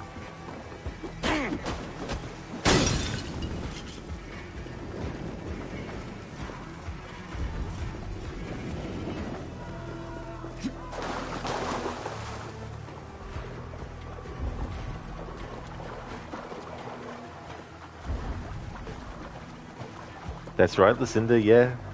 I've seen some Dead Island gameplay where you can use the oars. That's really funny. In Dead Rising 2, you can actually attach a chainsaw on each end and then use that, and you can also put it on your motorbike as well. Lucinda, an oar is your first weapon in the tutorial. I imagine you can probably do a whole playthrough with just the oar as a weapon. Or do the weapons break in that game? I think they do, don't they?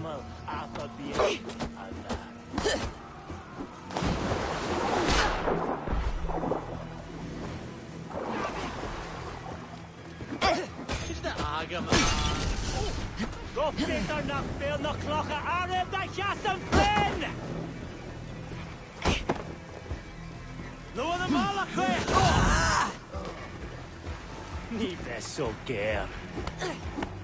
Mira degna der var gammel!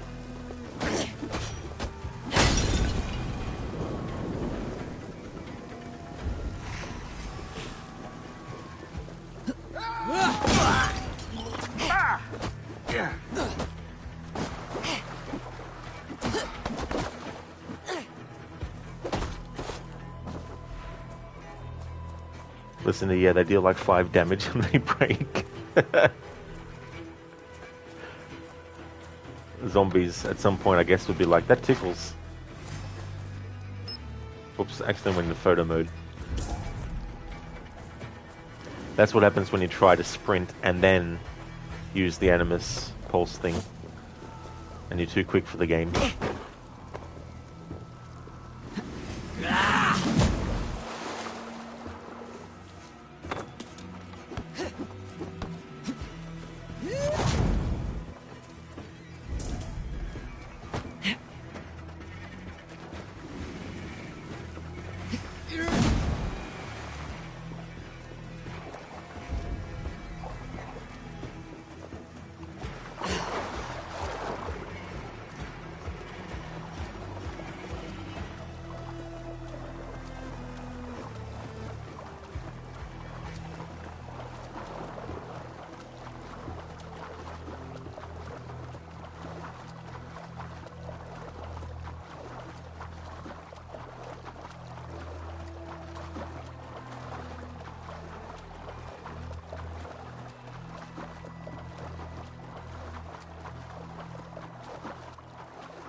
supplies bring fire to the Ukathorpe siege. Hang on, game. How did I equip my axe? Oh, it's just underwater. Okay. I'm like, hang on. I don't remember switching to the axe. What the hell? But yeah, when you're underwater, sometimes it'll have you use the axe when you hit.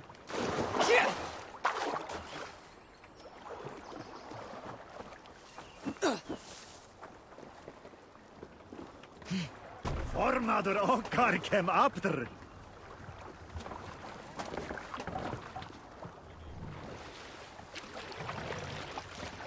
Hey, what's going on? Are you feeling all right?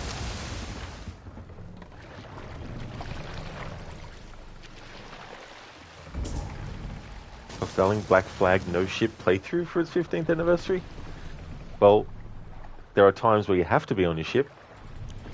But maybe, I guess, the opposite of what I did, where I had a water is lava Hicks on the playthrough. rich! Guard the convoy!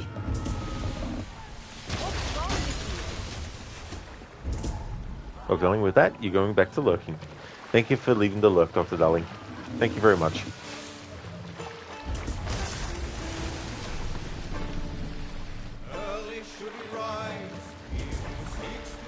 Hello, Spectrum. How's things? The convoy remains wolf-kissed. The convoy is unscathed. Hemminger Jarl will be pleased. Going good, Spectrum. I finished off one story arc in this stream. Now working on the second one. Making good progress. Getting closer to the end of the game, but still definitely a lot of story arcs left. Spectrum, it's 7:25 AM and you're just waking up instead of going to bed. Oh, well that's good. I hope you got some good sleep.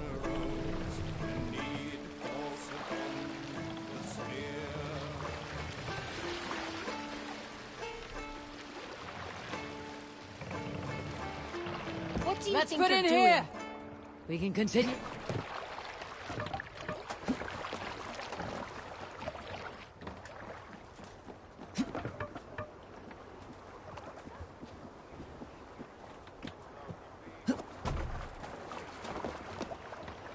Spectrum, you got 4.5 hours. Oh yeah.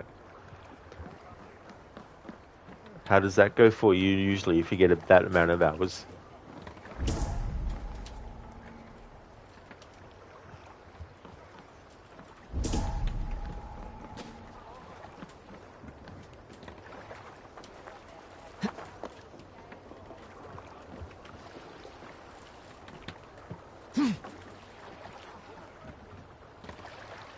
Stop that! I have orders to go to Stonenberg, but our camp is just ahead, so hurry on without me. Willi and Hemminger Jarl will be pleased to see you. Spectrum, it means a long nap later. I definitely understand, for sure. Yeah. That's the thing too. Like, What's wrong with you? can be a certain amount of hours of sleep where it's just like, no. Definitely gonna have to have some extra sleep later.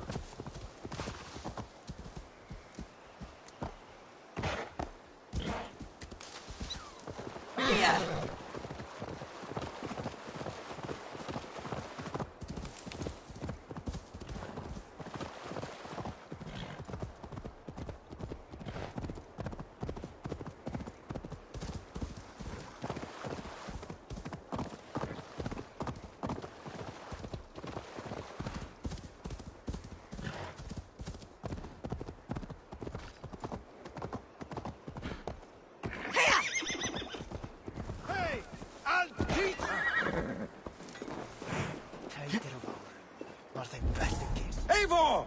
Hail! We have not laid eyes on you for some 10 winters now. Hail, friend. Spectrum, it's raining pretty good here, not going anywhere. Oh, that's fair too as well, to stay inside where it's warm and dry. Imita, you're a bit late on the Black Flag topic because you were busy fighting demons in Elder Scrolls Online, but one thing you're sure of is that they will completely ruin it. Oh, that's fair, Imita, for sure. Oh yeah. I hope that Elder Scrolls Online has been going well. And I don't blame you also, it's one of those things where changing the gameplay to the RPG style with a game that wasn't actually in that style to begin with is like putting a square peg into a round hole. It's like, and given that they're using the same engine as Shadows, and the way that the characters move and how robotic they are when they're talking to the main character and vice versa, to see the performances of the original brought down to that level is just going to be very, very cringy. And it doesn't matter even if they have the same voice. There's also how they actually move. And because they did a lot of mocap scenes, practically pretty much every single interaction in Black Flag is mocapped. And they don't do that anymore. And me too, yeah, Elder Scrolls is going well. Just trying to complete another region out of many. Oh, very nice. That's good.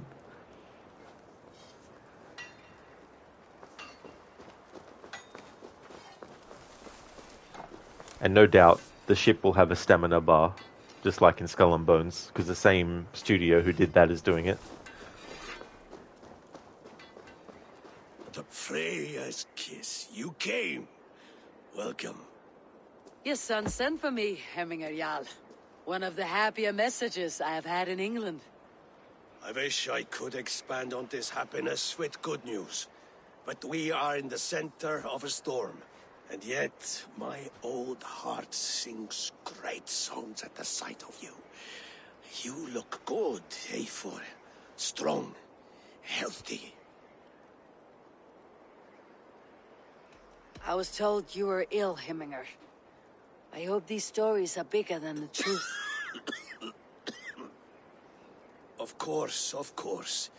You know how rumors grow. A fish the size of a hand at catching is the size of a man the next morning. Movement on the walls!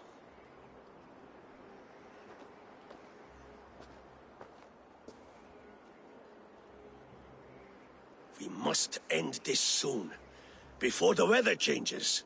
The whole of my clan would be here if you called them. No need. These men are flies for swatting. Even now, Tryggvi rides for Stonebur, should any Picts escape. It will all be ended by this time tomorrow.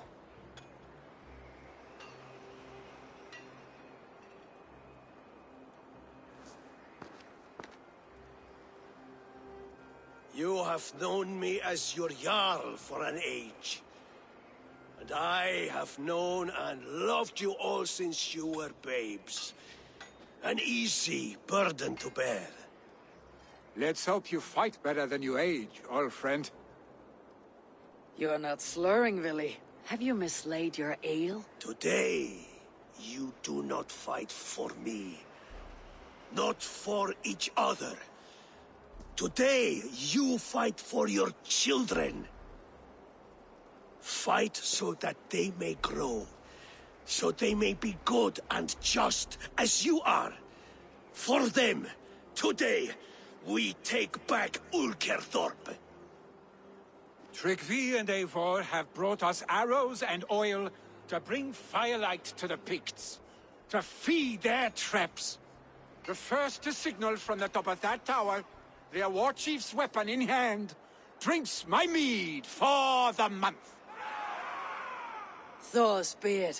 It's good to see you, Willy. Oh, is it?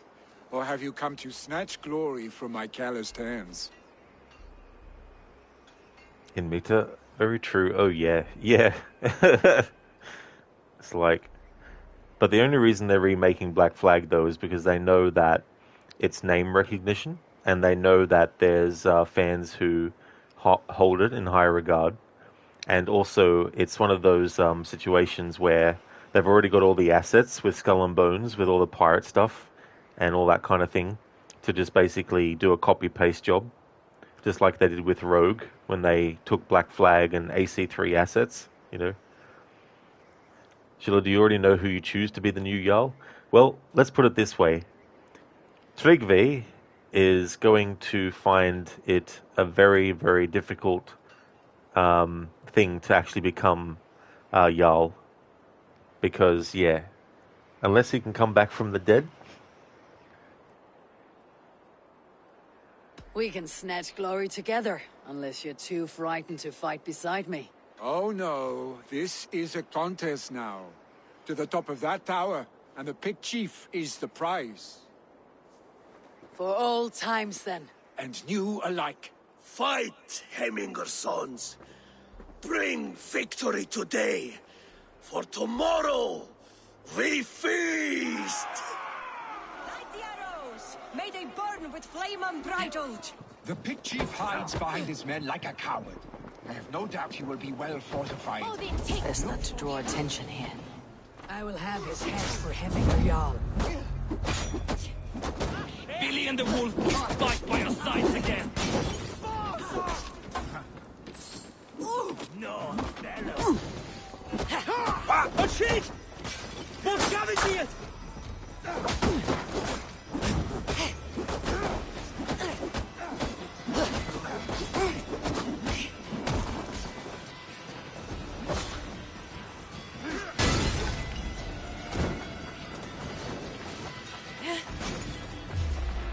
Damn not!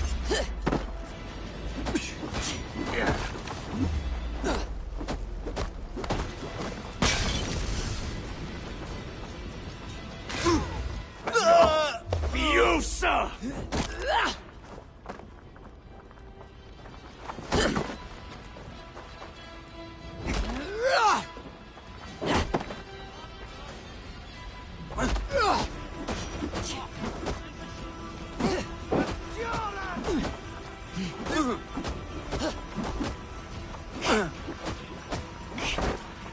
Oh, sorry.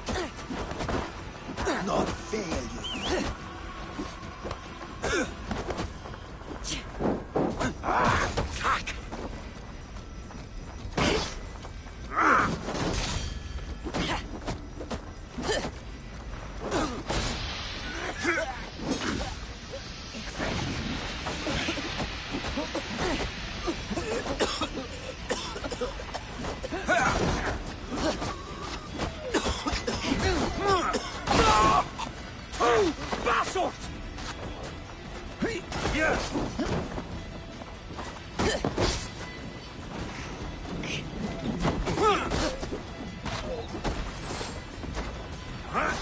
Attack!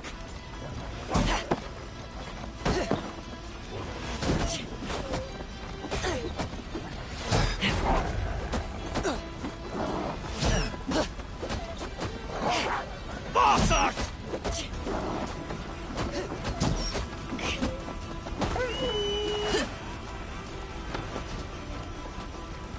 The chief will make his stand in the tower.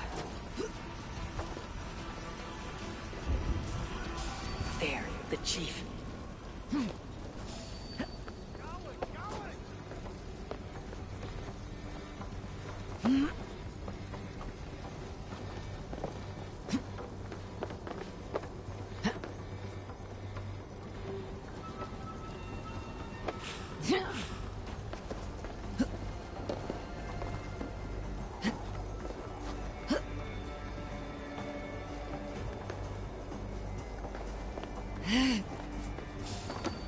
Shot! Galoid!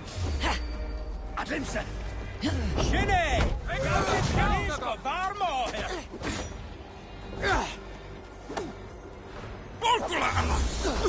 Well done, my wife! They come for the chief! Stop them!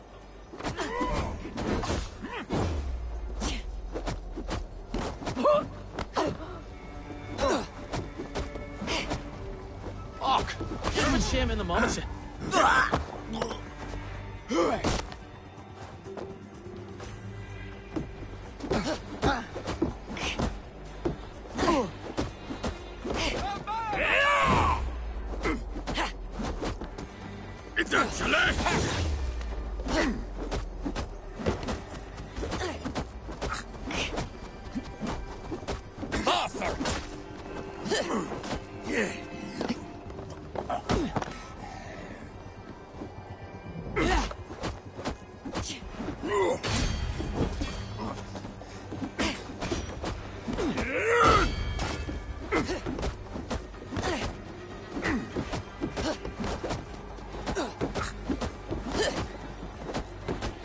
The spear is mine, Billy, and so too a month of your father's mead.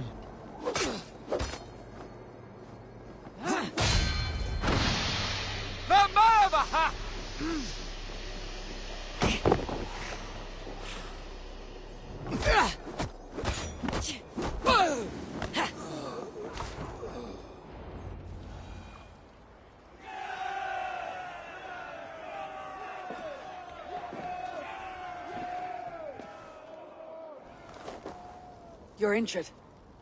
No, stop. I'm fine. There is more blood here than injury. Pride cannot heal you, Hemminger. Only care and bandages. My clan fought well, did they not? You saw it. The heart in these people. How they rallied behind their Jarl. You have that effect on men. They trust you.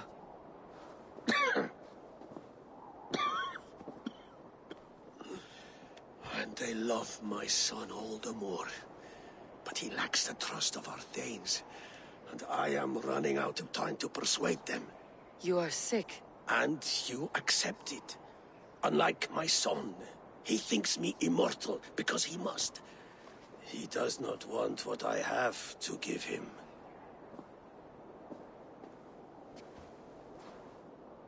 Was it Vili who summoned me? Or you, Hemminger? I thought you would come faster if it was Vili's name you heard first. I need your wisdom, Eivor. Your discretion. You have it. Of course. There will be a thing soon, in which the nobles must name a new Jarl. And I am torn.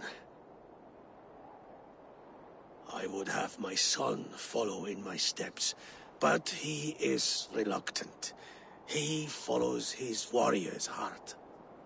Others will name Tryggvi, a fine man with a mind for leadership. But his lineage is tattered, and he is less bold.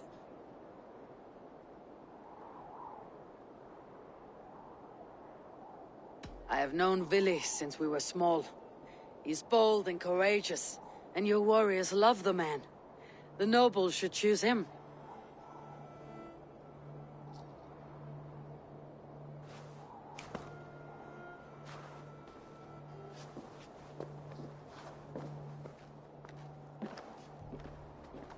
Your sight is clear and your mind is sharp.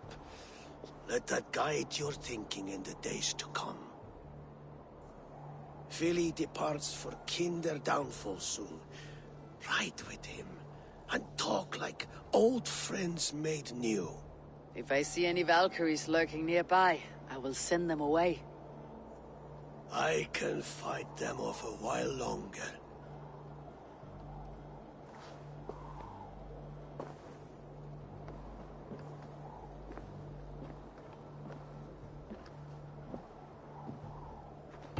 Vili waits for you below, Eivor.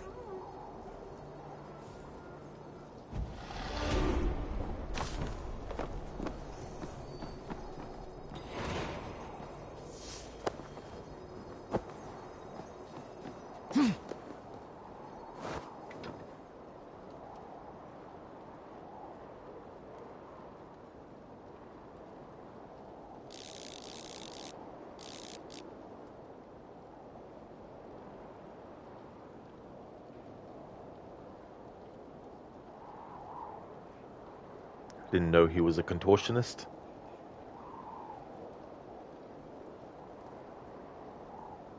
Crooked, that doesn't look healthy. It definitely doesn't.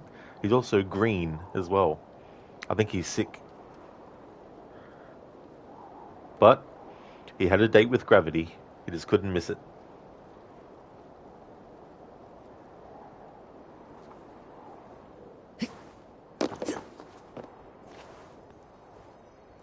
Yeah, and Mita, he believes he can fly.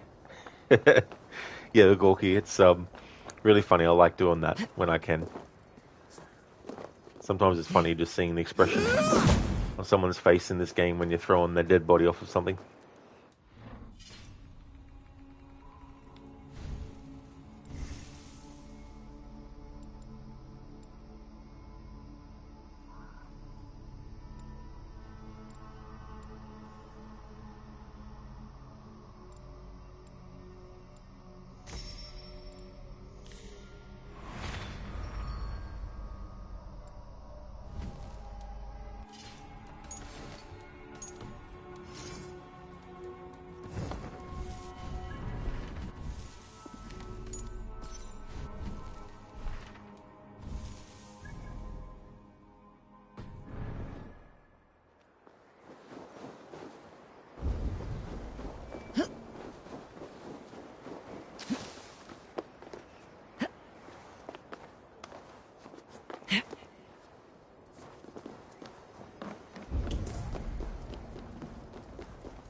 Billy.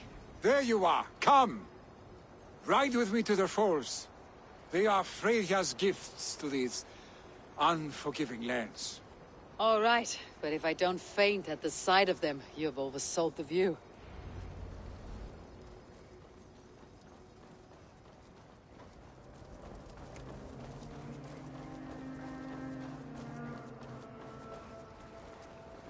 You fight with impressive skill, I should say. I taught you well, I think. You taught me to fight. You taught me to fight the programming of cutting dialogue off.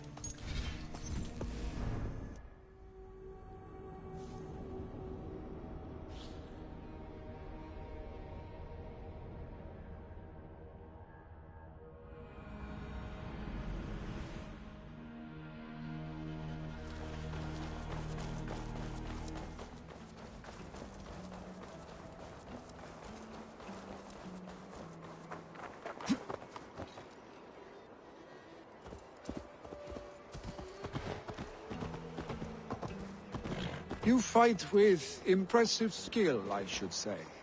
I taught you well, I think. You taught me to fight empty air, Willy, and trees and snowdrifts and the like. No, I am certain I saved you from a snowdrift once, and a murderous tree. That's how I remember it. Any man who would call a tree murderous is a man who has had one too many blows on the head. That tower there. It recalls the broken wall in Norway on the road to my uncle's. Remember? I do. I remember the bite of that winter's chill as we sheltered from the wind for hours. It was you who got us stuck there. Searching for the chickens you let loose before the Yule feast. I'll have you remember. It is good to ride with you again, Arstic. I told you, that was meant to be a dragon's tail. It was a woody little twig in my eyes. No dragon's tail. Must I remind you of your own disrobed adventures in the pre-dawn streets of Stavanger? Eivor the Pantless, a head soaked with mead, and many pockets full of vomit. A dragon's tail it was then. Are you sure you want my father's mead? Not afraid you might wake up tomorrow, naked, face down in a hog's pen? Is that what you call your house? Ah!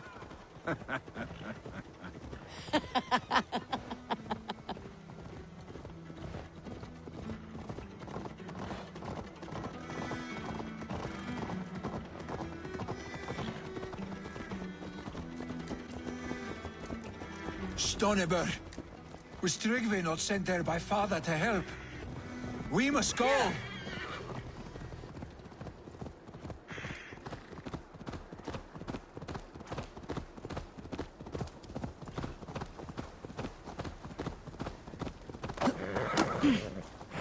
Tryggvi!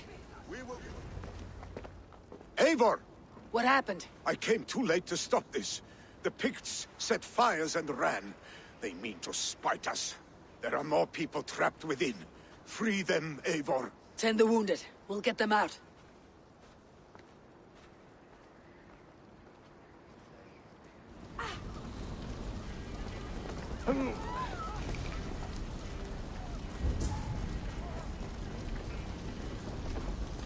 Help!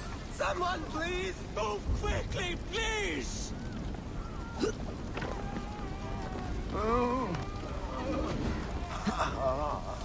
Leave your things. Get to Tryggvi. You'll be safe with him.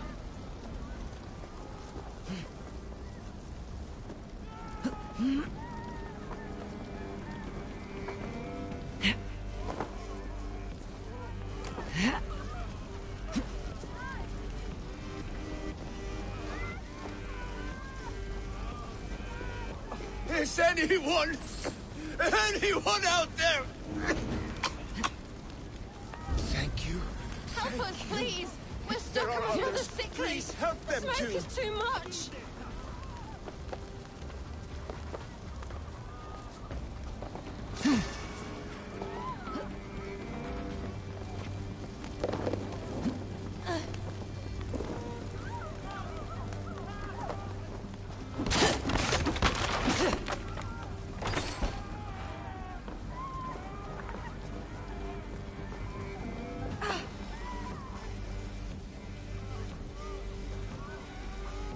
Thank you, Drengur. Thank you. In Mita, this guy's also in Blood and Wine. Move! Get to safety! The voice actor, you mean? Oh, for Vili, is it?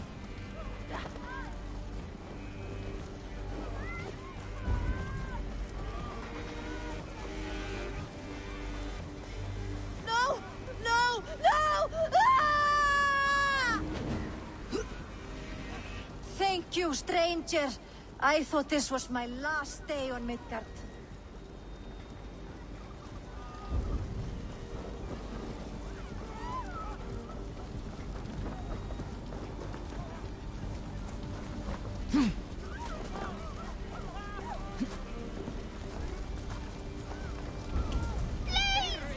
My parents are trapped! Help me! And help them! Oh, Emita Trigvi. Ah, him. I got you now. Oh, that's cool. Save my wife, please! Leave me be!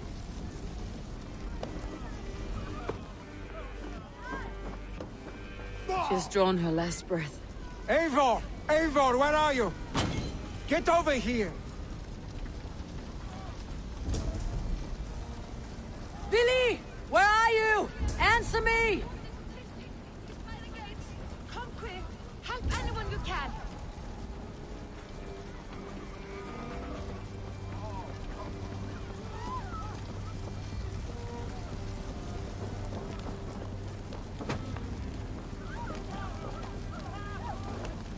We need to clear a path!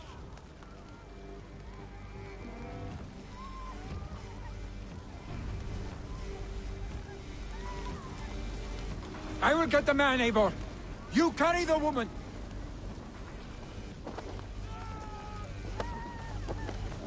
Niflheim will have to wait. You are staying here today.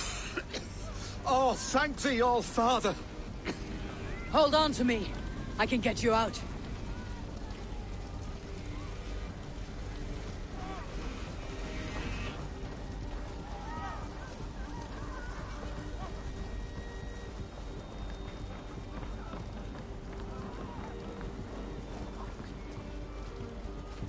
Þetta mesti hlutur Hotsmeats. Muni hann vera heim? Oh, thank you, Vili. Thank you. I draw breath because of you. I thought I might have to rescue you, Billy. Had I died, it would have been my time. My fate is already spun. I'm sorry, but you cannot endanger yourselves like this, lords. You have people to lead, a future to consider. The old man has wisdom, Billy. You have the full weight of this clan on your back. My father carries that weight. I do the fighting and feasting, and I am expert at both. It is good to have you watching my back again, Eivor. You see what I deal with, Eivor? The mind of a troll in the body of an Aesir. Still the same arse stick as when we were children. I'll never change. This is hardly the time for lightness, you two. We have many injured to comfort. Well, that is your domain, Trigvi. I don't wish to be seen as a savior and healer all in one afternoon. The waters at Kinder Dunfall will soothe my wounds. If my father needs me, I'll be there. Billy, stop! Eivor, wait a moment. Hemminger Jarl has confided in you about his health. He has. He said Billy wasn't taking it well. Vili lives in another world entirely right now. He is cracked inside, and will not face the full truth laid before him. And how are you? Have you braced yourself for what is to come? I have made my peace with the future, yes. Worry yourself with the wounded here. I will talk to Billy myself.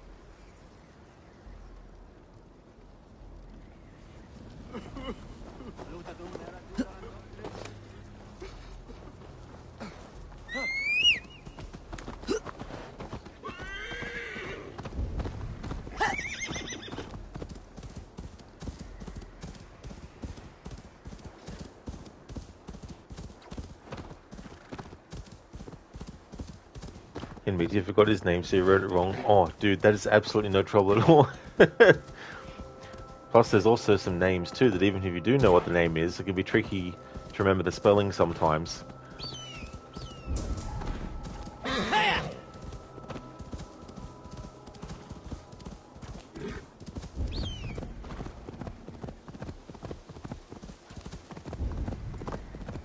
Willie was right. The Kinder downfall is beautiful. Now, where is he?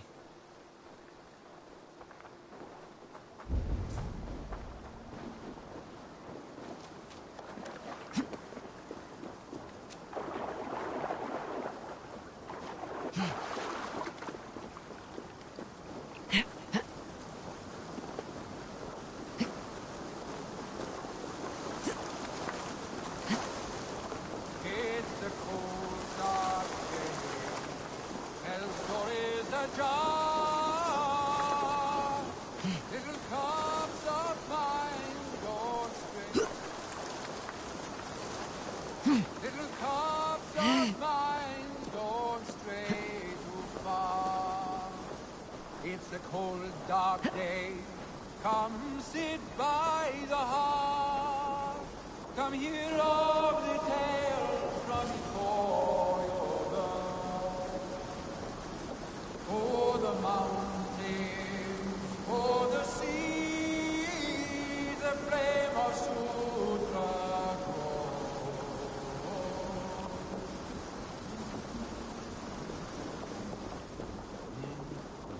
Eivor, you found my secret haunt. I would be deaf to have not heard your singing. Your crow's crackle could awaken the dead.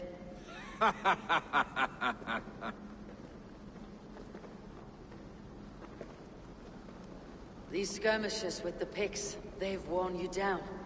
Not at all. The more scars, the better the boast. I mean, look at my father. A battle-worn veteran, carved up like a goat on a spit. Not a metaphor I'd use just now. Not in his state. These waters are magnificent, no? They comfort and heal.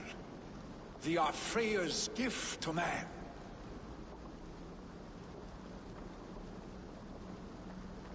Willie, you need to face it. Your father is dying. When he departs for the corpse hall, you will take his place, as expected. The novelty of this soggy north has worn on me, Eivor. Too warm for winter living, too cold for summer. I've heard Mercia is more temperate. Dense forests, bright colors, thriving streams. Is that how it is in your settlement?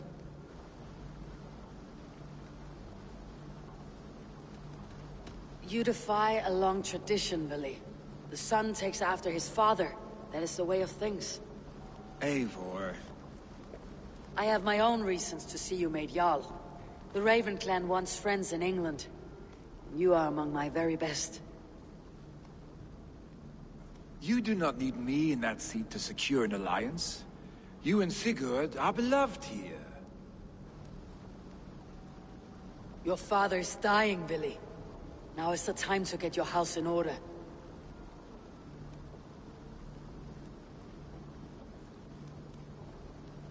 It is not my house. It is the clan's house, and the clan will decide what happens next. You have a chance to end on good terms with your father. I wasn't afforded the same luxury. Don't squander it. Billy! Billy, come fast!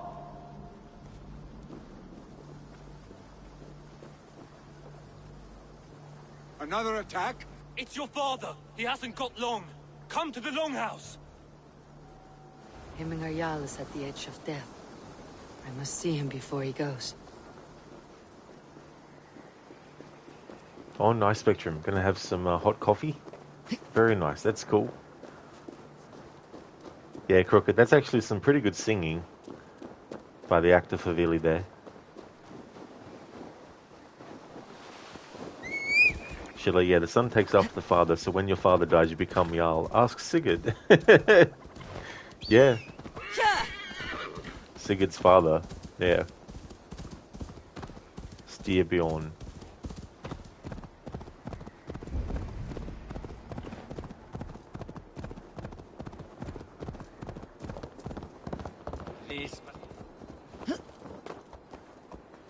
This must be where your dialogue gets cut off.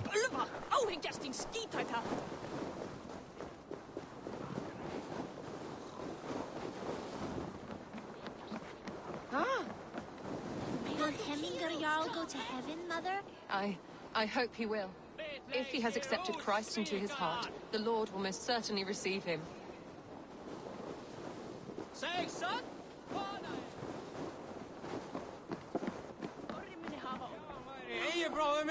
Oh, dear Hemminger. Our Jarl. He'll soon join our forces.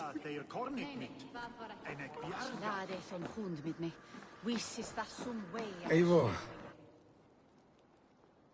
Could have played that dialogue before we got to that point, but whatever.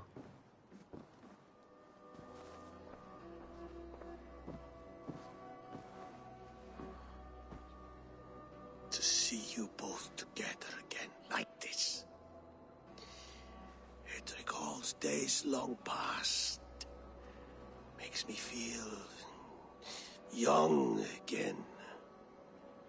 Hold on to that feeling and take it with you to the Hall of the Slain. You have become a great warrior, Eivor.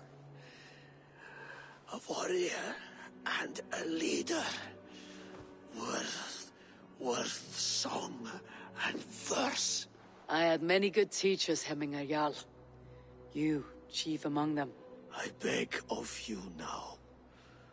Do not let my lessons die. Pass them on. The seer is on her way, Father.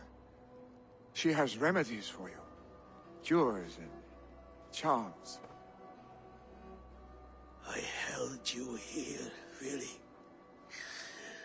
In one proud hand when you were fresh from your mother's womb. I've watched you grow.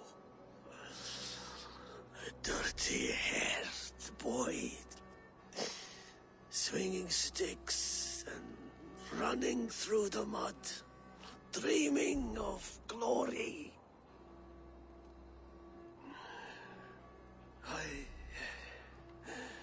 I am proud of what you have become, son. And I am proud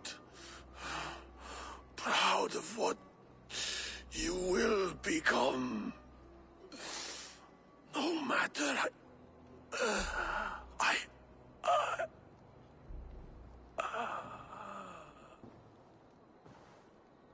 Father.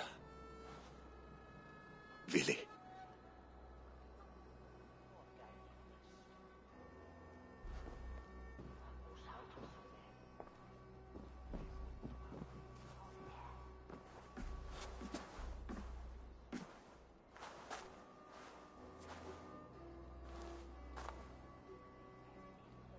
We must prepare for the funeral. I'll send for my clan.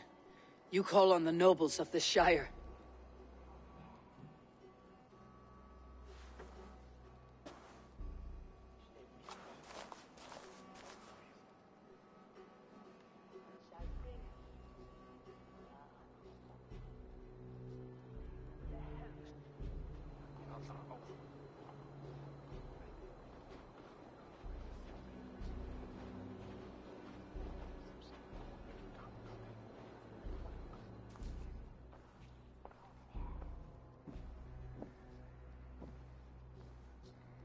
The nobles have begun to arrive. Tryggvi needs our help to see this through.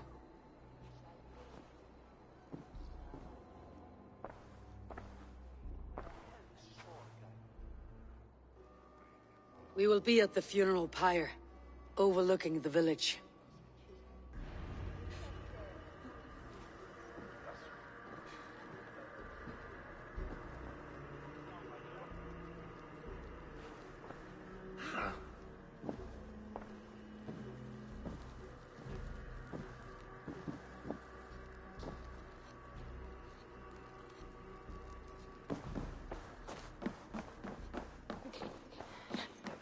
Timasi, cum sonato winter.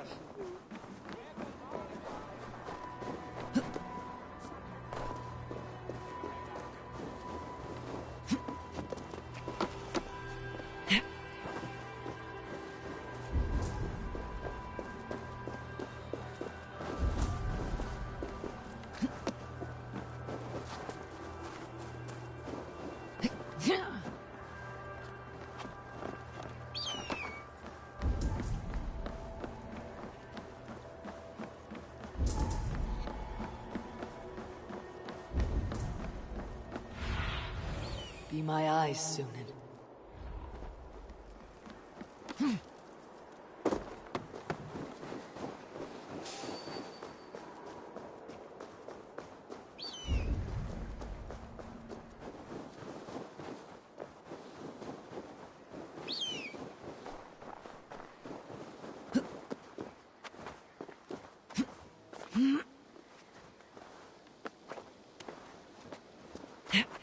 Should a new threat to Hemthorpe emerge, who will step up to meet it?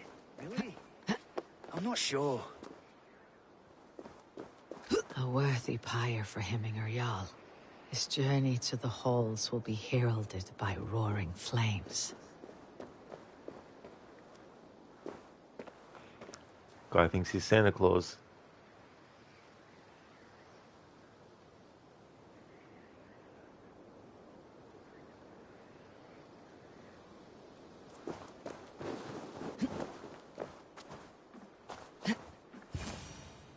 Eivor. Drengur. Sunniva, thank you for coming. The sight of old friends lets my heart rest easy. We came as soon as we heard, bearing gifts for Hemmingur Jarl. The celebration will last many days. How soon till we begin? The pyre's construction is underway, and all of our guests are lodged and welcomed. We could begin shortly. Good. You handled this well, Tryggvi. I pledged my life's oath to Hemmingur Jarl. There is nothing I would not do for him. The Althing must be held when the week is out and the funeral is done. The nobles of this shire will name Vili the Jarl of our clan. This assumes they will be sober after a week of drinking and weeping. It will be a grand funeral. Father will have a clear view of his lands from here. The flames will burn bright and tall for all the Shire to see. You've done well, Tryggvi. This was his favorite spot in the Shire. I suppose we should get started. Our guests need looking after. I will look for you later, to save you from them, once the mead has really soaked in. You are a true gift, Eivor. Thank you. Tryggvi is Hemthorpe's rock. With him around, the city can keep its peace. He's a good man. I must be away for a short time, Eivor. I want to retrieve something for my father. A gift. When did you have time to make a funeral gift? It was something I had hoped to give him in life. You must see it to believe it. I brought a gift from the Raven clan. I stored it at the watchtower on the far side of Hemthorpe. Very kind, thank you. I should like to see it. I should look over the gift first. It must be worthy of Hemmingar Jarl. There's a heaviness to your look, Eivor. What troubles you? Hemmingar desired my counsel before he died. Wanted my opinion on the future of this clan's leadership. That would be Vili, would it not? If tradition held, yes. Tryggvi has tasked me to help the Volva with the sacrifices. Could we speak with her to ease your thoughts? It is a good idea, but let me go alone.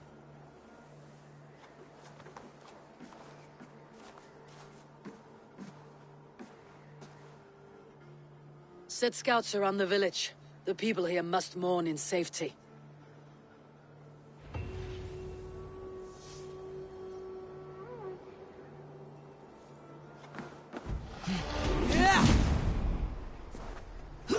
Ogoki, hey, was that Santa?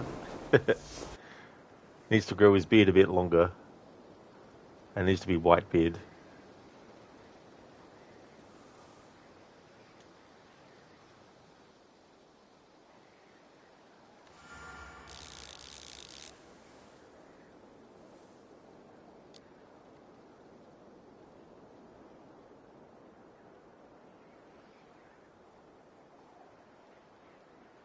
He's keeping an eye on who's being naughty and nice.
I think Santa would have nose hairs, wouldn't he?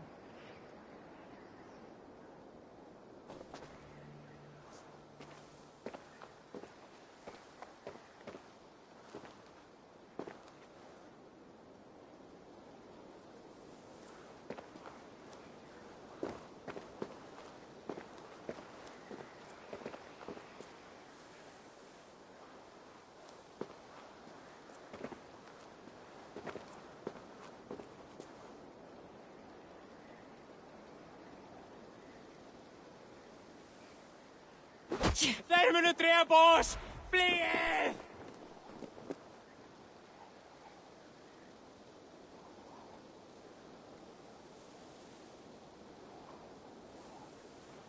Okay then. Yeah, Lucinda, it's a perfect time to use that stare emote. Thanks, Zereth, for using your channel points to change my emote. Lara with Sunnies. Hey there, Ave. Vermonestrios Bele. Flugath. How's things, Ave? Welcome on in.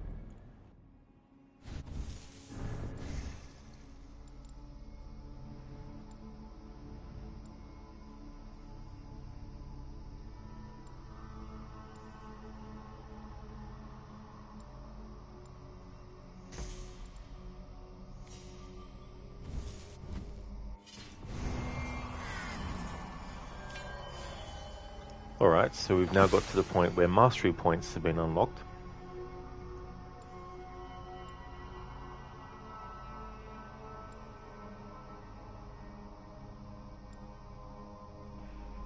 Alright, definitely want to get an increase that prioritizes like melee damage. It might not actually have any effect, but anyway.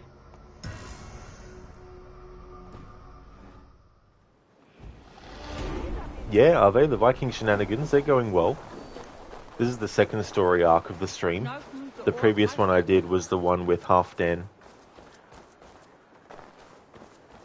Making good progress. A lot of alliances on the redacted map have been created. But we just scared Santa Claus away. That's right, Ogorki. Santa ran away. Accidentally hit him. He's like, ah! Ran off. How's things with you, are they?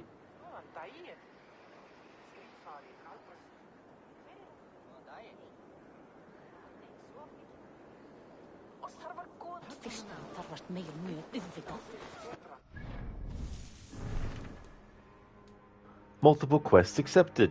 Of course, it's 3 different quests. Ik heb Svalheim.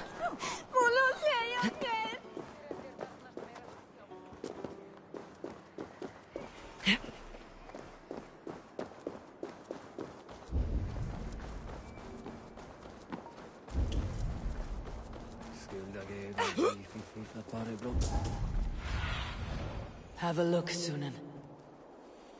Or the game could just put the icon exactly where we need to go. Oh, thank you, Avi. Cheers. As much as I have been having fun with a lot of the aspects of this playthrough, I definitely really need to get the playthrough done before the month ends, which I'm on track for. But I'm still glad I left this till the last Assassin's Creed game on my marathon. Doing Mirage first this time around for timeline order was cool. With Hemminger Jarl gone, can Lily hold the reins? Will he guide us true?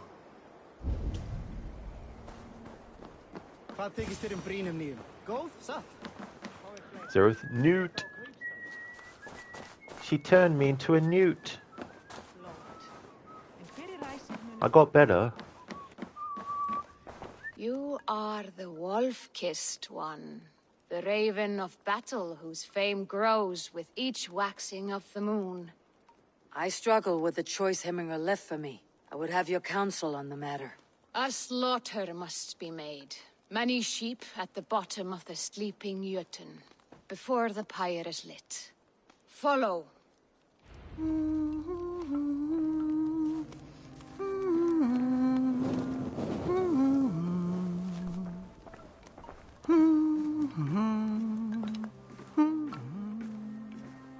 Gruffellan í af kletti, vatni veröld. Nei, án hjarnar eigi Freyja. Grasvættir sá allt og frjóminni vera mátt. Við ætlaðum að drepa alla. Come, creatures. You are to serve the gods and bid them welcome our beloved Hemmingur Jarl with ale and open arms.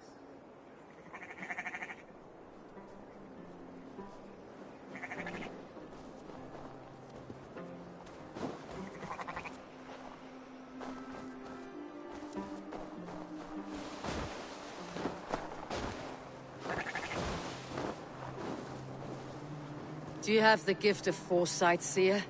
Can you augur what is to come? I see what need be seen, when it need be. A great gift. A great burden. Did Hemmingur Jarl consult you often?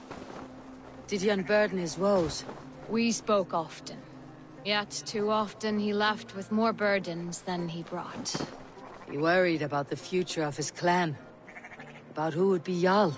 Speak less, lest our words draw foul spirits to dog us. As you wish.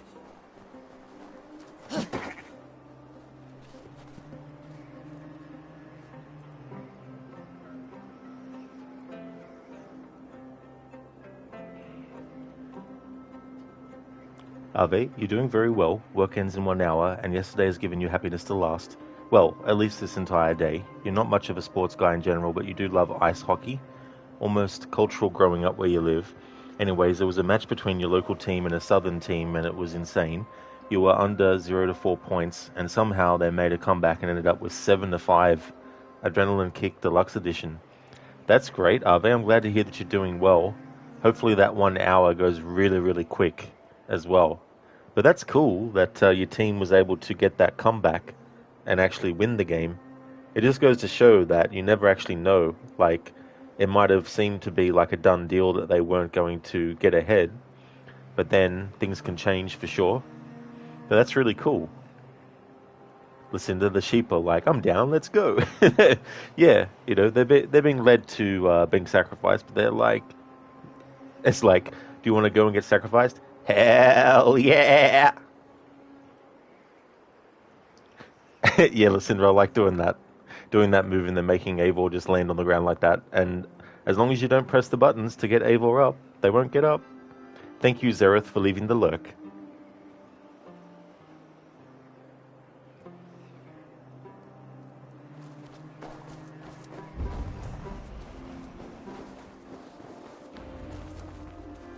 Volva, Your heart is restless, your mind clouded.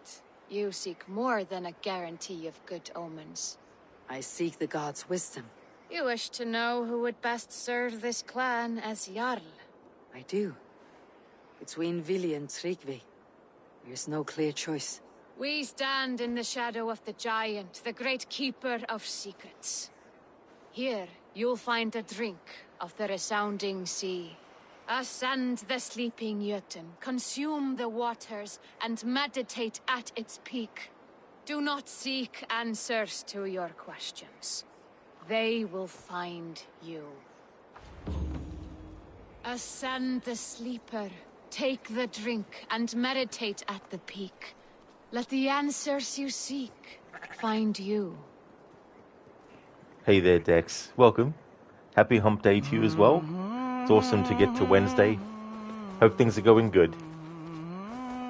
Hey Spectrum, welcome back. I hope that you enjoy your coffee. What type of coffee today?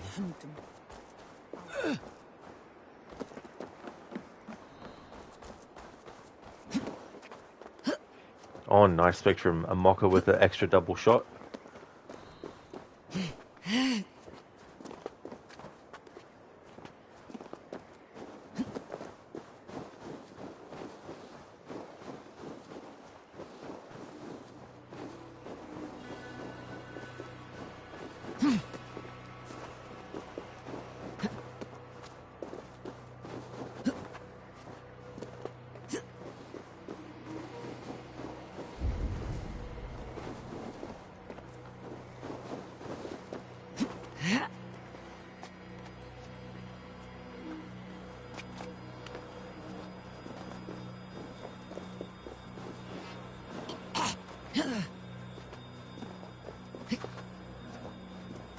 This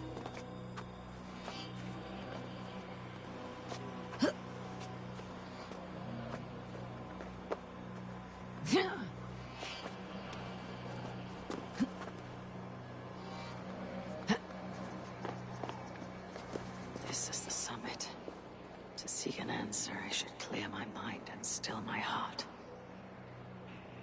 Oh yeah, Dex, so Wednesday is your busy day at work, i.e. meeting day, but it'll be fine. Hopefully all the meetings go well, and that they don't drag on as well. Spectrum, Wednesday is your therapy day. I mean, you got to deal with stuff. Well, that's fair too, as well, to have a day set aside for that kind of thing too, as well.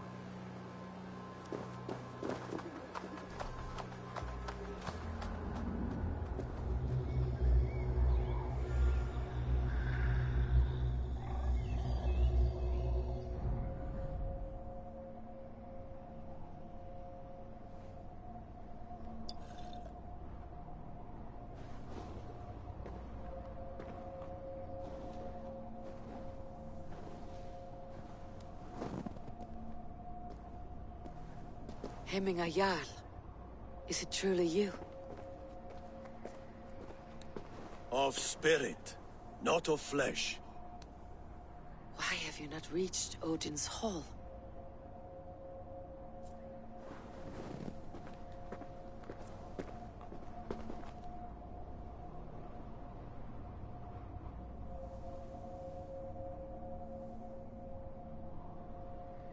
I will in time. As the flames of my pyre burn, I will ride the path of wood smoke to the All-Father's Hall of Champions. I am grateful to see you once more, Jarl. I struggle with the task you set before me. To choose your heir is not an easy thing. One man is beloved, but does not want the task. The other man is fit for the task, but is not favored. I could not give you any more counsel in life, Eivor. So too in death am I rendered silent. Forget wise counsel and rational arguments. What does your heart tell you? My heart is stopped. It says nothing. This should not be my decision, Hemminger. The choice was always yours to make. You were their chief. As Sigurd is your chief. But that does not quench your appetite for glory as you covet his place upon the high seat of your clan. I do not seek to replace Sigurd. Fate weaved our futures long ago. We're only following its pattern. Yet you see it coming. You welcome it. Shall I renounce my fate then? Abandon the path to glory I walk? No. I want you to die in defense of it.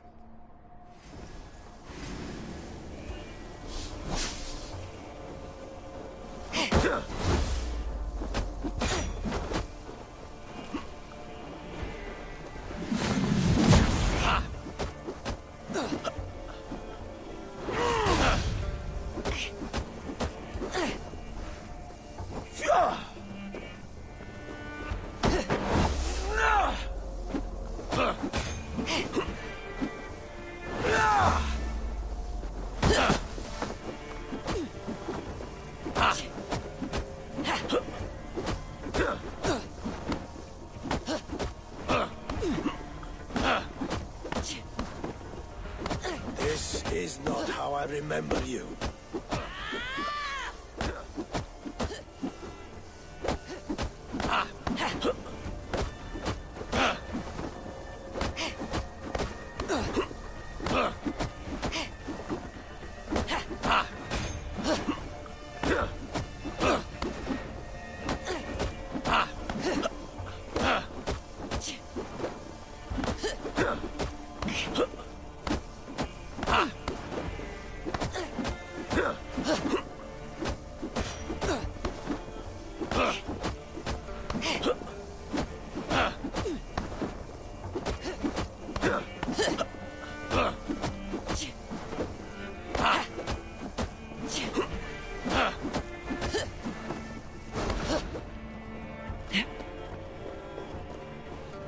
Arve going to lurk while pushing through this last hour of work. Good luck with AC Redacted map.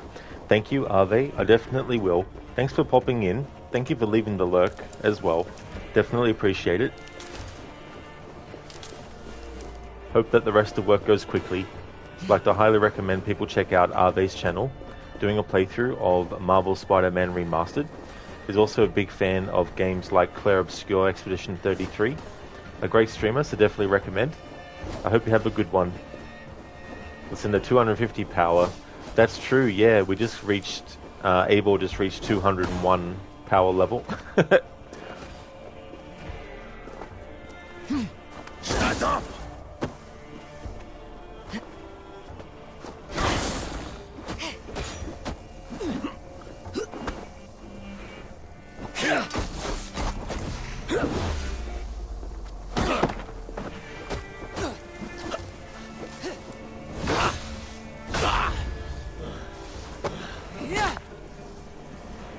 You left me too soon, Hemminger Jarl. Your Shire's fate is uncertain. I trusted you to make the right decision. I still do. The way I've interpreted this whole scenario, I mean, number one, without a doubt, it's not an actual thing that's happening. Like, Eivor isn't actually physically fighting a ghost of Hemminger Jarl.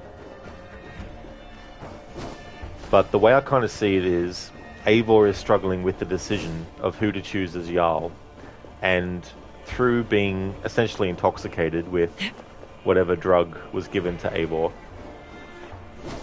instead of it being Eivor fighting themselves and trying to figure out their decision, I view it as a part of Eivor that is trying to decide is being represented by the Jarl. And so essentially Eivor in their mind is fighting against themselves, but sort of thinking about things like, you know, who should I choose? Why'd you leave me with this choice, Jarl? You know, things like that. Conceivably things that Eivor could potentially be thinking and asking themselves and trying to make their decision.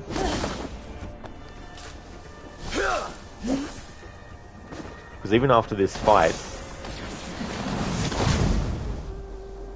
Eivor doesn't get told what to choose.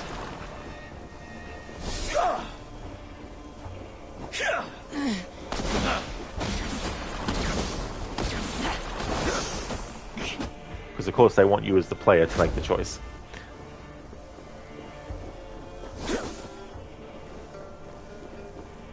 But Eivor not getting an answer from the Jarl's quote-unquote ghost is just, I believe, Eivor being like, right, no, I need to make this decision on my own. Only I can decide which choice to go with.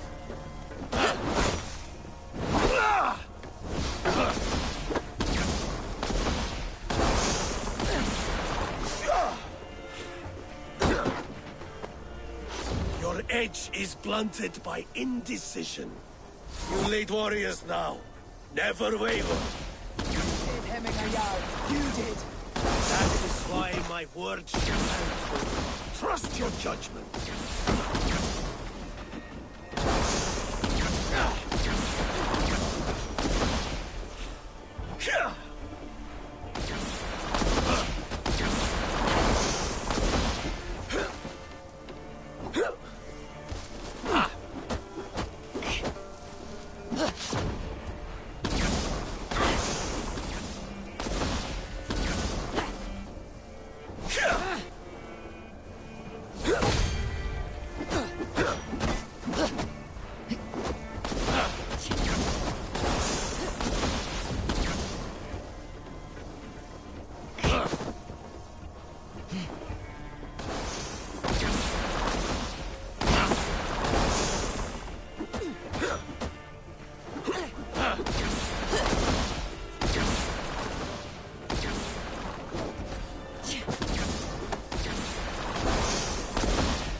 You pushed me, Hemminger. I never intended this. Have no regrets, Eivor. You have given me the great battle death I sought in life. You old fox. Was that the point of riling me up?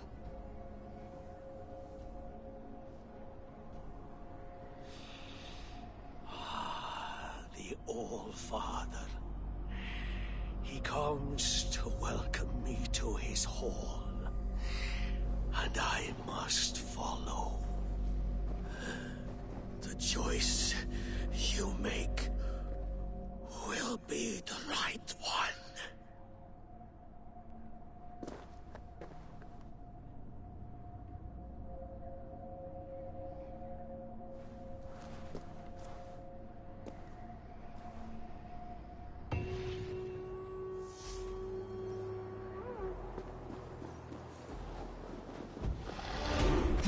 Now it's in the player's hand to decide what Eivor actually decided on. So the conflict within Eivor fighting the ghost of the Jarl to decide who to choose. They've reached the point where they trust themselves enough to make the choice.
Hey there, Octavius, welcome.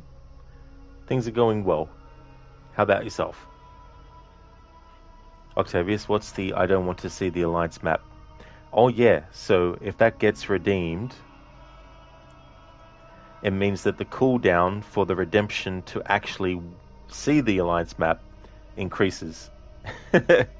So essentially, it's a redeem where if someone doesn't want the other redeem to be chosen for a longer period of time, then they can redeem that.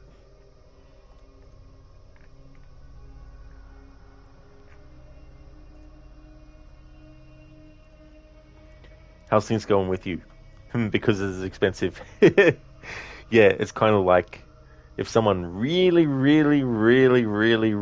wants to extend how long it takes for the other redeem to be available, then I thought that'd be it. I mean, it's a bit of a meme thing as well with the channel, and a few other channels as well. I'm glad to hear that you're going fine, Octavius. That's good. I hope that your chores go well. Hopefully it won't be, too annoying or frustrating.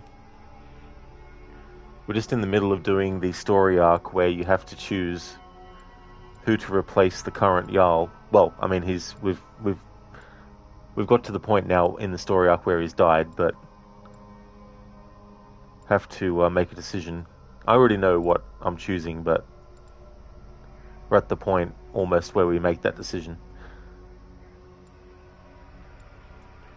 The biggest invention was the dishwashing machine. The biggest invention was the dishwashing machine. Oh, yeah. Well, that's it too, as well. Plus the convenience of something like that as well.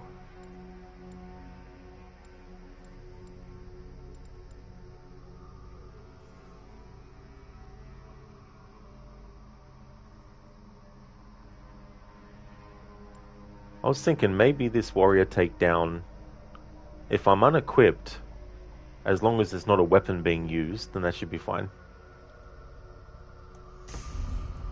Yeah, we'll get it.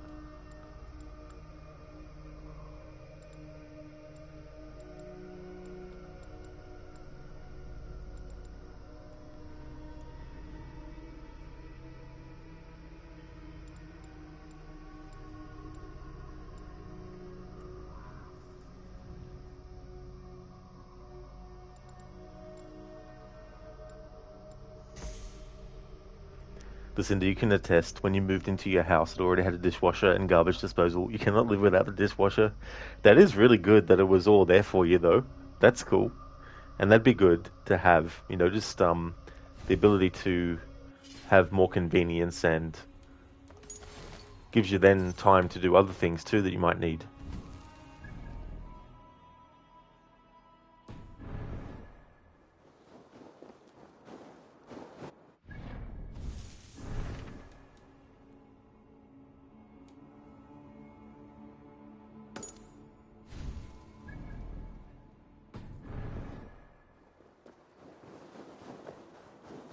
Octavius, you're the guy that loves gadgets, but is not using them all the time. Oh, that's a good way to go about it too, as well. Because there could also be some kind of like...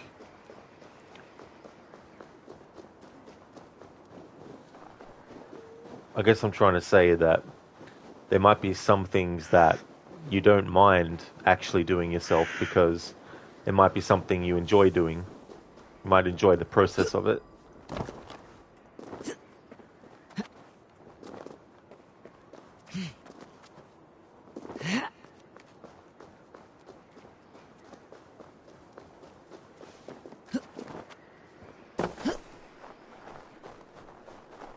Octavius, the most known Chinese platform is your Gadget Paradise.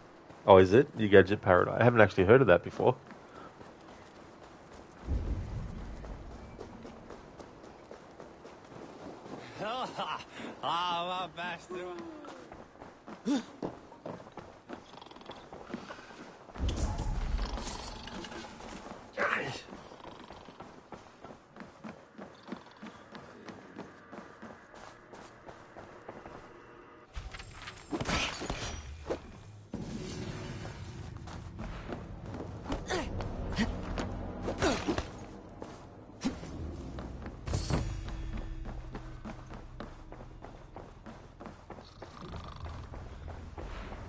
This is an outrage!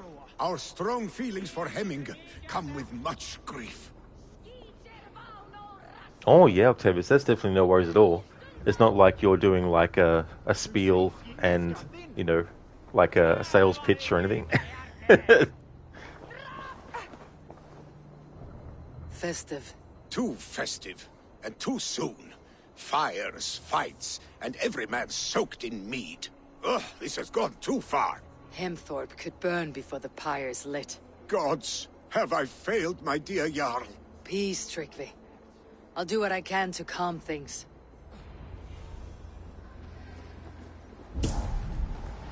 This is what I like to call a filler quest. That Saxon did what? How dare he insult our culture? He's a dead man if I ever get my hands on him.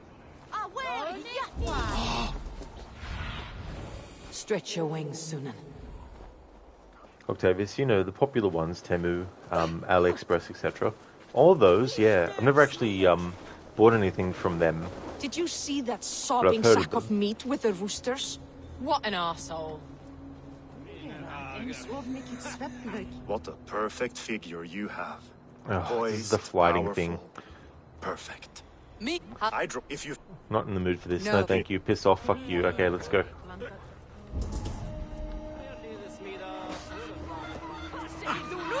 Stay! Flee, warrior, flee! Loki's horde lays waste here. You mean Hemminger's famous fighting roosters? Dragons with mighty claws! Save me from their wrath! Thank you, mighty Thor. You've saved my life. When you sober up, steer clear of roosters. Mighty Thor. Sorry, you're talking to Odin.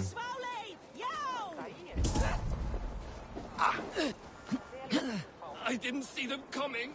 I never looked down. I never saw them coming.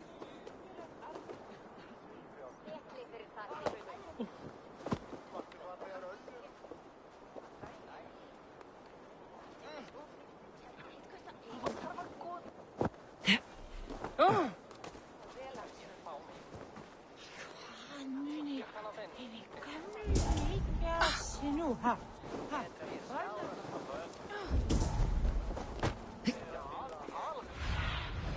I need your eyes, my friend. Yeah, listen, I'm like, don't have time for this shit.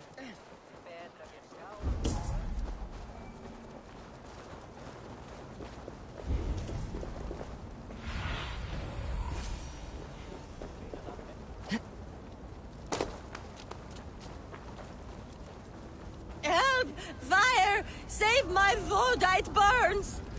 What is this Voda you speak of? A gift without price, fit for a Jarl's lips. But hurry, it catches flame.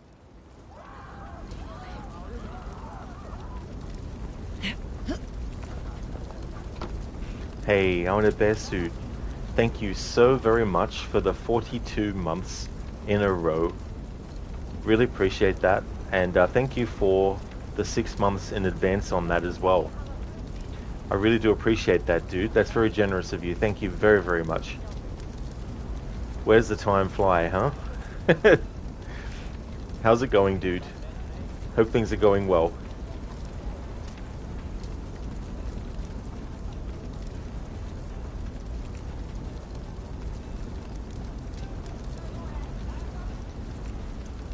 Listen, they're taking advantage of them September deals. Oh, absolutely. Bearsuit, you got to snap up those September deals. Well, thank you very much, Bearsuit, for choosing to do that. I really appreciate that. Help! Fire! Save my Voda, it burns!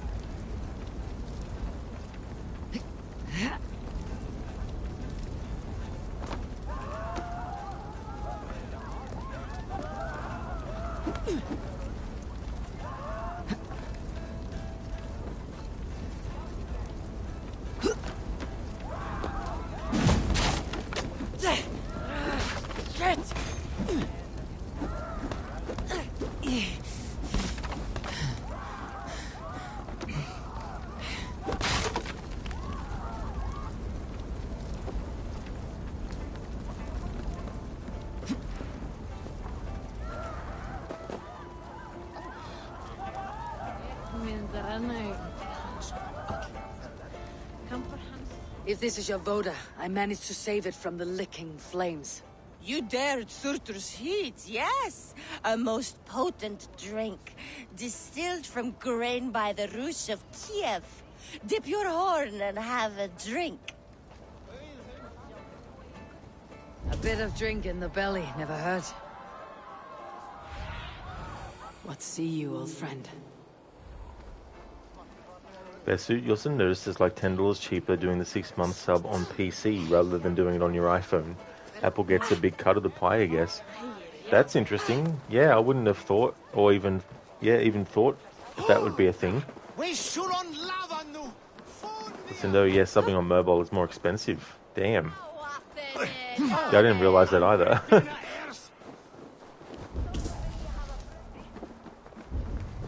They are going to kill him! I told him not to do it! Now he's locked up in that house with no way out! Come out, you dung-eating rat! What madness is this? You dare wash our beloved Hemingir with your filth! I asked you a question, friend. There's a Saxon within. One stupid enough to try sending Hemingir to heaven over Valhalla. Now he cowers behind a locked door! I only did right by his immortal soul! You will get what is right for you! Calm yourselves, all of you. I'll speak with him, unmask his true intentions. Get that stain out here now!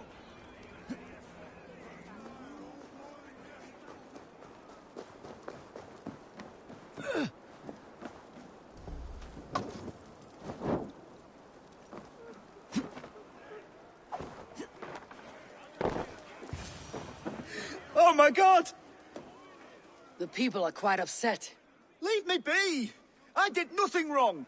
You should walk out of here on your own before you cannot walk at all. Yes, I'll walk. Don't hurt me, please.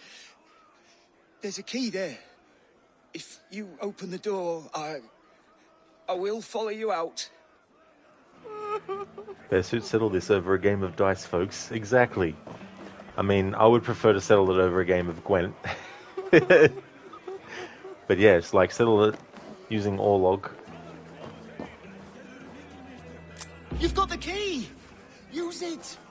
Get that stain out here now!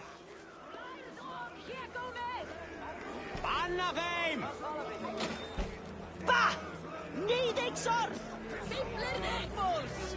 You'll pay for your wrongs, desecrator! Enough. Let him speak to explain himself. I loved Hemingr. I swear. I only want him to fly free in the kingdom of God. So you drench his body with your filth waters? Is it your Christian holy water? Of course. I anointed him in the name of the Lord.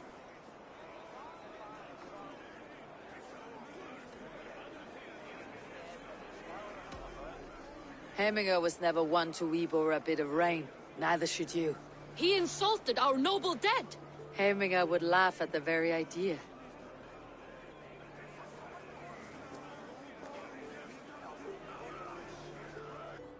Some order seems to have been restored. Now to Tryggvi, to let him know. There we go. The filler quest has now been completed. Dex, this door is barred from the other side. It'll haunt the dreams. This door is barred from the other side. This door is barred from the other side. This door is barred from the other side.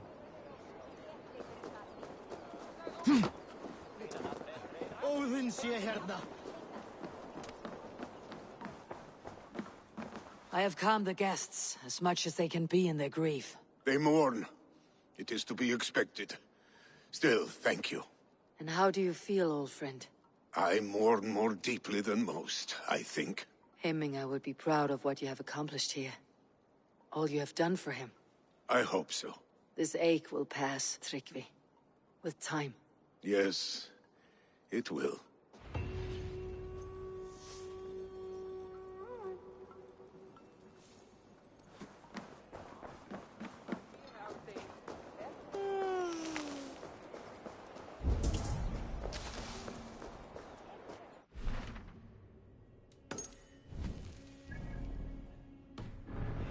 Dex 100% true. Exactly. And having to find the small little detail in the environment around the house to find where you have to actually shoot your arrow through is really, really annoying too.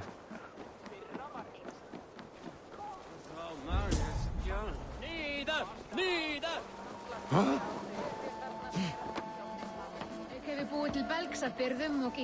Oh, I hate this flighter, like, almost started talking to the flighter. I don't mind flighting in this game, but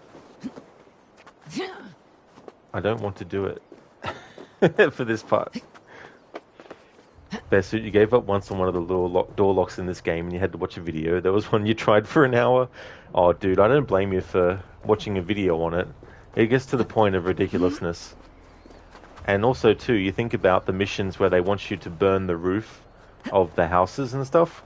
Yet when you try to do that on those things, well, the logic does not hold that you could actually get through that way.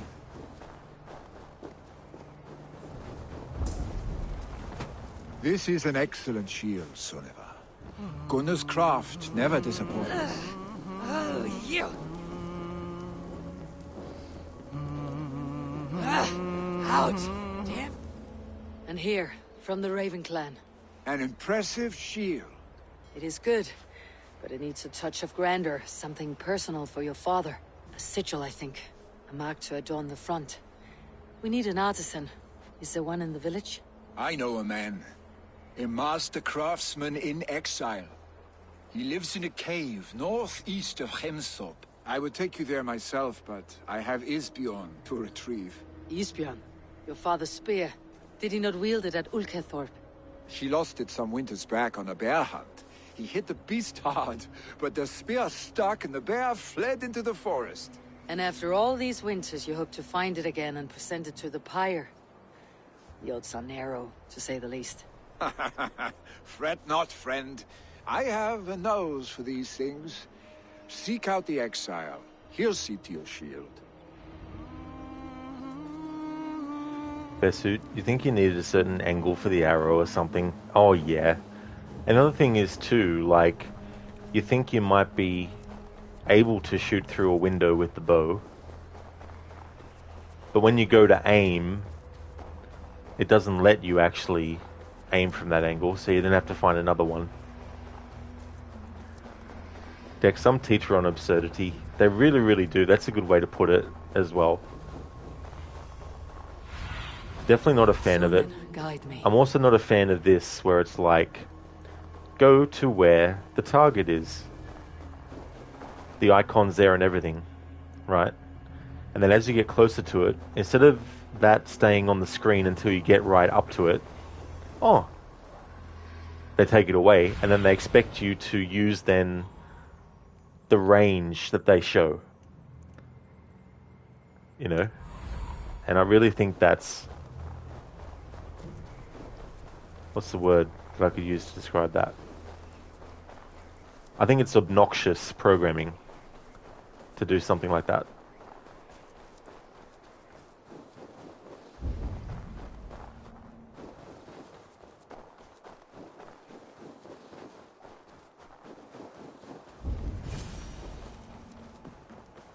This must be the cave Villy mentioned.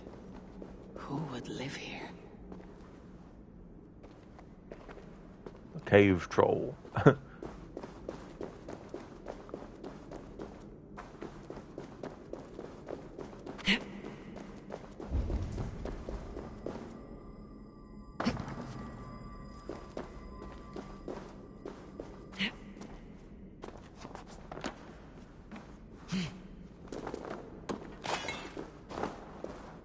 The exile must value his solitude living in a hole such as this.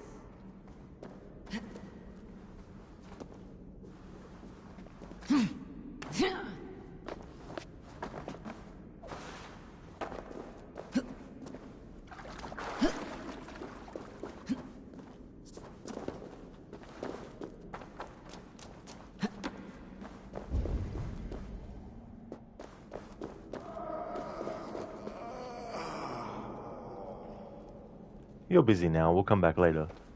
Seems you want some alone time.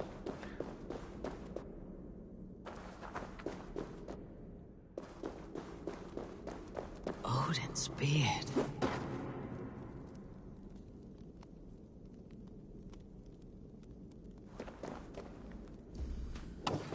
You're a difficult man to find. Hemminger Jarl is dead. I was told you're a master craftsman. I seek an etching on the shield to celebrate the life and death of Hemminger Jarl. The stones. Hemminger Jarl possessed a steady hand and steady heart. Do you possess the same?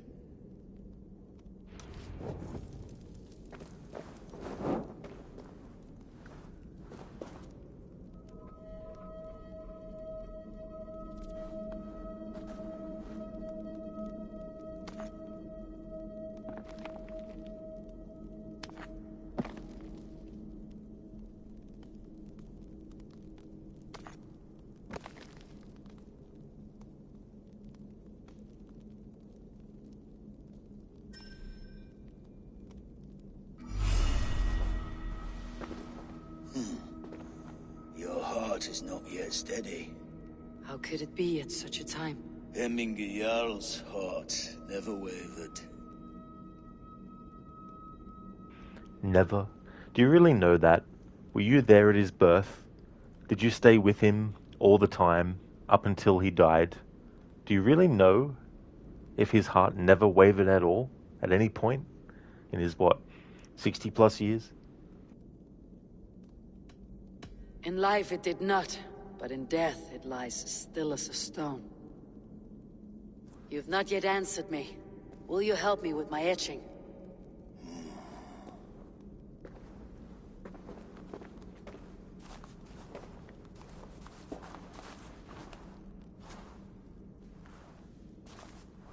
How will you remember him?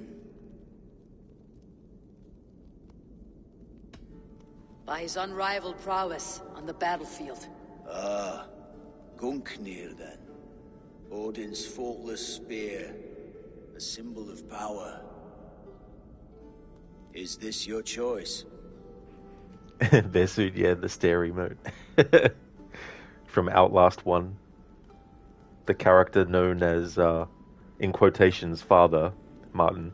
He's not actually a priest, but part of the experimentation that they've been doing at the Murkoff psychiatric hospital, the asylum, Mount Massive, has caused a psychosis where he believes that he's some kind of like priest and that you're some kind of like messiah figure or something like that.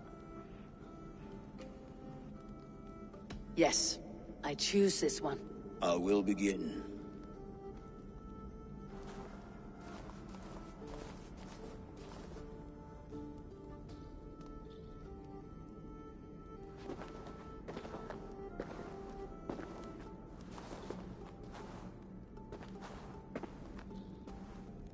How did you come to be here? Fate. I was given a death sentence. Unfairly, I felt. But a man was killed. Hemminger Jarl desired for me to live. The villagers did not.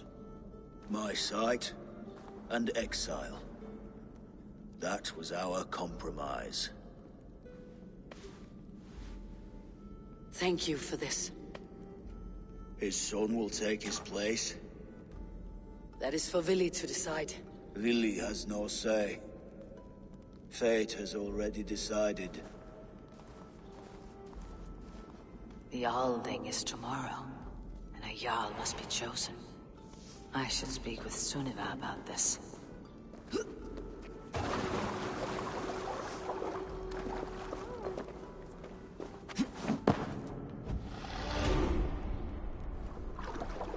That's interesting. If you do that move and Eivor lands in water and is underwater, they'll automatically get up out of the water. Whereas, of course, if you do it on land, they won't get up until you actually make them get up.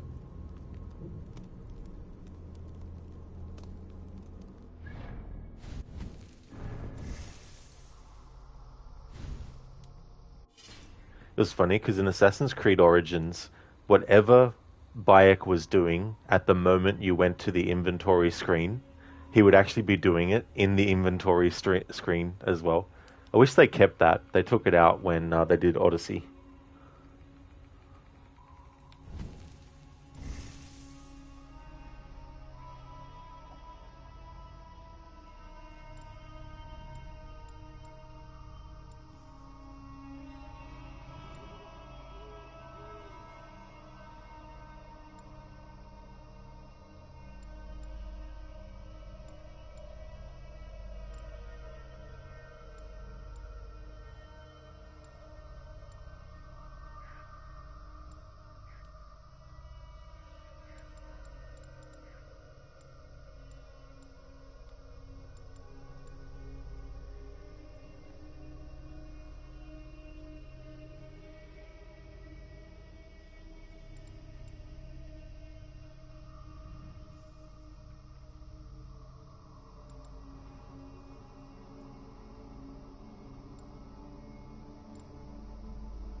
I like how the game automatically decided to make Eivor jump down instead of actually jumping towards the thing that they could very well have actually jumped to.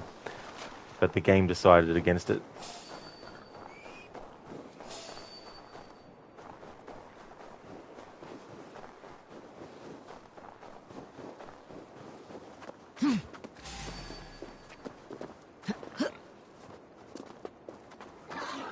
They probably won't even fix that in the next 50 years worth of the games if they ever get that far.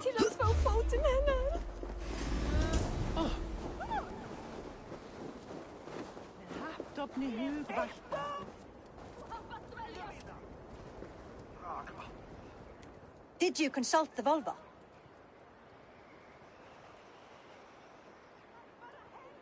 And were your questions answered? Some questions were answered. Others I must answer myself.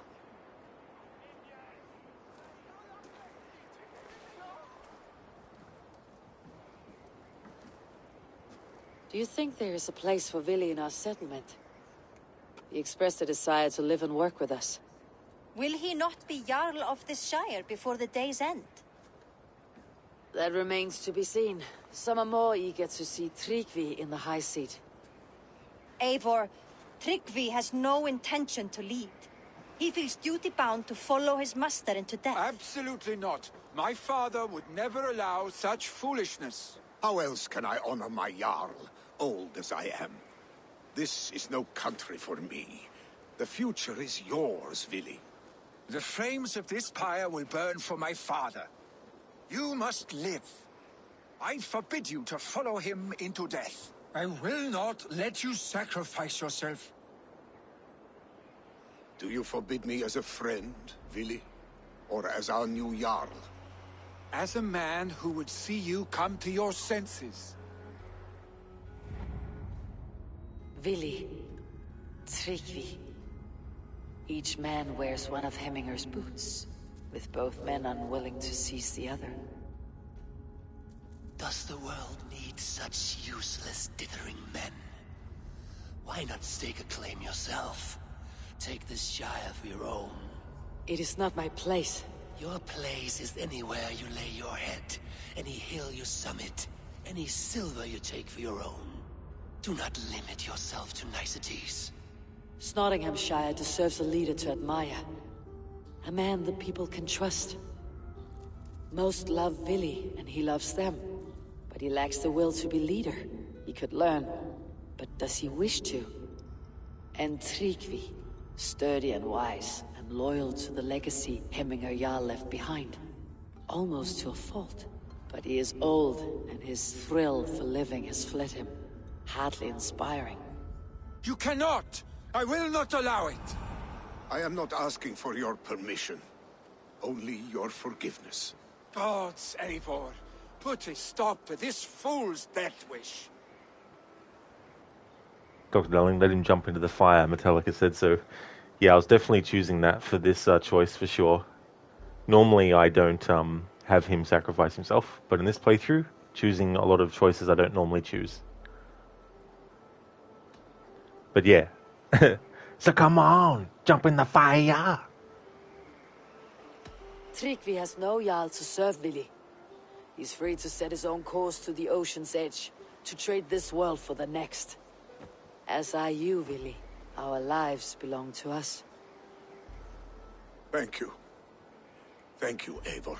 Vili, do not misplace your anger on friends who speak what they believe is truth. Do as you must, Tryggvi. I will miss you, old friend. And I you, my boy. I must prepare myself for the flames, body and spirit.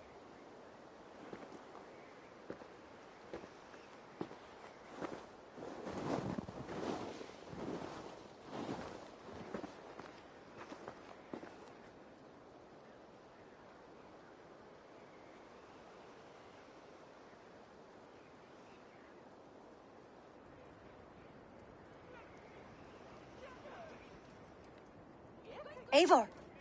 Sunniva! Picts were spotted moments ago, lurking in the thicket. Vili gave chase. Arshstick! You should have roused me first. Show me where he went. Let us wake the others. The dark is lousing with Picts. I can take them on myself. Tell me where. They're not far. I'll show you.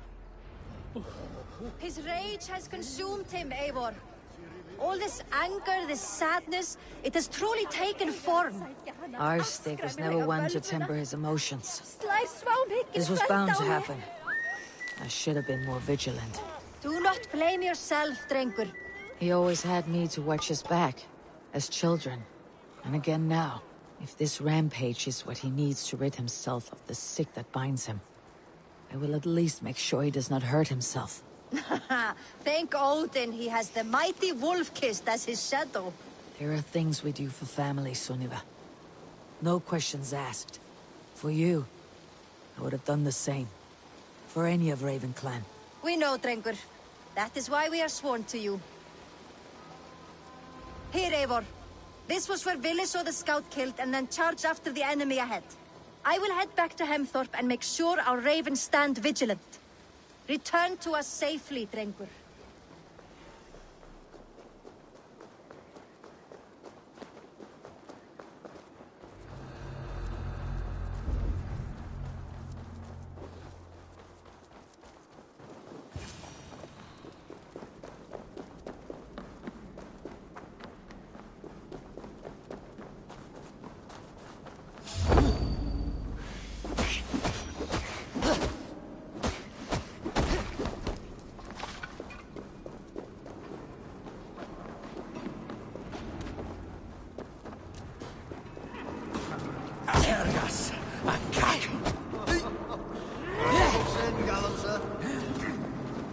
Eivor, perfect. I could use your aid right now.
Not bad of you, son.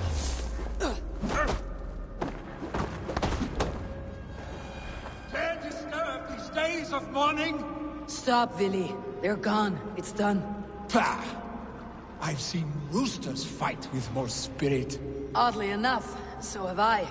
That sound. Is it thunder? Footsteps. We need to fall back. Follow me. Quickly!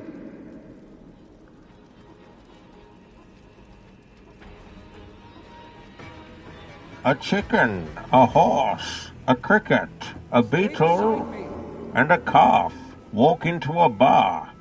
The bartender says, "Man, we really gotta fix that door."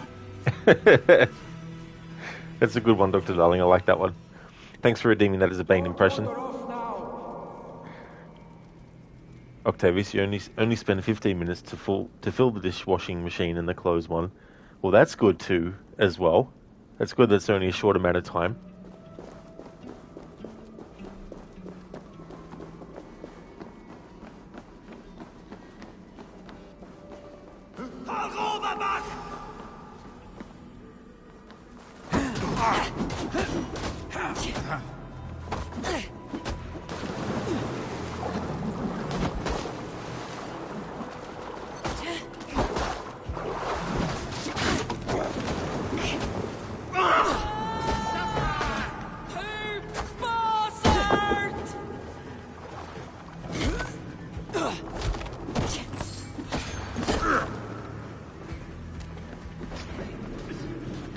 Dr. Darling, are you ending the stream after the winds lead you back to Randvi? I definitely will be, for sure.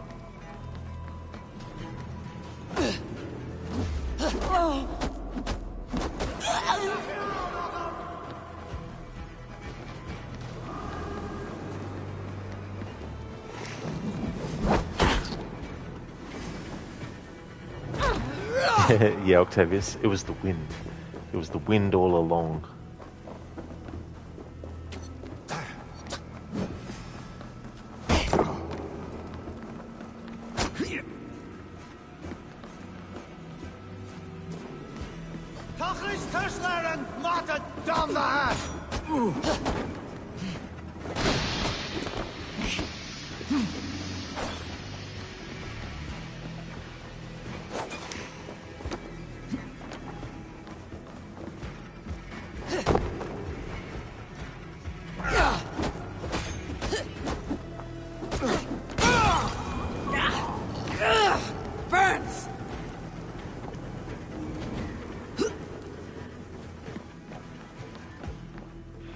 Adrian, I would just let you know that ammo is full. It is apparently, yeah. No more left. Stay with me.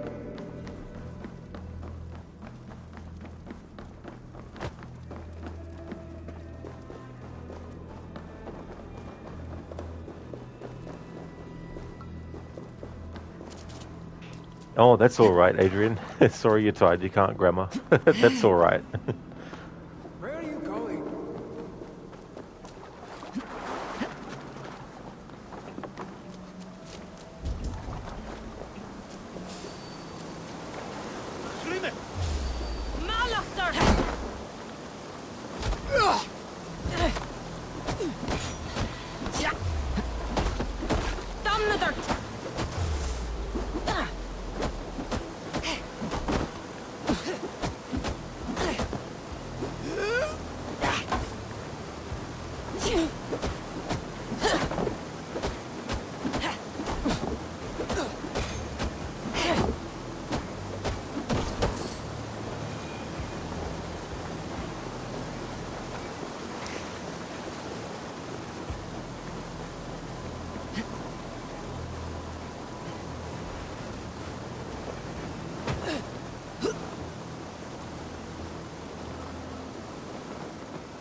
Ha ha! Thrilling, was it not? Just like when we were children, getting into trouble and getting away. Save your honey words for when we get out of here alive, Arstick.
Ah, my sword's thunderhammer.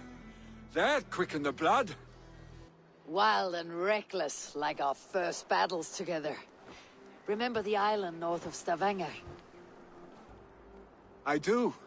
Kjotve the Cruel trained his berserkers there.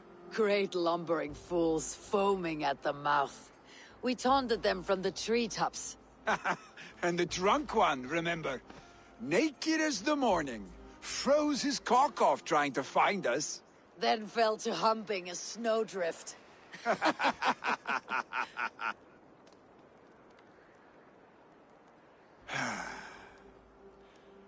Were you glad to hear from me? I did wonder what trouble you had been up to. But I smiled at hearing your name, and I wondered if you had taken after your father.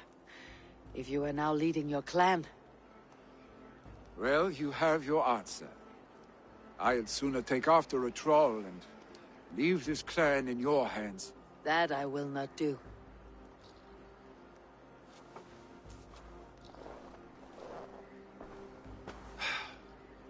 When my father was named Jarl, he had no one to help him, and still he triumphed. But I am not my father. I simply want to roam. Do you think Sleipnir would be content bound to a stable, no matter how glorious it may be?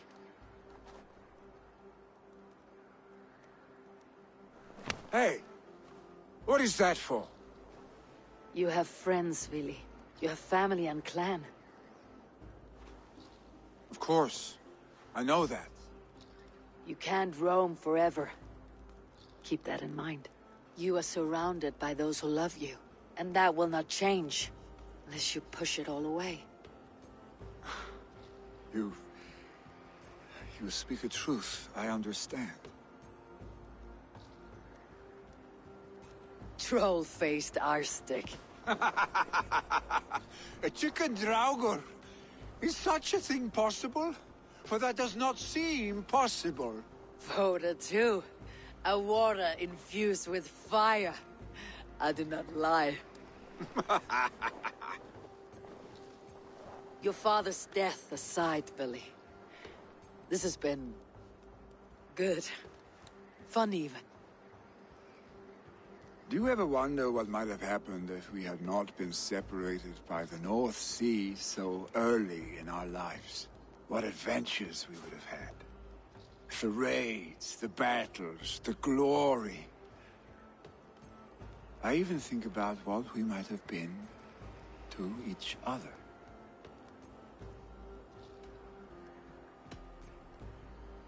No, I never dwell on our past that way. I find it slows me down to a crawl, and I'm not made for crawling. I think I'll turn in. Long day ahead.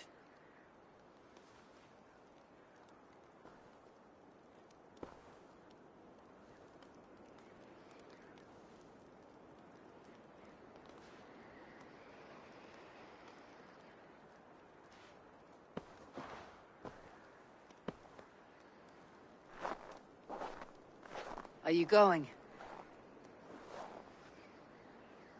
With so much on my mind, I haven't slept a wink. The funeral, the Thanes.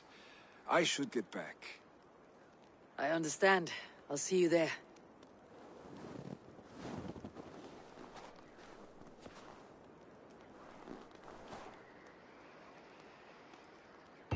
Billy, gone already.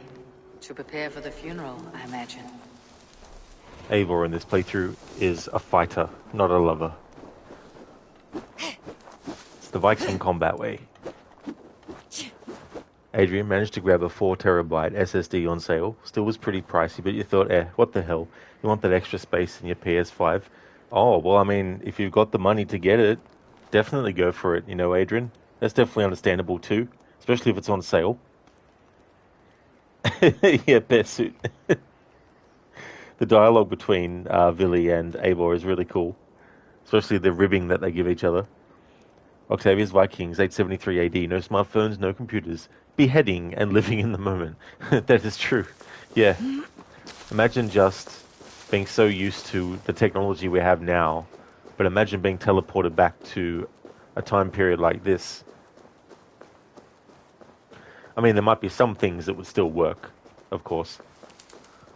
Like if you had fully charged your phone and took it with you to that time period, you'd still be able to access your phone for basic stuff, but obviously you wouldn't be able to pick up a Wi-Fi signal or anything like that. You wouldn't be able to access the internet or anything. You wouldn't be able to call anyone on your phone. But if you had some music that you liked, you could still listen to it until the battery ran out, and there'd be no way to actually recharge the battery, so... So many Danes, so many Norse. This will be the send-off Heminger deserves. All the funeral preparations are in order. Be patient, Heminger Jarl. We're about to send you on your final journey. Pico, hey Rod, and yes, you're lurking, spying on you. You're my secret passion to watch. Just be pleased you're not on camera.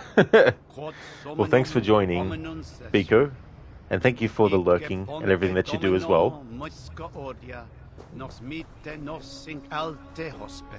Will your god water survive these flames? It will. And should Heminger Jarl so desire, our god will be ready to accept him into the kingdom of heaven. Solum modo in paradisum. Pax aeterna est... I hardly recognized you outside of your cave. I regret not seeing my great Jarl again. You have done him a kindness by being here. Now do him one more. Have another drink, or 10. 2 or 10, 1 or 10, 2 or 10. Claudius would approve. Pico, you're playing Elder Scrolls Online, Outer Worlds 1, No Man's Sky, and Destiny 2. Oh, you need to get back into Plucky Squire as well. There's definitely a lot of different games, Pico, that you got going at once. But that can be cool too as well. When you get tired of one, you can just jump to another. Yeah, Lucinda. It's like 1 or 10 or 50.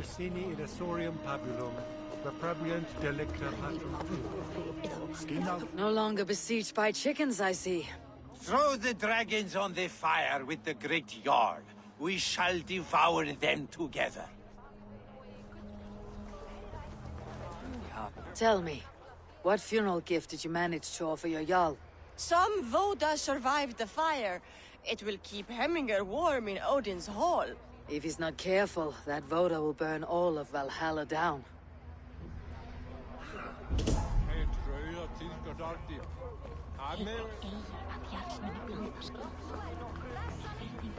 Eivor, we meet again. Brothers, sisters, kin and clan. It is time. Halfdan, it's good to see you. Aye. If only our meeting were to take place during a more joyous occasion. To come all this way, you must have known him well. Not as well as I would have liked. But he was a fine warrior and an honest man. One I could trust, and I trust very few. To Hemminger Jarl, Skull. Aye, Skull. In this stream, we did the story arc with Halfdan. But of course, you can... Oh, no, you can't. That's right. This doesn't become available before that. I've not seen your face among the Hemminger clan. From where do you hail? I come on behalf of the mighty Halfdan Ragnarsson of Northumbria to deliver a gift to the departed Hemming Jarl. These people are good drinkers and good warriors. Halfdan will be pleased.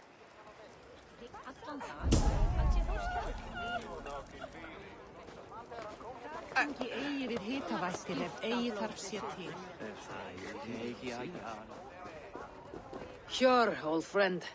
It is good to see you here. Is Luvina here as well? One of us had to stay in Jorvik. She wishes she could be here, but alas, our duties never rest. Aye, never. Only Hemminger Jarl has that privilege now. Oh.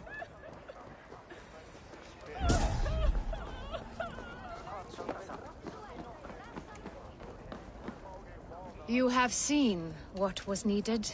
I have. More than enough.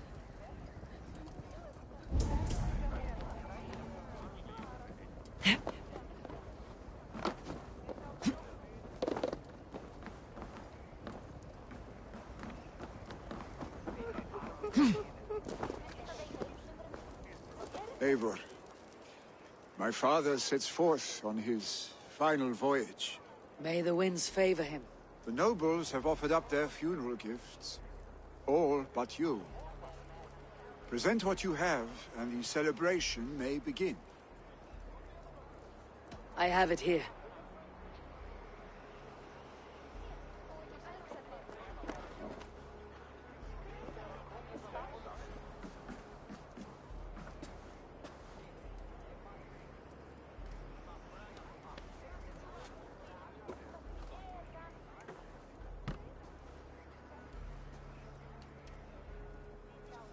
A shield bearing the rune of Gugnir, exalted spear of Odin. May it guide this great man's aim. Eternal be your war strength, Hemminger. Drenched in battle dew, may you fight until the sky wolf swallows the sun.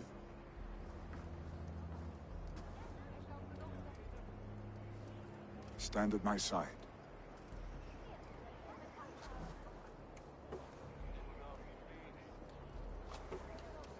Speak from your heart, Hemminger, son.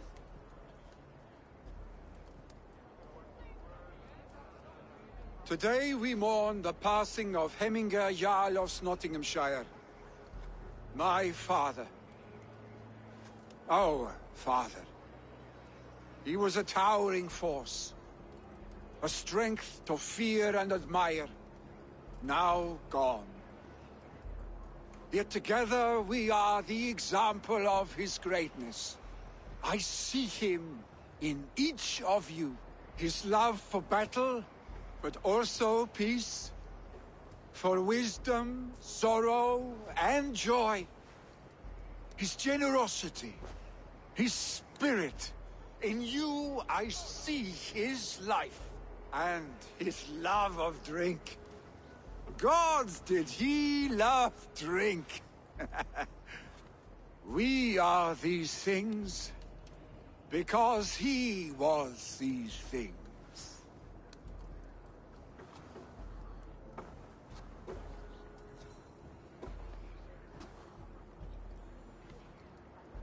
Father, we shall be to our children what you were to us. And when they are ready, we will meet you again. You have made this old man proud. Each of you.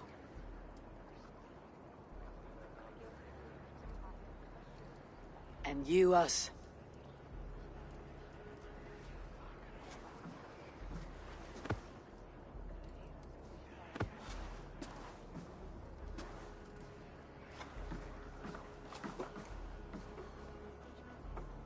"9 days, One Eye hung from the tree. 9 worlds he saw. 9 runes he found. 9 nights he bled.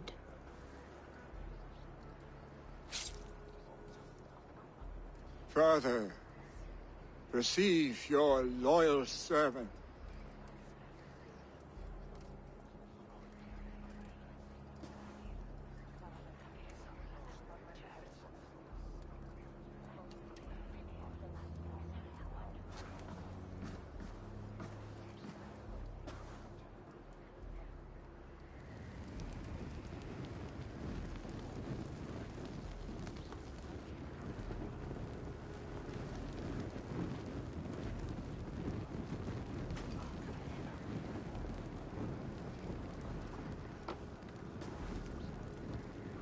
Give him a fine farewell.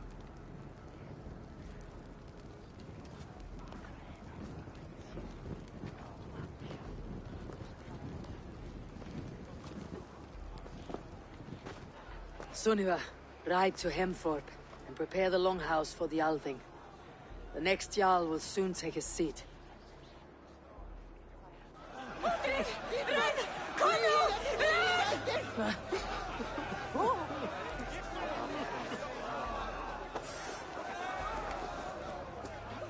Shall we lock horns?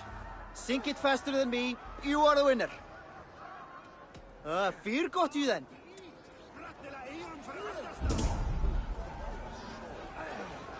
Adrian's Nottinghamshire Burg. It's like there's some snot in my hamburger. What the hell?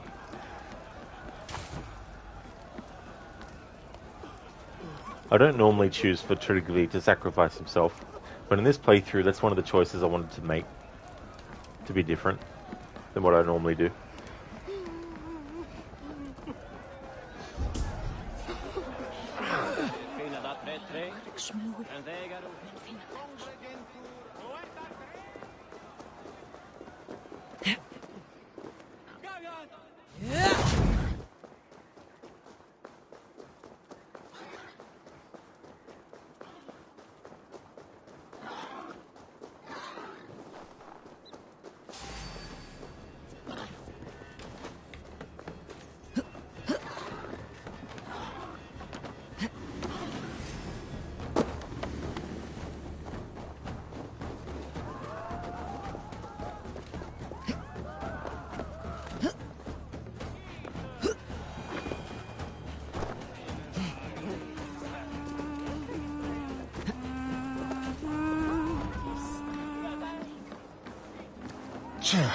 What is to happen to us? Who will we follow? Really? He's a fine Norseman, but is he ready to be a Jarl?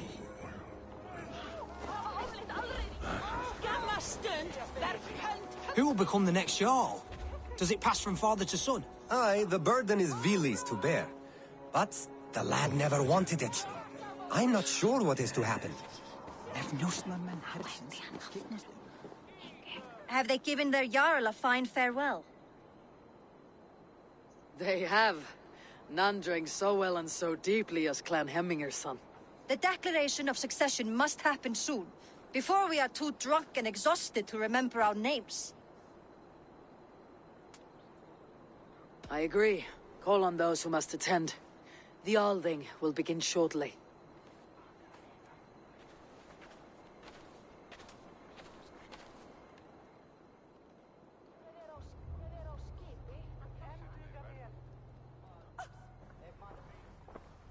Eivor! You look uneasy. I'm not so drunk I cannot stand, but... hang on to me a moment. You do your father proud by this celebration, and by taking his seat. He wanted this, Vili. I should have given him the satisfaction of accepting his offer while he lived. He knows my heart beats for battle and glory, not leadership and wise counsel.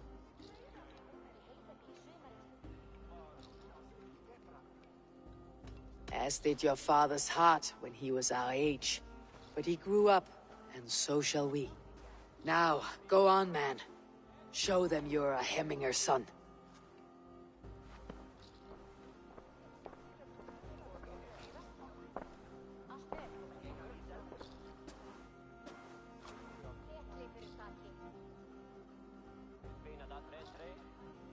People of Hemthorpe, of Ulkerthorpe, of Nottinghamshire. We honor neither Tryggvi nor my father by continuing to mourn. These men dedicated their lives to bettering all of Nottingham. They died in that service. Now, I humbly pledge my life to following in their path. And I ask each of you to rise and be to me what Tryggvi was to my father. Together, we shall build the world they wish to build. You have already learned that people prefer shorter speeches to long ones, Vili Jarl. It will take time to wear that title with comfort. My father never swore a formal oath with your clan. There was no need, for you are family. Let it be known, the Hemmingers and Clan Raven are true sworn friends from this day forward. Do you accept? Aye. Well? Be fair, be just, and call upon us often, Arstick.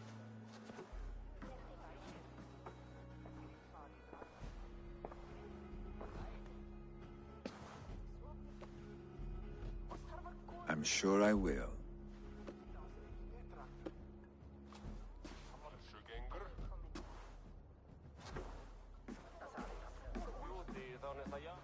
Haukar i alla gått þeim mjög silfri.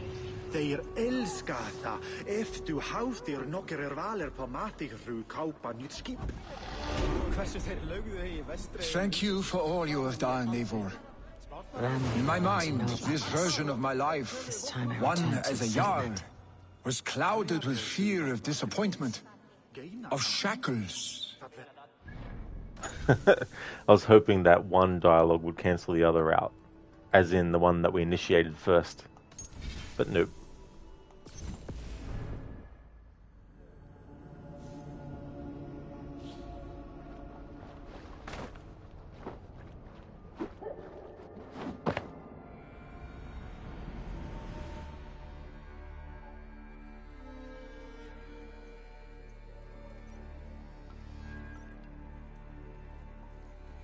Randy will want to know about this. It is time I returned to the settlement. Thank you for all you have done, Eivor. In my mind, this version of my life, one as a Jarl, was clouded with fear of disappointment, of shackles. But seeing you as a leader in your own right inspires me to do the same. Farewell, old friend.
I bring fair tidings, Ranvi. Hemmingar Jarl in Nottinghamshire has passed, but his clan remains allied to us. Sad news, but you made the best of it. I saw my old friend Vili on my visit. He's their Jarl now, and he's pledged to aid us in times of need.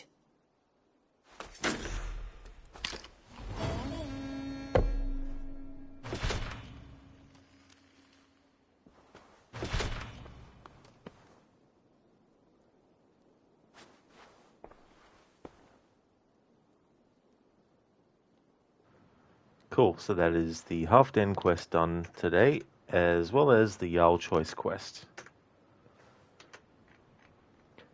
Okay, so this is what I have left for the rest of the playthrough. So the next story arc that I'll be doing in the next stream will be Lincolnshire, with the character of Hunwald.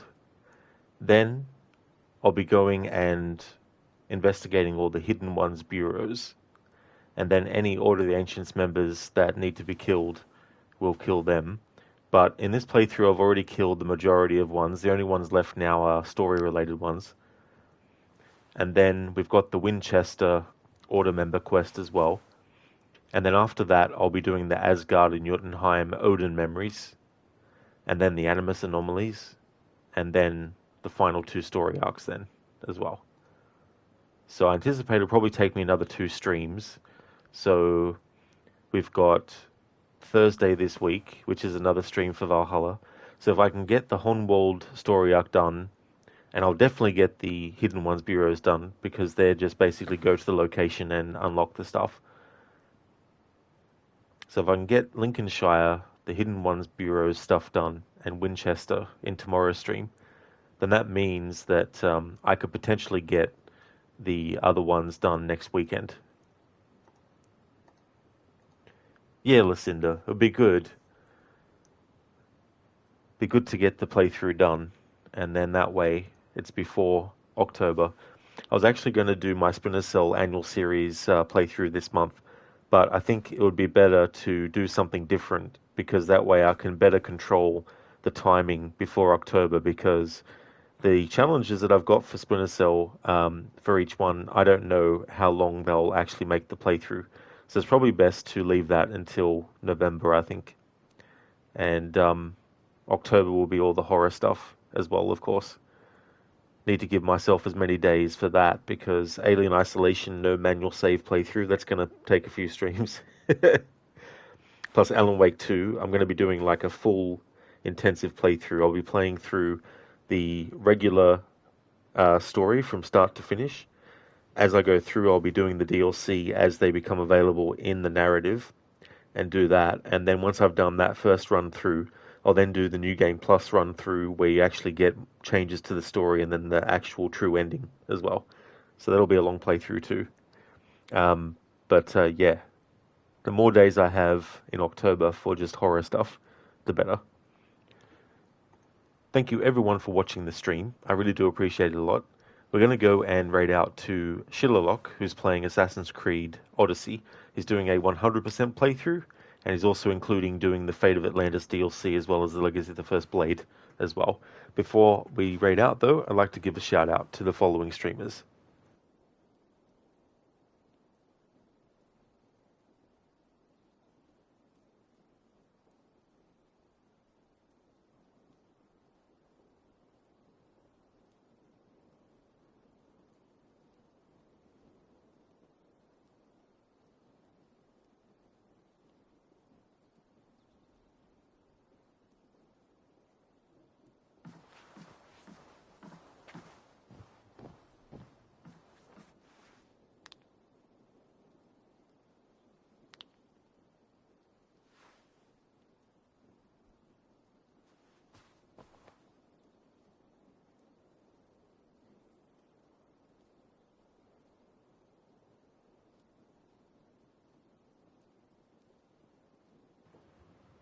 Would definitely like to recommend people check out Avi the Oni, who's doing Marvel Spider-Man Remastered, in Mita, who's doing Assassin's Creed Origins, Gizlek, who's been doing Kamiwaza Way of the Thief, I'm in a Bear Suit, who's playing through not the original, but Resident Evil 1 remake, but with original GameCube hardware. Crocodiles is doing a playthrough of Banisher's Ghost of New Eden. Lucinda is doing Days Gone, a partial playthrough until Dying Light the Beast comes out, and then she'll be switching to doing a full playthrough of that game. Shaky Johnson, who is doing Far Cry 6, and Shin the Ninja Penguin, who's doing the first Dying Light in the lead up to Dying Light the Beast coming out. So definitely recommend checking out all those streamers if you haven't before. Biko, thanks for all. We just about spoke, lol. Only just. We're spying on you today. Well, thank you for the lurking, Biko. Dr. Darling, hopefully you'll be punching Fenrir during the weekend. You don't want to miss that. That is true, Dr. Darling, yeah. Yeah, the Odin and Jotunheim memories, where I do them in the story arcs, is good, especially for a playthrough like this, because by this point I've gotten enough upgrades and things to help with using fists and feet. Yeah, it's a great name that I'm in a Bear Suit has, for sure. Biko. Listen, that is absolutely no trouble at all for the shout-out. No worries. Now, bro, I definitely will have a good day or night. Thank you very much. I hope you do too. Thank you, everyone, for watching. I really hope that everyone has a great day or night, whichever the case may be. Here's a general raid message that everyone can feel free to copy and paste. And I'll also put one in chat for subscribers as well. If you see me streaming this again, then you know it's become my Thursday stream.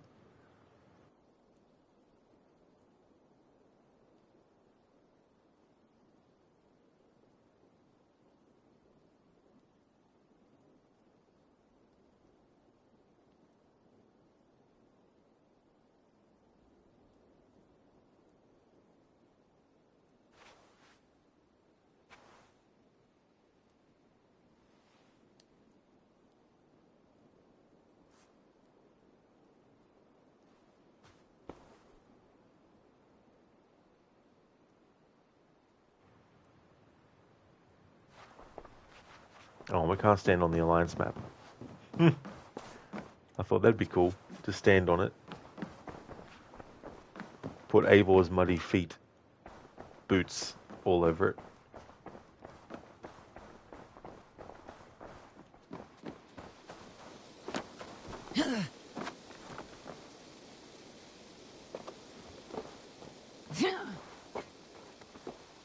Dr. Darling, redeemed. I want to stand on the Alliance map.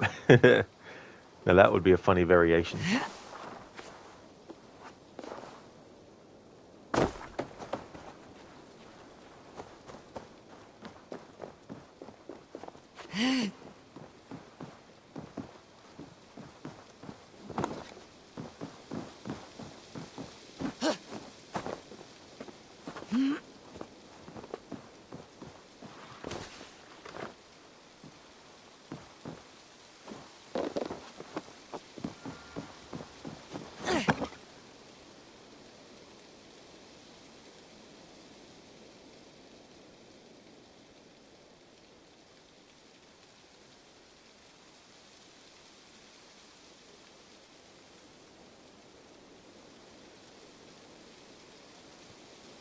Recently.